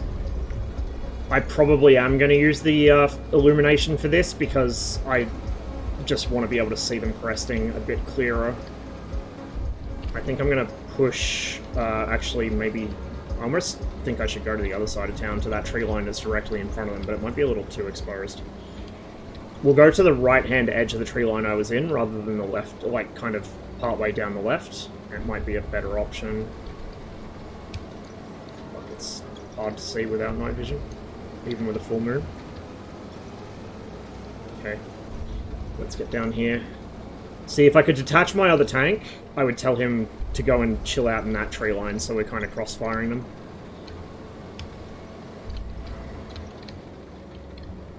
Okay. Whoops. So, we know that they're going to be coming from... Whoop. They're going to be coming from that general direction. I'm pushed out of my tree line a bit, but whatever. So what we're going to do is we're going to drop an illume flare quite a ways behind where they're coming from, so it illuminates them, but not me. And we're going to drop artillery on the back slope, what I think is the back slope. Oh no, it's not, it's a forward slope, because I'm dumb and can't read contours, apparently. Actually, no, sorry. That's the hill they're coming over, so that's possibly going to be too far back. I should have checked that before I... Now, we do know the range is about 800 meters, 850 meters, but I don't want to cheese it any more than I already have, so we're just gonna fire and adjust when I finally fucking see one of them crest. Yeah, I dropped my illume too far back. That was stupid of me. Artie's coming down pretty much on them, though. That's something. My mate next to me just took a hit, so they see him. Concerning, because he is next to me, like right next to me.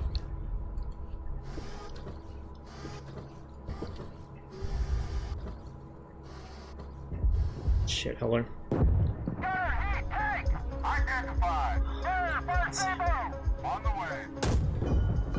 Over. Please don't turn that cursed thing at me. You just blinked it off, because the AI will blink them on and off like I do. Oh, shit, shit, shit. I shot ahead of him. I can't fucking see him to lead him. Go away. Stop fucking shining that in my face. Okay. Oh, oh, don't get consumed by the tree kraken.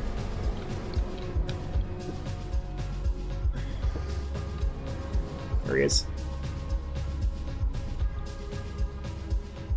Oh, fuck. I don't see him. Alright, I'm going to push up with my body. We're actually going to pursue this guy. Fuck it. If my body's still alive and in fighting condition. He is not. In fact, he is not. Very much not. So we're just going to push up and pursue this guy ourselves.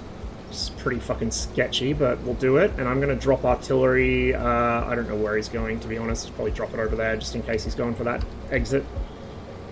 Try and dissuade him. I don't have a loom yet, again, because the previous illume flare is still... Good eyes, Commander. Call that about 12. Close. I see sparks, so I hit him with something. Hey, there we go. That's what I like to see. Beautiful.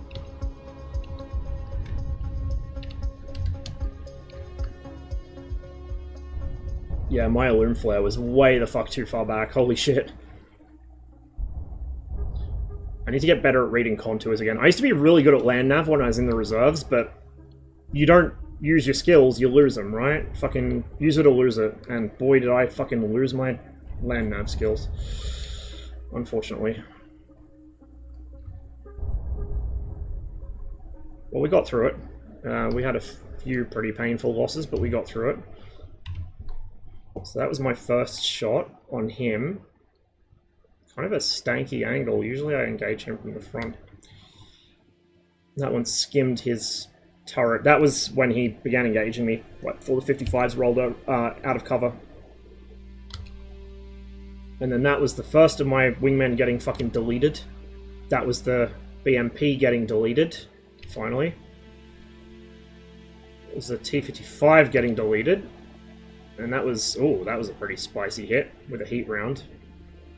So that was the right-hand tank well and truly dead, and then that should be the left-hand tank dead there, which it is. So we still had one wingman left at this point, who laid down some fuck on this guy. And then, oh shit.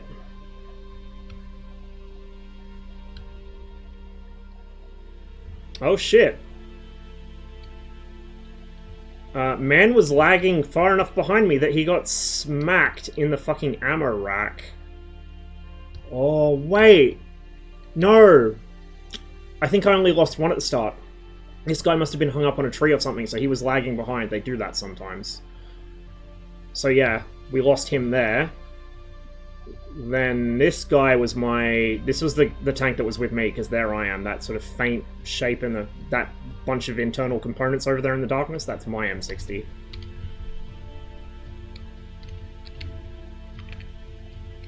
So he got very lucky there. Then they start bullying the 113s. He gets a nice hit. He gets a not so nice hit. I get a pretty good one. And then, yeah, he just gets fucking dabbed on by, I think it was the second of the T-72s, which I then managed to hit. And then this is the guy running away. I gave him a little too much lead and a little too high, and then... that was the one that killed him! What the fuck? That's lucky. So it came in through the commander's cupola, and it threw just enough shrapnel and spalling and bits of sabot down that it kind of bounced around the autoloader mechanism, and one of them kind of wanged off the side of the turret into a fucking propellant casing. Luck plays a huge role in this game, like, no joke. I've had, I've got it uploaded on my YouTube. It was from a Warsaw Pact campaign I was playing. I had one T-72 left that had been hit in the turret, and its autoloader destroyed, so I was having to fire one shot every 30 seconds, one shot every 60 seconds when it got to the point that I had to start refilling the carousel. I managed to survive the mission. I killed all the Americans, Abrams, mind you, through some extreme cheese involving the forest. It, like, you wouldn't do it with infantry in the game. It really shouldn't have worked, but it did. But either way, when I checked the after-action report, I knew I'd lost the autoloader, so I knew the shot must have come in through the top of the turret and kind of skimmed the inner surface and, like, curved down into the autoloader. That's usually what does that, is you'll have one come in nice and high above the gun and just kind of... it's like when somebody gets shot in the head and the bullet just follows the curve of their skull. Same shit, but it's with the turret. It does it, like, it goes down, it hits the autoloader at the back. But then I looked closer, and a single low energy, which is red, so the detritus is color-coded. White is the actual round itself, or in the case of a heat round, it can include the heat jet. It's volumetric, by the way, so like a sabot is a skinny white line, a heat round or an HE shell is a thick white line. So white is the projectile or the heat jet. Yellow is high energy, so it's either a very large piece of shrapnel or a very fast piece, or both. Orange is medium energy. Like, yellow is pretty much, you're dead if it touches you. And it can penetrate armor, like weaker armor. Orange is like medium energy, and red is low energy. Red is like large, slow-moving pieces, typically, or very small, like little, you know, powdered metal, basically. A single red piece, so low energy, had bounced off the back of the turret and gone vertically downwards into the, not the carousel, but the spare rounds that you can see stacked around the back of the tank.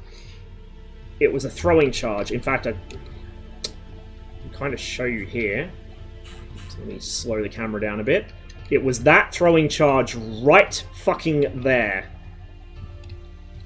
It bounced down into it vertically, and it slid down the surface of the throwing charge, like, down to the case stub, in contact with it the whole way, slid down into the case stub, and it didn't fucking ignite it or detonate it.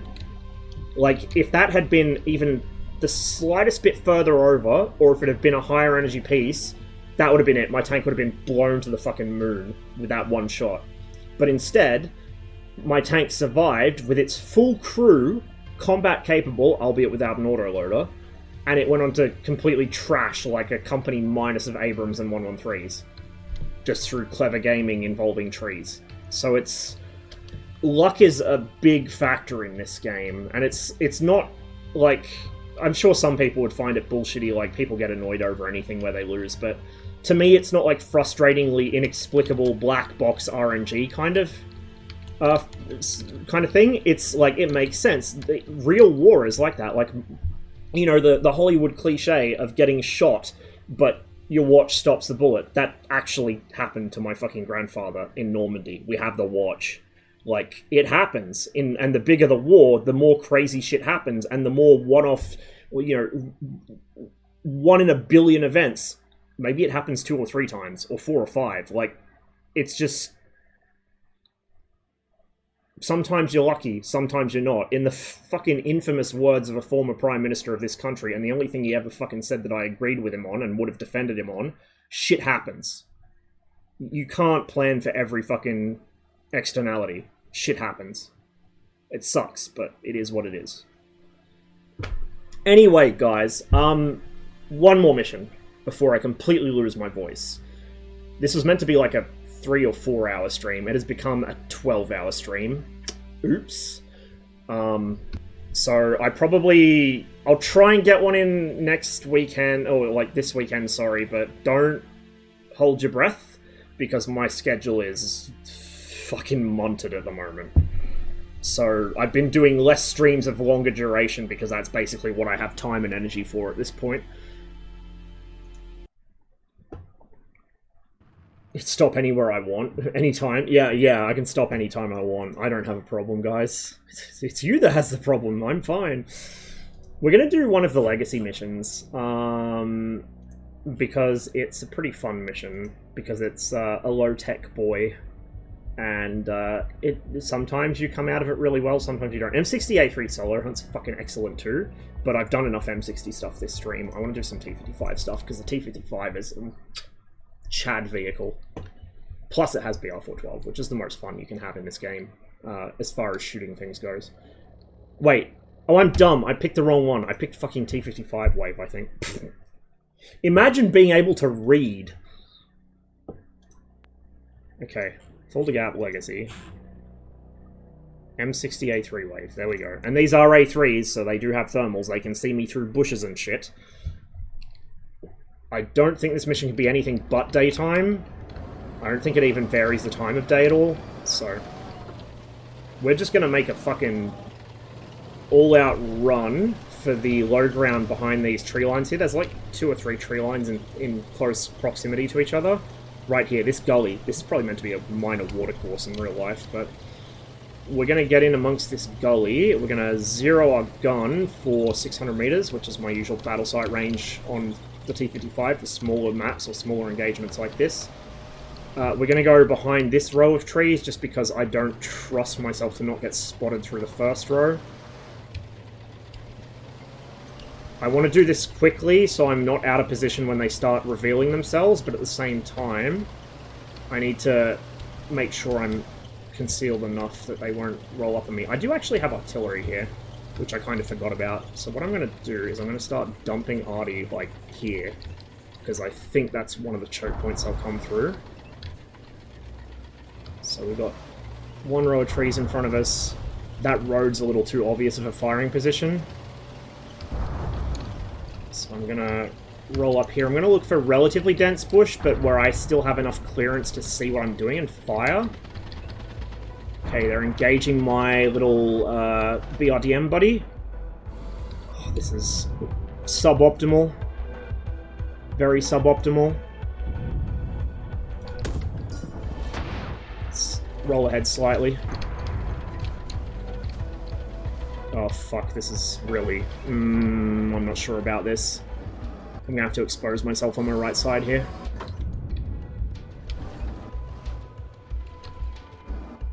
Get my stabilizers back on before I forget to do that.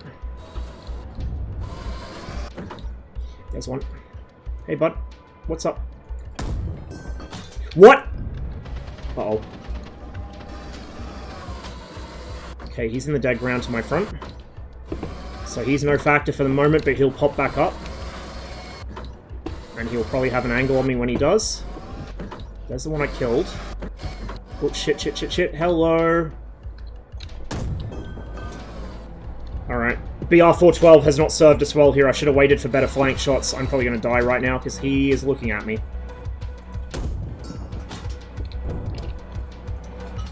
We'll get some artillery in that low ground. Hopefully it won't hit the BRDM, or that's going to be really danger close for him. I might need to replay this 1 or 2 times. I'm a bit rusty. Oh shit, hello! Now I really need to pull back, because I think they know where I'm here. No, I'm here. Where I'm here. Fucking words are hard. You would want to displace between shots in real life, like in this kind of a knife fight, because boy, do you ever throw up a load of shit from your gun when you fire it. Like, it's already understated in the game compared to real life, and this is after people complained that there was already too much in the game, and then they upped it. Like, tank guns throw up a ton of shit, especially if it's dry. If it's raining, you're a little better off, but if it's dry air, and there's dry dust on the ground, boy do they make a mess. Oh shit, he's still up!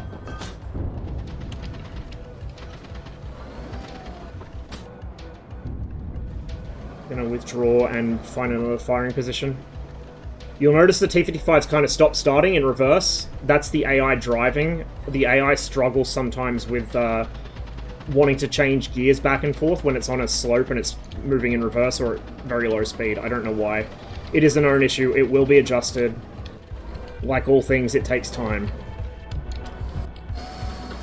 Commander sees something there. Oh, so do I. Must have immobilized him. Okay, he is very immobilized now.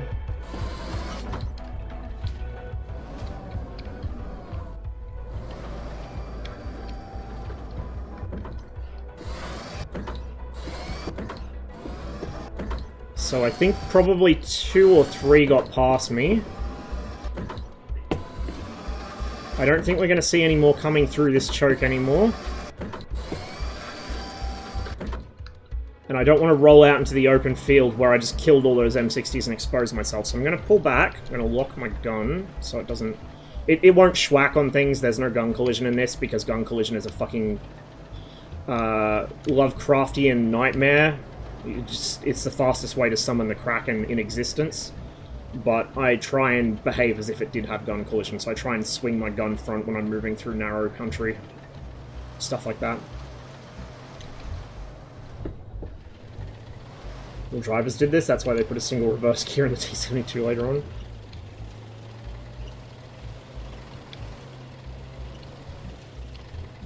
It specifically happens on slopes. Oh, hello. See one there. The road is a little obvious, but he might not be looking this way, or he might be looking at my previous firing position, so we'll try our luck. There's 2 of them.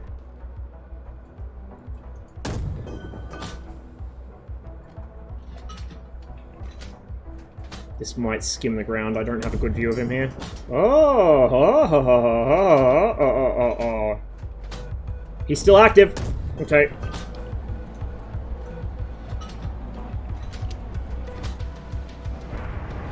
I'm going to pull back. I'm going to start restocking.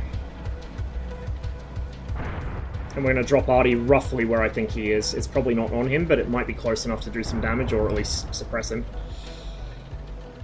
I'm pretty sure AI have some kind of, like, at least rudimentary morale or, like, suppression modeling. I know the ATGM guys do, because we've seen them, like, well, maybe not this stream, I killed him, but they will get up and abandon their ATGM if they're scared that they're about to die. But I've also noticed, and you guys may have seen it with some of the M60s that I've caught by surprise in particular, they will snap their shots into the ground, because, like, they've just basically shit their pants and gone, oh fuck, and dropped all their spaghetti all over the turret. Both the Pact and NATO AI will do that, and it's most common in the older tanks like the M60 and the T-55. So, and the T-72 does it quite often as well. So, I don't know if that's just a happy accident of how the AI's aiming functions work, but it certainly gives the impression that they're panicking and they're just fucking sending a shot before they even have time to, like, aim it properly. They're just, you know, they're getting neuron activation and just immediately fucking slamming the trigger. Oh shit, hello. Oh, can I get a twofer? Oh, can I get a twofer? Oh, I got Sabo up.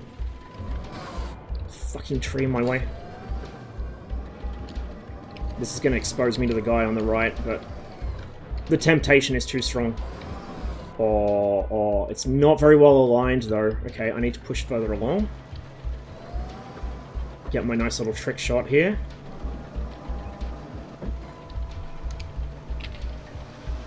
I'm going to continue suppressing the area I was just suppressing before. I think I may have actually tagged the pre-RDM with one of those. I hope not. Be careful because the foliage really thins here. Oh, that's what I love to see. Hey there, buddy. Just a little bit of reverse. Oh, this is going to be fucking filth. Right about there. Remember what I said about center of scene mass? Yeah, I'm doing it intentionally, or not doing it intentionally here, just for memes. That did have a lot to get through, though. Did it get both of them? Hatch is popped. They're not cooking, which is interesting. Maybe if I aim a little further back, a little further up. Hey, there we go. At least one of them just went kablooey. That'll do. The other one's hatches are popped, so he's out of the fight. I'll take it. I would have liked to pop both with one shot, but it'll do. I have done it before. It's kind of difficult to line it up, though, especially if you want to, like, actually detonate them. If you just want to knock them out, you can do it pretty easily, but if you want to fucking blow them up, it's a little harder.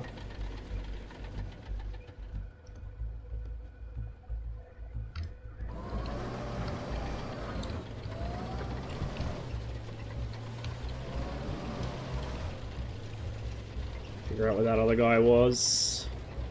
Should be restocked by now. At least enough to fight. Oh, hello. There we go.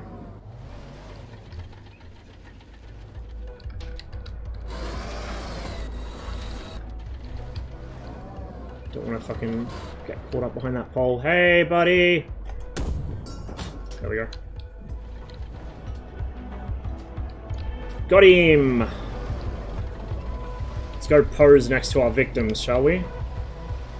It'll give you an idea of just how small the T-55 is by comparison to the M60. Also, excuse the frame rate issues there. I'm not sure why my PC is having a tantrum at the moment. This is in need of optimization. There is a big optimization pass coming. Like, big one really soon, which is excellent. But it runs smoother than you would get the impression from streaming. Because OBS fights it for resources sometimes, usually on my end, except that there, I'm getting at least 50 frames a second consistently, usually 60.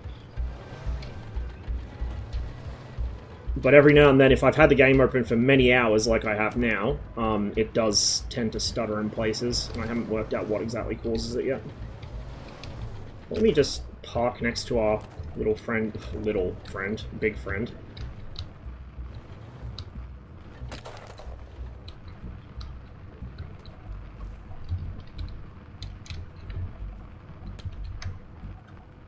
The height difference.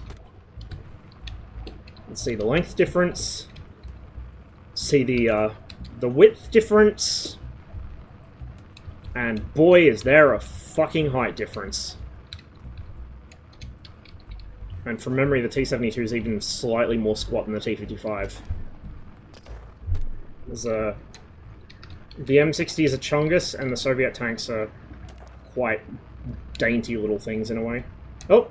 His torsion bars are collapsing, that's why he just rocked like that.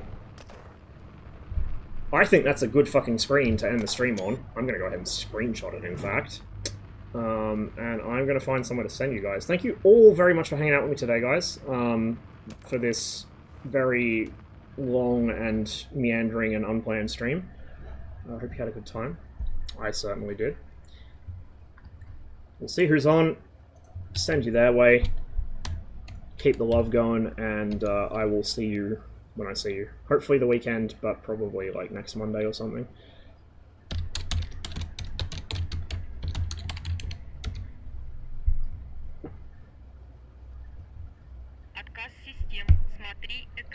Clever, and thanks for the follow. Hope you enjoyed the show. Okay, who we got? A couple of people I regularly watch on. I got an idea who I might raid, but just before we do that, I want to check something. See if anyone else is streaming Gunner Heat PC at the moment.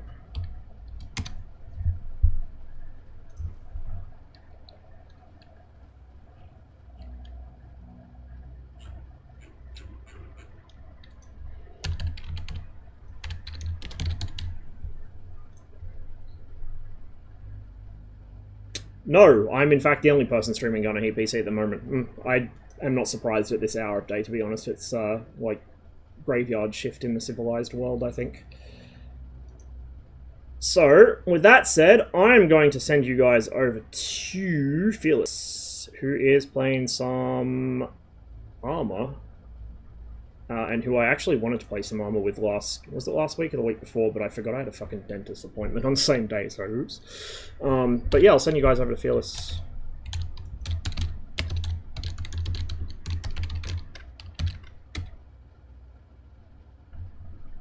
Once again, thank you all for hanging out today. I hope you guys have a wonderful rest of your day. Stay safe. Enjoy your weeks. And I will see you when I see you.